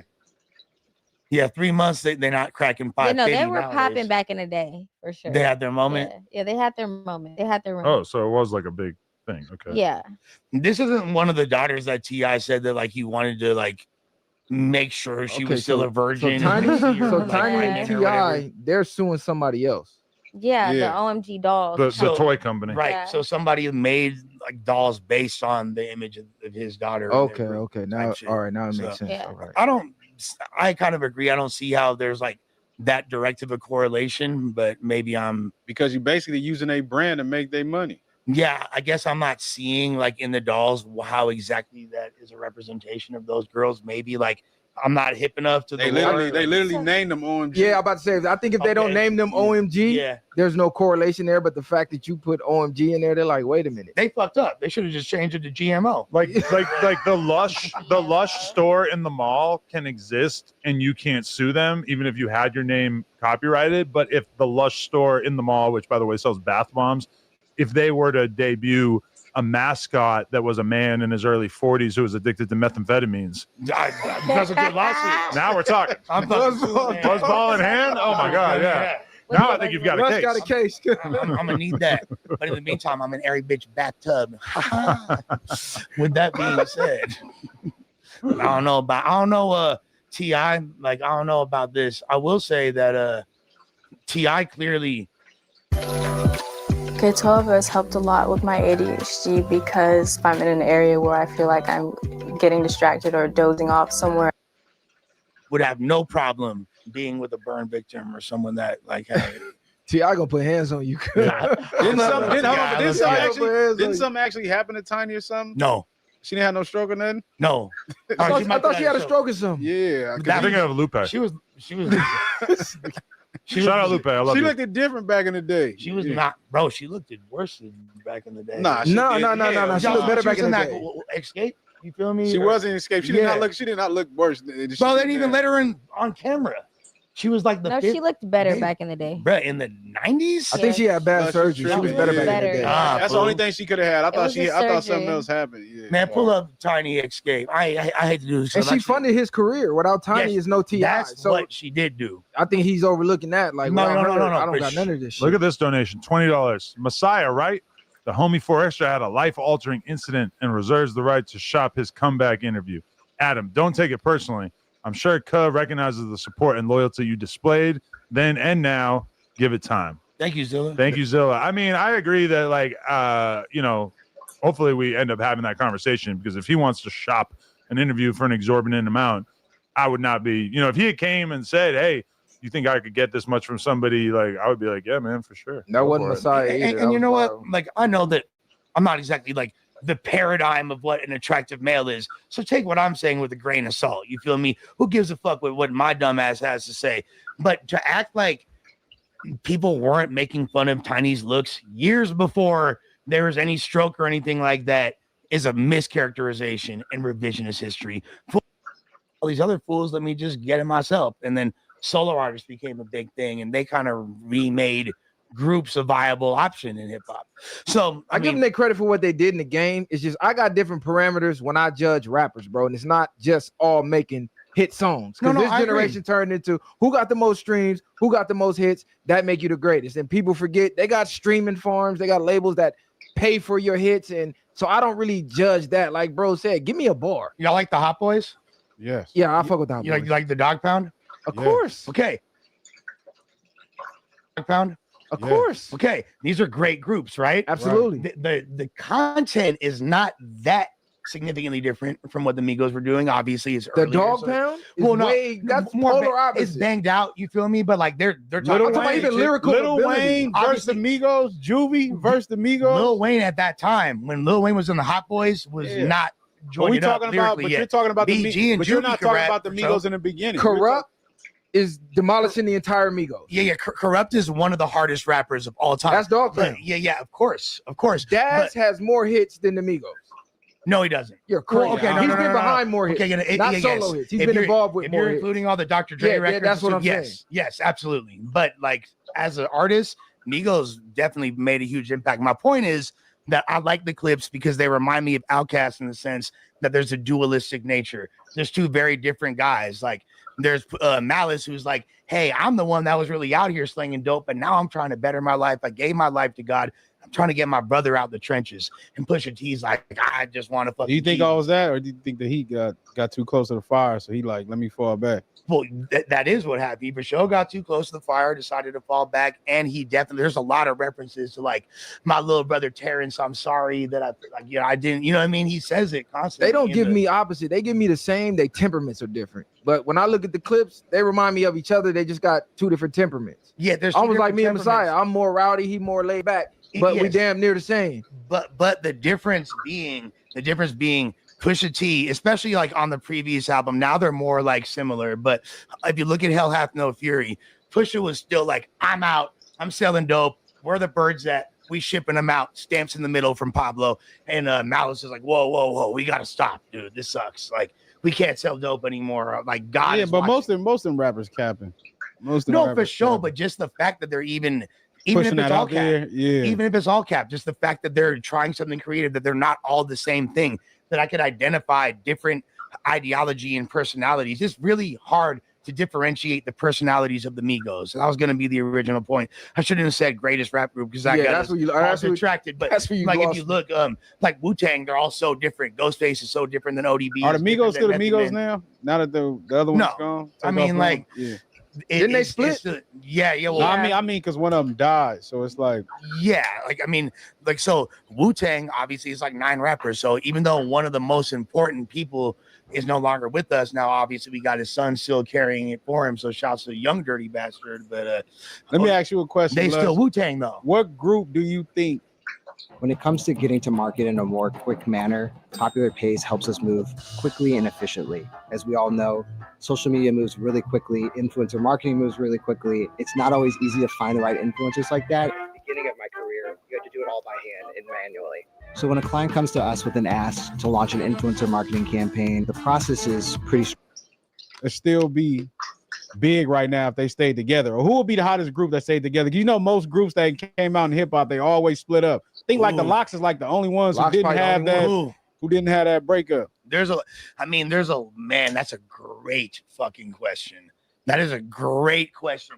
I think that when I think about things like that, it's not as many groups that pop out instantly. It's Because you more can go like, far as back to NWA now. Yeah, I yeah, was yeah. just gonna exactly. say that Yeah. NWA. I don't know. Yeah. Are we talking in regards we to just- errors? No, No, it don't matter. From Any any era. era. I feel like NWA was. I think one I of got the an easy ones. answer for that one. Go ahead. I think G Unit is probably the biggest. That's funny you Oh, said that. yeah. 'Cause I was thinking G Unit if Game never left. That was That's like what the first one that's that what I'm popped getting in my at. head. Exactly. Yeah, yeah. Just I was 50 and thinking Game that. alone, they dynamic, bro. They would have went crazy. Do you think it would have been significantly bigger than G? Because G Unit was huge without the Game. So what about still. the Hot Boys when they hit? That's the a scene? good one too. Trill The Fam. 99, 2000s, them niggas was hot. Yeah, I think as they aged though, they didn't keep the hotness. Whereas Game, even though he went solo, he still was up here. 50 still was up here. Banks still got a cold cult following. So I think G Unit would have been bigger. It's such a really hey, here's the obvious answer too. Probably the greatest group of all time. Outkast. You feel me? Like, why the fuck y'all stop? You feel me? Like, Outkast for sure. But the cool thing is, like, them stopping when they did, it's kind of like y'all left us with a perfect catalog essentially. So, you know, y'all ain't would we want to see them keep doing music and embarrass themselves? Or like, was they embarrassing Somebody said themselves? Saint Lunatics. This nigga said the Get the Saint fuck out of Lunatics. here. No offense. Shouts to Murphy Lee and them, but yeah. That nigga said the Saint wow. Lunatics, cuz. Hell no. I'm 607 Unc wrote all that shit. Yeah, allegedly. exactly. Like a lot of the groups that I think of that like their trajectory stopped is because like a member died, like Gangstar, Guru, rest in peace. Rest in Deep, peace, for Prodigy, sure. rest Mobb in Deep, peace. rest in Like peace, yeah. a lot of the greatest Tribe Called Quest, Phife Dawg, rest in peace. De La Soul, you feel me? Even Dub, rest Slum in Village, peace, didn't one of you them feel me? die? Huh? Who died from Slum Village? Did somebody? Oh yeah, Jay Dilla. Jay Dilla. Yeah, rest Two, in peace Dilla. Isn't Batin too? Yeah, it's two. Yeah, of rest in them. peace Dilla, cuz Yeah. crazy beat. You had the Dipset, you had Rock, you had a lot of I think that's probably the best answer. We could just Dipset? say Dipset, right? Why the fuck did they stop? If they would have stayed, because here's the thing. I don't think they know. would have been hotter than G Unit, but Dipset would for sure. But They had a I moment. think Rockefeller might have been the most overrated ever.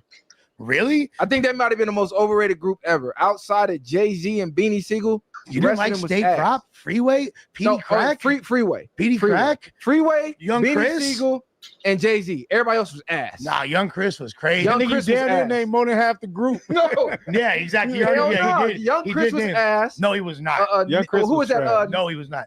Neef, Neef, O'Malley, ass. fucking- O'Malley yeah. ass. What's the other dude? Oskino. You feel Oskino me? ass. See, I don't even think of all of them when I think about there, the Rock. there was a part of Rockefeller. Yeah. I mean, Ye. You feel me? Twista. If we're want to get super technical. We're not counting MOP, Twister.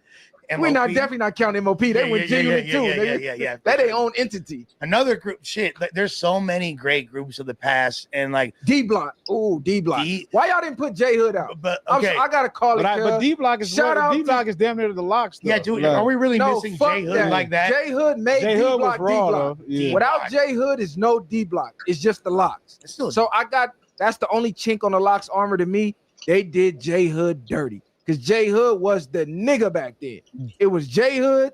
You had Jewels for the dips. Yeah. You had Lloyd Banks for G Unit. Yeah. Jewels got put out, went crazy. Banks got put out, went crazy. When it was time for Hood to get put out, Sheik jumped over the nigga again. Nah, they did him foul when they took him off that song, off their biggest song. That's when they did him wrong. The Jadakiss song, the Everywhere We Go. Yeah. J Hood had the best verse. They took sure. his verse out of the video. I'm like, what the fuck? You supposed to push the young nigga. But J Hood was always a better rapper than Sheik. But Sheik's For like, sure he was. He was. yeah. But Sheik's appeal was never rapping good. I always felt like he would just say like, I think really Sheik, to grimy me, shit. Sheik just got brought along with the rest of them, with Jada and Sheik had a Styles. couple hits. he for sure beat them up in a fight. Too. That part, and he was like the enforcer. Yeah, for sure. But for sure, J Hood, he should have been a superstar. They did him dirty. I can't lie. Well, then they when did he, him greasy. when he dragged that fucking chain Dragged down that the D-block block, homie, chain. it's a wrap. But Was it a rap? Because you got to understand, he was a young nigga. They should have gave Cud another shot. I don't like the way they did Cud.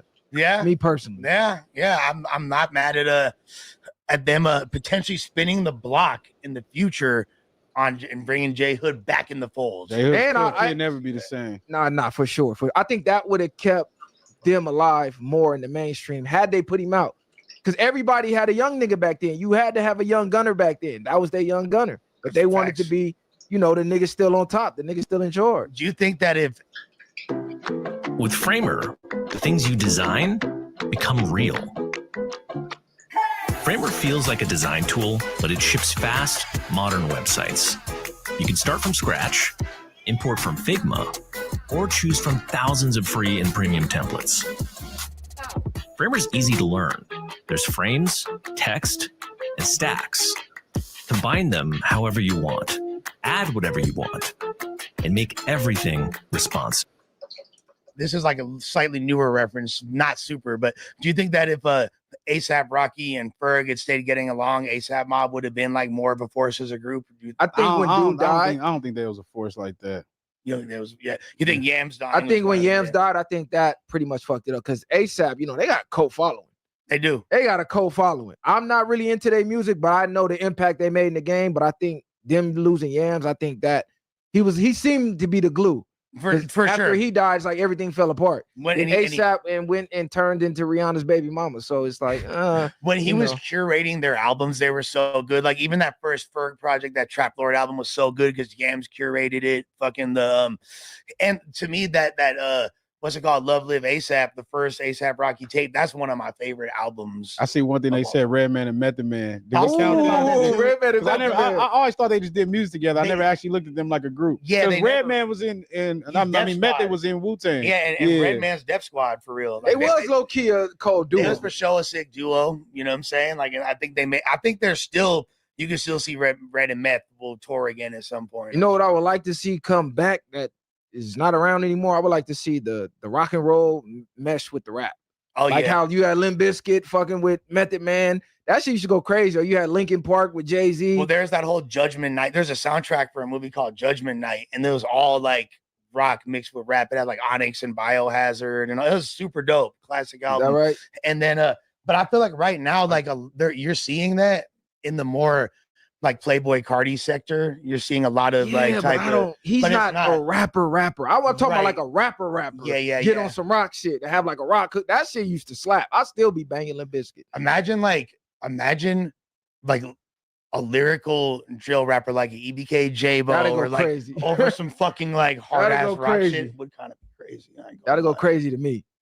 Y'all I don't think they're not a rap on them type of beats though. It would definitely take some getting used to, but like I think that there is a strong possibility. What you got a bag of buzz, boy? This nigga got a bag of buzz. Hold me down for like 2 minutes. Nah, we got you. We got you. Let me go take these Nah, off for camera. sure. So who you listening to right now, Jaleese? Oh, what's up with J-Bo? What is case looking like? I know you got the inside scoop on everything. He done went out there and got banged and caught a Fed case. What is it looking like for him? It's not looking too good right now for dude. But I tell myself I wasn't gonna be like the spokeswoman for them anymore, you know. Nah, you the spokeswoman. It's all you already said the stand- ship- she said the ship- solidified, she said it's the over ship with. is sailed. I'm Something. done. Every time I look at her story, you say EBK on that motherfucker. So nah, you the spokeswoman. What is it looking like? I mean, honestly, right now it's not looking too good for dude. It's not. He already kind of knew that was gonna happen before it hit the media. He knew what that was gonna happen. They already told him he was looking at 30 years. Yeah. Like, what was the details though? Was he riding with it, or was it like a Lil Wayne type of thing? Like all the stuff was there and they put it on the rapper, or they caught it on him. No. So what happened was when he cut his ankle monitors off, whatever the case may be, he actually got a call.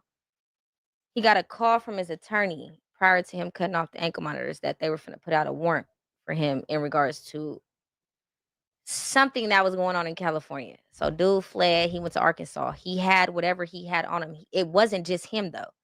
It was other affiliates in regards to his infrastructure. It was other members. But for infrastructure, I love his infrastructure. But for some odd reason, dude was the only one that got railroaded with the charges. You know what I'm saying? Like everybody else got out. You know they usually put it on the rapper. If you the main, you the money, you the rapper, they gonna put everything. But I on mean, you. just on GP, I feel like whoever was with him You that got didn't have. backdoored. They were supposed to take it, huh? That sound I like feel like- some backdoor shit. I You feel ain't like sitting they down was with me. Yeah, who Yeah, dropped like- Ski? Yeah. Who dropped Ski? Huh? Who revealed the location? Job Low? Yeah, who dropped Ski on? They him, were brother? already under investigation. So, I mean, it wasn't hard for, the federales to tailgate them. It wasn't, I mean, come on. It wasn't rocket science. Like, Didn't he get cleared to go on tour out there though? He got cleared, but right after he got cleared, he got the call from his attorney that that a warrant was about to be issued for his arrest. So that's why he cut it and go. Why the fuck he go to Arkansas? Out of all places Yeah, in the world, you went to Arkansas with Blix. Well, and he all was that. What the already fuck wrong out with there, you? like, kind of intertwined with the scene in Arkansas. So he kind of had. To be fair, Stockton essentially is Arkansas. I'm just saying though, like, God, all the places you finna flee to, nigga, you fled to Arkansas. Probably got people out there. You never And hella know. land to hide out Then, at, like you yeah, said, a shit. nigga probably thinking exactly. Yeah, ain't Yeah, nobody like, finna find me out ain't here. nobody gonna see me out So here. who finna take his spot then? Because he was the next nigga up from what it looked like. Lil Break, come on. Stop playing. Why'd they put on the No Jumper Reddit that I look like Lil Brazy's mom, or I could be Lil Brazy's mom? Well, there's definitely didn't like see some that? heavy Jalise influence on Lil Brazy. He for sure. Stop it. Like, That he- is EBK influence. No, this fool Lil Brazy, like his nursery rhymes were Jalise videos about J-Bo. I don't even know how y'all entertain this shit. Lush, you a cold nigga for this. Y'all blew him up, got How many pressed he outside. getting pressed every time I look up? Man, This is EBK's newest creative player. I'm almost like an old man at heart. I don't know why I've been like that since I was young. Even with producing, I still like making beats the old way. But I love when something new or some new piece of technology, some new equipment come out. Cause it's like, dang, I can use that to add to what I do, and it'll make me that much bigger or better. This right here helps me to, expand and think outside of what I would have done. I like that string line right there. That's hard.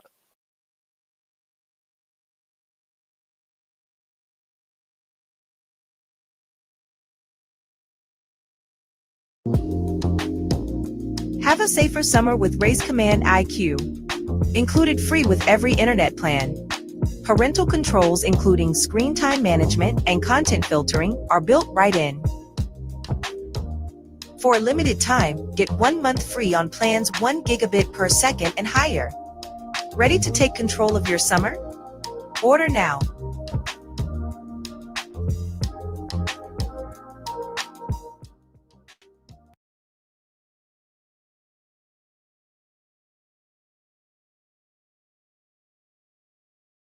That's crazy. Yeah, I'm not Straight out of Utah. You like that 3 string? Is he still going up, or he gave He up? for I sure seen him need to say take something that he done with the 3 chain game off. banging, right? So he said that, then he walked that back. It's look, you're dealing with the kid. He's changing his opinion and what he The has to child. say. But that's because the niggas around him allowing him to do The all niggas that. around him, you mean Lush? No, I'm not. Nigga, Lush created this. Nigga. I am not. Lush brought you here. This all Lush I'm not even created. saying that. They brought him here. He was already making a little noise before he got here. Yeah, exactly. Yeah. Like you didn't. I didn't create Lil. Nah, Brazy. Lush, I can't that's take 100% Who brought him you. to No cuz. Jumper? Thank you. That's but I can't 100% take Lush. credit. Lush to No is G Jumper? homie. Well, I brought him to No Jumper on request of Big 22, who I showed Lil Brazy to a while ago. Yeah, I thought he was funny. What's and his I thought real name, man? Y'all gotta Dude, drop that trip out. moniker. You guys want to hear this? You guys ready? He does not have a white boy name.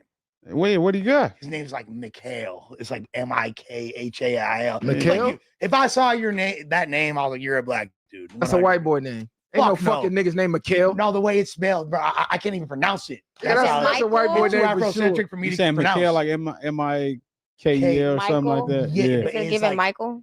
But bro, yeah, it's Mikhail, that sounds like a white name. Hell But no. at the end of the day, he need to leave that shit alone. Somebody gonna crash his ass. All these niggas just going viral recording him.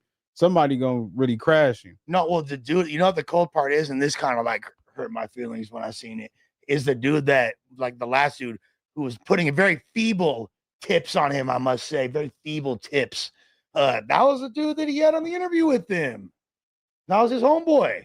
The dude sitting next to him. So once the clock ran out, you like, man, fuck this little nigga. I guess, fool. Like, How old is dude? Brazy's 15. Oh man, he's you ain't 15, got that nigga grown as a we ain't got motherfucker. no motherfucking sympathy for him. He too 15, old. you outside trooping, nigga. Yeah, so yeah. yeah, that's You over outside with. I'm thinking he like 12 or 13. This nigga 15. What But, the okay, fuck? but hold on. 15 in Utah is like 12 for real, right? Nah, 15 in Long Beach, you like more. You outside, You gonna grow nigga. quicker. Yeah, but he said Y'all he gonna said, grow but he quicker. said they out there thugging. Yeah, but come on, bro. I'm just saying, like, there's levels. You feel me? Like, he ain't grow up. Didn't like, he diss your set? Bro, he dissed the whole entire South Side. I fool. know he Like, dissed your set. I mean, that's bigger than that's like the T word. You feel me? That's like dissing the whole card. You feel me? Exactly. Like, you was yeah, supposed to yeah, get off bigger. on his little ass. I should have, fool. I You know what I'm saying? should have punted him, Yeah, split the you supposed to uprights. get off on his little It's ass. good. No, All I that was- nigga really got to do is just say he a character for content, man. And I think a lot of niggas will leave him alone if he act like he not really in the field. Stop dissing niggas. Yeah, I think that Now he already viral moment. If you catch him and put belt the ass on him, you gonna go viral for sure. So it's too late to be talking about, oh, you know, I ain't with that no more. Nah, fuck all that. Nah, Nigga. you You gotta- said all you that in them gotta- interviews. you got to join another gang. The what are they called? The Church of Latter-day Saints. You feel me? The LDS gang. LDS. You feel me? Because he from Utah, right? They deep out there. Ain't no deeper set in Utah than the Mormons. That's you need to crazy. get right and get with John Smith and them. Yeah, he You can feel fit me? right in Normans with is that. diabolical. The Normans. Let's go next. Yeah, yeah. All right, what else gotta we on? fit? What else we on? We don't have too many These more little topics goofies. though. Yeah, it's true. Nah, you the topic today. Shit. Yeah. We politicking today. We politicking. I Yeah, don't you want the no topic. Hey, problems look, with she it. don't never get rowdy when we No, in this okay. motherfucker. Yeah, Jaleese. Because I don't be in here What's going turned on, up. Jaleese? I don't want no problems with the keyway. Oh, okay. No, why would they? Don't do that though. 'Cause Of we can course. get political. Like, come on, let's We politic. can get political. Oh, they Last said we time we gonna got politic. political, they cut the live off. On No, the game. but that's the thing though. It's like it's so different up there. I think that people want to like learn more and About Northern California. just cross-reference game and shit. You feel me? Because like the way Sacktown definitely got some gangbanging What's history. up with your boy? I seen your boy went back down to the county. He got action at appeal or what? Who? Lil Nick. You tuned in. Yeah, he How was you in- know about Lil Nick? Come on, cuz man, 100 shots, cuz I bang his shit. For Stop sure. playing Shout with out me. 100 How shots did you- soul test, cuz free cuz on the Shout set. I out to bang Lil cuz shit. Nick. That's bro for sure. Yeah, he just went back. I think he's trying to appeal it because he went down for a murder that he actually did not commit. Yeah, they said Cuz didn't do it. He did not do it. Chris He Webber. kept- That's the murder that shut down Chris Webber restaurant. Yes. Yeah, he I was got banged for there. that. That's Oh, crazy. you was there? I was there. Oh, so you? I was I like talked to you off 15. camera. Then Yeah, you got yeah, the yeah. scoop. But he wasn't. But he didn't do anything. He just kept his stitch lit. But because Sac PD felt like, okay, but you've been doing things and we ain't been able to grab you. They feel like we can get you on Yeah, something. now we finna grab you. So then the dude that really ended up doing it, he's in jail. He's booked. So don't say I'm working with the federales or nothing. Dude ended up committing a whole nother murder, got grabbed for it, went down for it, and like he's doing life. So I feel like he just should have just off the bat to like. He should have came out. So by why don't now he and just said, own it like, hey, that was me, Exactly, that's what I'm saying. free the homie. That's what everybody's saying. But I think Lil Nick is just finna appeal it. I don't know what he's doing, what he has going on, but he just underwent like neck surgery. He had cancer. Had cancer or some shit like that, right? Damn, Yeah. hey, fuck cancer, and that's dope that he beat that. Shouts to Yeah, bro for that. yeah. So he's back in Sac County right now. Is that right? So is he tapping back in with Mozzie or what's going on with that? Mozzie I mean, supporting him? Mozzie, by default, he has to tap back in with Lil Nick. I mean, without Lil Nick, I don't think it would have been a Lil Tim. Knock, knock. Hi there. I'd love to show you what a K-12 powered school is really like. Step inside. Well, Lil Tim said that. He let him know, like, nah, cuz y'all think I'm the no. This was the nigga. Yeah, that's like, what I'm saying. So I think this was the nigga. Yeah, no, I feel like Mozzie is definitely gonna give him that platform and give him that because without Lil Nick, it wouldn't have been Mozzie. So, I think he's gonna give him that opportunity to, to grow, prosper. Okay, What's free Nick. going on Hopefully he beat that appeal. What's going on in the stars? Lavish D? Yeah. He just reactivated his Instagram with them fake ass dreads. Tell him to take them out, blood. What is going on with them? There's a lot of niggas doing that. Y'all seen Young Buck talking about niggas throwing that shit back you in? seen Young Buck talking about he got the dreads off. He got the braids off. What's that? BMF. Timu? You know when yeah, exactly. You know when Meech first had him. He told us they brought the old me back out. I said they niggas is wild. They done slapped the wig on top of this nigga head. I said Buck. No, Crazy. and shouts to Lav though for shouting out Faux Extra. I thought that was cool. But Lavish D is a troll. But he does have a lot of ism, though. I'll give him that. He knows how to talk. You sound crazy. Did he try to send you? It's crazy. I mean, when you Let's speaking stop to the me, trolling. I'm Stop fucking the with you. I'm trolling. fucking Ain't nobody trying to send me. This nothing. nigga Lush fucking is with wild. you. That buzzball kicking in. Cuz. No, I'm fucking. You know I'm fucking with it. He But can't try to send me. yeah, clearly. So, What? do you I feel will like end his career, his whole rap wannabe career. It won't be none of that. What? politics aside, he makes good music? No, he makes what? Who? Lav is hard. Oh my god, you make Lab he make good diss he songs. make what diss song? He make good diss Where's songs. Waldo? I ain't heard no like song. I'm not Have you ever? Lavish D sucks. Have you ever? Ever That's what? That's a banger. He sucks. No, he got- the best song he dropped was Where's Waldo 2, and that was when he was able to say Mozzie name. Yeah, I mean, look. He sucks. I don't Sorry, think Lavish Lav D. sucks. No pun intended, but you really suck. Blood. Okay. You need to just hang it up flat screen. You need to go ahead and uncrochet them dreads out your head. You know what I'm saying? Uncrochet is Who crazy. Yeah. Who the next little cracking nigga up there? Because from what I was seeing, it was Briss. The Briss get chipped, and it's like I ain't really heard nothing else from nobody up there for real. Well, EBK J-Bo came up. Yeah, he- Now EBK J-Bo's Okay, so he the nigga. he's what? He runs the Y'all count that though, because that's like Stockton. I'm talking about like we from- count. That's us though. That's the valley. Y'all without count that? us, without Sacramento, there would be no EBK. I'm sorry. Like without Sacramento, there would be no EBK. I thought So y'all without didn't count Briss, that. there wouldn't be no EBK. Do you get what I'm saying? Oh. His fans basically like There's definitely influence there for sure. yeah, heavily influenced. Yeah, heavy influence. So you know with Ooh, from Slobby- Briss to Slobby- EBK? Yeah. They don't sound nothing alike. Nah, but like but with the whisper rap, you got to understand. Briss put on EBK Young Jock. Without EBK Young Jock, there wouldn't have been a Slobby. Without Slobby and EBK Young Jock, there wouldn't have been an EBK J-Bo. So, I mean, we just got to give flowers where flowers she is broke due. down the You know family what tree. I'm I was saying? about to say the same thing. Yeah, Yeah, because like- for sure it goes Jock Shloby, then and then EBK Yeah. J-Bo. See, I never heard Slobby. I just hear J-Bo J-Bo shouting him out, but I didn't hear his music. I You heard for sure- Briss. Oh, you got Then I jumped everybody. You have to heard J-Bo. Slow Beat, you just don't know because like he's had multiple viral songs and you're so tapped into hip hop. Okay, Remember maybe that, I like, heard it. What was the one like you love me, And didn't bitch? know. What was You that? no, you love me, baby. You know, you Lex, love me. why are you trolling today? No, it was something like that. I'm not trolling. He is on one. I thought you want to explicit, huh? That's No, you love me, baby. Yeah, you love me, baby. You remember that was like It was a TikTok song. super big song. You on love me, TikTok. baby. You might could you might see, y'all coulda- gotta play it after the show. I don't know. you might. Yeah. I'm not gonna lie. Last thing I heard was like panhandling. That was the last. That was the last thing you heard from Sacramento. I mean, North Yeah, that was the last thing. The panhandling shit. You didn't even hear dance Boogeyman? moves. You hear what? Boogeyman? From who? EBKJ. Of course I heard that. I'm saying Oh, prior yeah. to him. Prior to him, you didn't hear What about- You Love Me, Baby? Yeah, I ain't heard that shit. Or even like Mac J, fucking Shooter Gang Coney. Did you just say like, Mac J and Sugar Gang Coney? I'm just naming. I only heard Mozzie disses from Coney. Good rappers from up there. They're Sugar Gang Coney's a good rapper. I know. I know you don't like Mac J. Like I don't have he's a a problem. really good rapper, bro. I don't have a Like problem. She got beef with them niggas. You know I that. don't I don't have a problem with Mac. You're trolling. On the set, she got smoke with niggas. Trust me, I watch her channel. I know. She that be song, going crazy. That song where I Mac don't have J, a problem with Mac J. but that Mac J song where he's like, I don't smoke weed, but I'll smoke you. Like some of the most punchlines. Why y'all didn't shout out the boy? He dropped the album not too He long from ago. Oakland, that's why. Nah, He Shelly, is not Shelly from Rue. Oakland. The boy is from Oh, Vallejo. Vallejo. He's from Vallejo. That's why. That's talking like about her saying Mac homie. J is from Oakland. Okay, no. Mac J was born in Oakland, to be Okay, fair. but let's But see. yeah, no, he's from Crest-Side. He's from 707, Northside Vallejo. Excuse me. Yes. Why are you looking The boy like is that? What do fire. you want to say? Just No, say it. I'm just saying. say it. I'm just shouting out your peoples, cuz. Shout out to Shelly Rue. He dropped the album. I'm fucking with it. I like some of the tracks on there. Yeah, he slapped. Yeah, some of this shit cool. You listen to him? Yeah, some of this shit Like you cool. got Shelly Rue on the playlist right now. You like, oh my Alexa, That, put on that Shelly Rue with the no, you woo. don't. Name a No, song for right sure. now. For sure. That yeah, what's the one? The I listened to the Yeekees, the Yeekees or something part 2. No, That mixtape. The red one. What the fuck? I believe the him. red cover. Yeah, the red cover. Damn, Yeah. man, let me look it up because I don't got it off the No, top why of my you gotta head. look it up? Most though? of his older shit But I he's fuck in with. your playlist though. Not like just heavy like it used to be back in like Okay. 2017, but I fuck with Shelly Rue I shit. was just curious. I didn't know, you know. Yeah, I fuck with. I know you don't fuck with Cub, but I don't have a problem. Listen, yeah, you why do. I y'all heard you diss Cub. Oh my Hey, Forever East. I fuck with Forever So, East. man, you Okay. have to go to Google for that one. What, Hey, hey, Forever Julisse, East on the what's set. the Sacramento rap Mount Rushmore? Sacramento and Stockton. Sacramento's. No, Sacramento. 916. Mozzie. 4 times. Just Mozzie. No, you're trolling. No, what's what's Not it? Mozzie. Where's Weez Gotti from? You're not from He Sacramento. is from Richmond, but ain't he on paperwork? Yeah. Oh, that damn. He I on didn't know paperwork? that. Oh, So, no, okay. she just saying So, shit. so I ain't I'll say see this.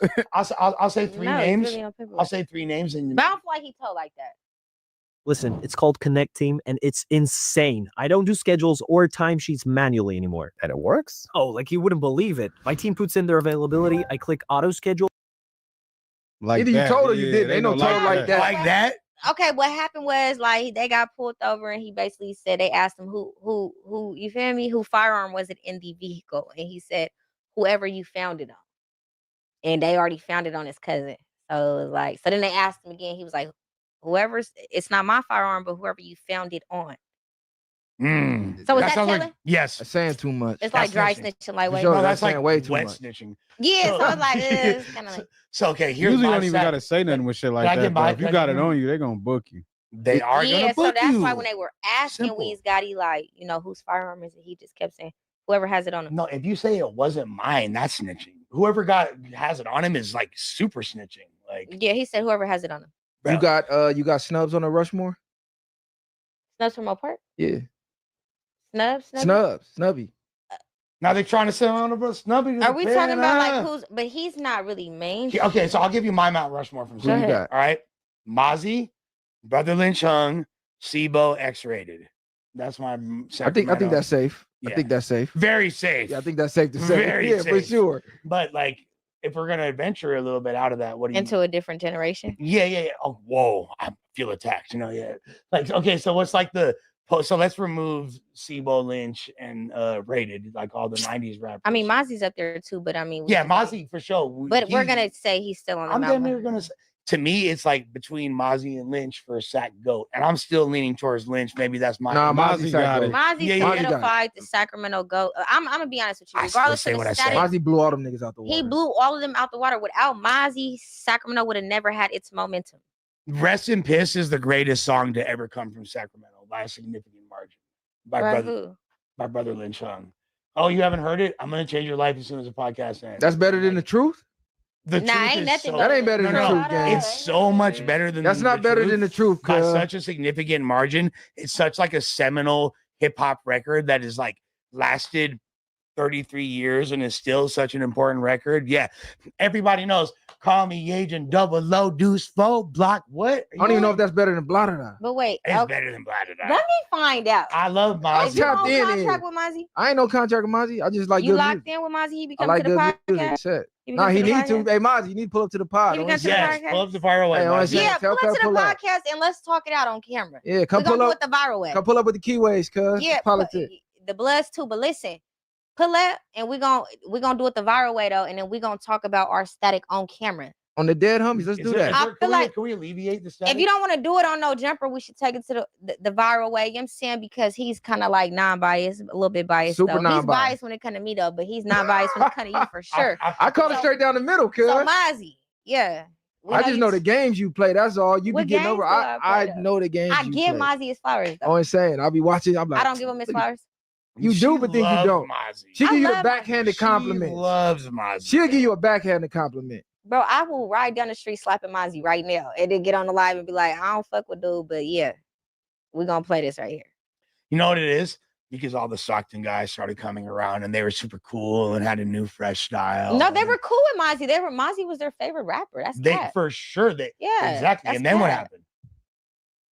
And if the Mozzie tripping, fuck. But that was because Yeah, didn't they slide up there? They slid up there on live, But acting like they why? was at the Because big it park was and a all little- that. there Well, they was was at the big park. there was an old park goof troop that got on the internet. He's not a rapper. He's not hard like that. He ain't got nothing going on. He got on there dissing Slowby, just on GP. J-Bo got out on that. So it's like, he wasn't tripping with Mozzie though. J-Bo would say it to this day. Mozzie was his favorite rapper. That's what he say. I think he still is. So it's crazy because they both have this like overlap of NorCal rappers that got locked up and wound up like acquiring really extensive vocabularies that they use. Like they're both so fucking eloquent, dude. Like, you know what I mean? And do you feel like is kind of regardless of his incarceration, like J-Bo's gonna have like the edge on trajectory for a while on Mozzie, just based on the XXL list? I'm gonna be honest with you. EBK J-Bo surpassed Mozzie for sure. And it's sad to say, but I don't think so. I don't know. In the mainstream? in mainstream, I don't definitely. think so. What mainstream hits Currently do we more got? relevant. Okay, yes, Mozzie has more mainstream features, but EBK J-Bo actually made XXL. EBK J-Bo actually has more. Mozzie like, made XXL, didn't No, he? he did I thought not. he turned it down. No, he never turned Yeah, I it think down. he turned it down. No, he did not turn it Or down. was he in jail? They put his He picture did- on there when he was in jail, didn't they? He J-Bo, they did just- XXL. But they still put his picture up. He I remember said they had a picture when he was in XXL. prison. Oh, he did. He had the fuck XXL He had the freestyle. Yeah, Why? that's what it was. Because they wouldn't put. Come on, like. Yeah, but XXL I bullshit. think but J-Bo- Mozzie is bigger. Mozzie is bigger. I think No, J-Bo has Mozzie the has more momentum seniority. right now because he's cracking right now.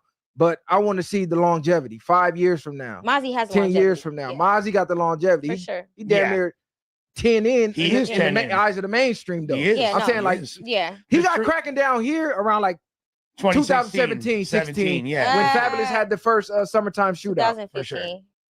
EOE, your agency is scaling like crazy with AI. Okay, so how many clients can your agency handle at once? Well, we have 15 with our team of 3.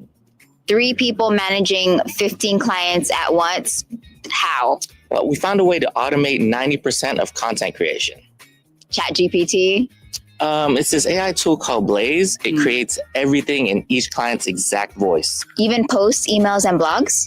Yes, even images, sales pages, everything. It turns one idea into a dozen content pieces. And the client's okay with AI content? That's the best part. It learns their brand voice so perfectly, they can't even tell. So you just schedule it and done? It even schedules it for us automatically. It's the only tool we use in the agency. That sounds like every agency owner's dream. That's because it is. We've canceled about 5 different subscriptions since we got Blaze. Saves us about $300 a month, plus all those hours of work. Blaze AI? Yep, spread the word.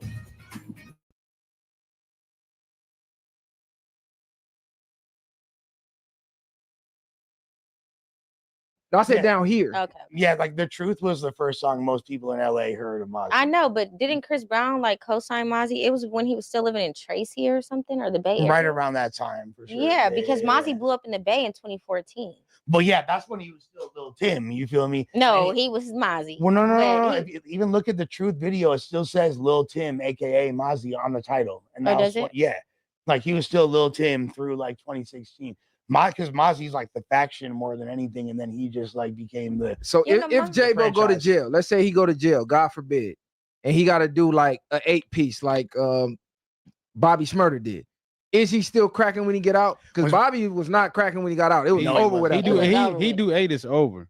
The era of the way he's rapping is going to change. Yeah, for sure. Yeah. But that's what happened to Bobby, because Bobby had all the attention and motion. If he had given us a good record when he came home, it could have been up. We got all this about Bobby, but he could have been a one-hit wonder too. Because the way Bobby he rapped was is a crazy. one-hit wonder. Nah, no, I'm just saying, even without him going to jail, like your dude wasn't that. I'm sorry. He had some good records. even the stuff he was saying in that song, the hook was hot. That song was It was hot, the hat but- throw that really was like, okay. I always thought It was the dance. I thought Rowdy Rebel Yes, was then he had the homies in the back, like pumping it I up. thought Rowdy Rebel was like the good rapper out of them. I always thought he was like a good rapper, and like I didn't ever really I fuck thought with he was Rowdy better like than that. Bobby for sure. It's hard to be from New York and not be a lyrical rapper. To have substance, to have Right, yeah. longevity, and I feel like with EBK J-Bo, if he goes back to his conscious music, I think he might have longevity. And it's so funny because I said the same thing and Adam like shot it down instantly. 'Cause I remember. Yeah, we were both on it. We were like, oh, the new J-Bo look crazy. He back in his like sentimental Drill. bag. Yeah. Now, if he goes back to his sentimental, that's how he built his fan base, was the conscious music. Post-traumatic stress. He got cracking off the drill rap though. If he go back, if he get out after 8 years talking some conscious shit, it's over for good. Depends I ain't on gonna how lie. he do it. Because the youth is what's propelling him for real. That's making the older crowd look like, It's hold the on, who this youth, young though. nigga? It's the kid. That's what I'm saying though. But that's what's propelling him up, even to Yeah. making the older niggas like, damn, cuz making noise over here. He Yeah. get out of some conscious shit. The young niggas like, hold on, cuz we still got the. But the real EBK J-Bo fans knows that he blew up off his conscious music. He He did. just went mainstream off of Boogeyman. And that was a song he didn't even want to drop. That was forced. Yeah, so like the original, like when J-Bo was first going viral on Thizzler and all that, right? Because really, like fools were talking about, like she said, Young Jock and Slow Beat for real. You feel Mhm. me? And then he was talking about like post-traumatic stress. Like he's like actually talking about like deeper hood, but it's not like soft. It ain't no like oh, we need to like all hold hands. It's like Kumbaya, no. yeah, no, it's like no, I just got busted. That shit's fucked up. Da, da, da, da. Like, but he's being very forthright and emotionally intelligent with the way he expressed it. I feel like So who's the young nigga that LA got? there's a lot. I like that kid YNS Flacco. There's a lot of like young gang member Are we rappers. talking about the that new are- generation? Yeah, like the new generation. Like, okay, y'all need to be looking for this. He's next up. There's a lot of fools. Yeah, like in Yeah. comparison to J-Bo. Oh, Because we comparison to had Draco, J-Bo? and ever since Draco, I ain't really seen nobody step in them shoes to be like, oh shit, cause he next up. Cause you a young nigga, so who you in tune with? Yeah, no. Come on, Nathan. Turn the mic on.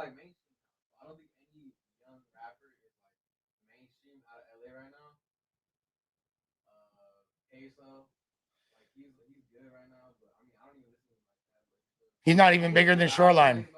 You don't listen to Peso? That's Oh, crazy, Peso. cuz. You already Y'all, finna yeah, go there. No, I ain't even gonna say it. That's crazy. I'm though. not gonna lie, like most of my like Mexican homies Don't in listen to that No, shit, in their huh? early 20s they do. They do? Like yeah, they love Peso. Like yeah, His solo shit or his features? Because everything I see of Peso would be features. no, like I'm On the just- set. There's Yeah, kids. for sure. Nah, No, on the no, same we know that. spectrum. No. On the same spectrum, no. Peso make decent music. But I'm not saying Peso. solo. Solo? The songs I see of Peso going viral is always a feature on it. He got some ones that yeah. Madeline song went crazy. He got some shit. But I think that but you just had to keep it safe. You had to name a Mexican artist. no, it's probably just like what his frame of reference was type shit. He said you don't listen to him though. So who do you listen to that you feel like? That's what I was getting at. Like the young niggas that you listen to, that the youth is tapped into. Not the same level. Just anybody you think could be the next breakout artist. That's it. So it's looking bleak for LA. It's looking ugly. I might got to start rapping because it's I'm ugly. gonna be out honest, here. it's looking ugly for LA. It's a bad I time. love LA though. Free Savi, because Savi, I mean, Savi shit, was that hard. might be the last hope for niggas. Cause Savi hard. I mean, but we're talking about the young generation. Savi a young nigga. Yeah, I was gonna say. Was he like OGZ. 25? Savi a young nigga. Like And he like a 20s, complete. like- He was out of everybody the most, I think, complete artist that was hitting every he pocket. definitely. But okay, and it's so crazy because like.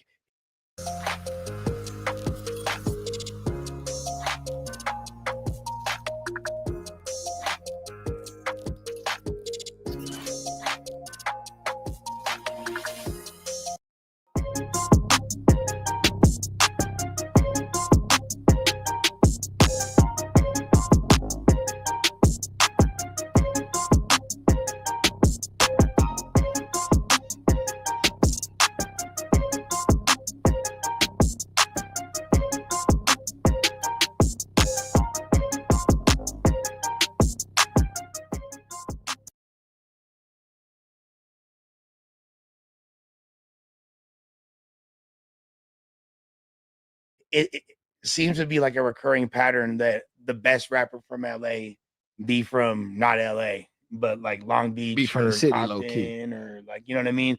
Adjacent cities. Like not to say that Long Beach not LA, but y'all, Long Beach is No, we not yeah, LA. y'all got your own identity. Y'all LA County. Yeah, we not LA. Y'all- I know what you're saying. Yeah. For a geographical. Yeah, yeah, it's like That a is lot of- LA County. No, LA County, but we not LA. Yeah, We got our own police department. We got our own jail. We don't go weird. That's Yeah, like we're saying- Long That's like Y'all saying did- Elk Grove is not. No, do Sacramento. y'all say y'all the Bay? That's like That saying, no. That's like saying Elk Grove is not Sacramento. no, that's like saying Hayward's not San Jose.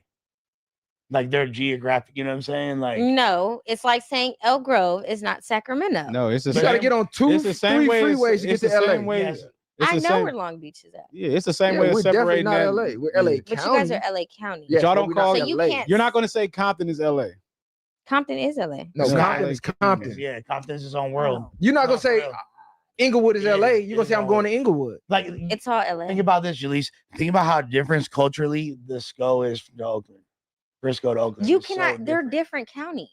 But I mean, it's right. It's a 15-minute drive. It brother. is a 15-minute That's across drive. the bridge. Like, Like, hold up. But there's like the different. thing with worlds. Long know what Beach, you're Compton, saying, and Chris. LA. I know The she thing with Long Beach, Compton, and LA is it's one county. It's still LA. But County. Long Beach got their own jail. Long Beach got a lot of separate things. Everywhere in LA We got- has their We own. got yeah, our mayor. own cities we got in our our mayor. cities. We got our own exactly. mayor. We got Yeah. our own mayor. We got our own cities in our city. We don't. You got Signal Hill. We don't have. You got we don't. Bixby Knolls. We don't have sheriffs. We got LBPD. So Right. then Fucking tell them pig. they need to go ahead and divide them county lines then, because I'm confused on why Long Beach is still a part of LA County and Compton is still a part of LA County. I'm just saying. It's the Yeah. county, not the Geographically city. speaking, We're it's Long LA. Beach City. We're not city of Los Angeles. I mean, it's Hawthorne City, it's Torrance City, it's, For it's sure. Hollywood, Beverly Hills. Santa Beverly Monica. Hills. That's not You a count. valid You count those as LA too. They kind of. It's all LA. Not really though. Like they. You know, here's a crazy thing, but She trolling, cuz. Yeah, like a On the motherfucker. set, she trying to get a rise out of Yeah, niggas. bullshit. No, the She know what the fuck going the on. main point is this: that a lot of the best rappers from LA are not from LA. You Oh, feel for me? sure. No, I get what you're saying. Yeah. Okay, who? Because Dr. Dre, that's Not my from favorite LA. rapper. Not from LA. Kendrick Lamar. Not from Not LA. from LA. Bro, Compton is LA County. I'm not doing this with It's y'all. a different city though. They Snoop Dogg. Not from LA. Long Beach is LA County. Again, not from LA. Like so, here's like the best rappers from LA. You got Draco. You got Nipsey. You feel me? No, Like, you got Cube. guys. But I didn't even know. Really I thought Cube was from Compton when I was seeing yeah, him. straight out of No, Compton. I'm not. Yeah. Crazy motherfucker named Ice Cube. And then we saw him like Ice kind of pushing Cube. that neighborhood line, but he went to high school in the valley. Has went to anyone Taft, from right? LA ever So, actually had the crown of the West? I guess Kendrick Lamar. again, Kendrick not from from Compton. LA. Oh. Like I mean, you. I don't think nobody from the city of Los Angeles ever had the crown of the West.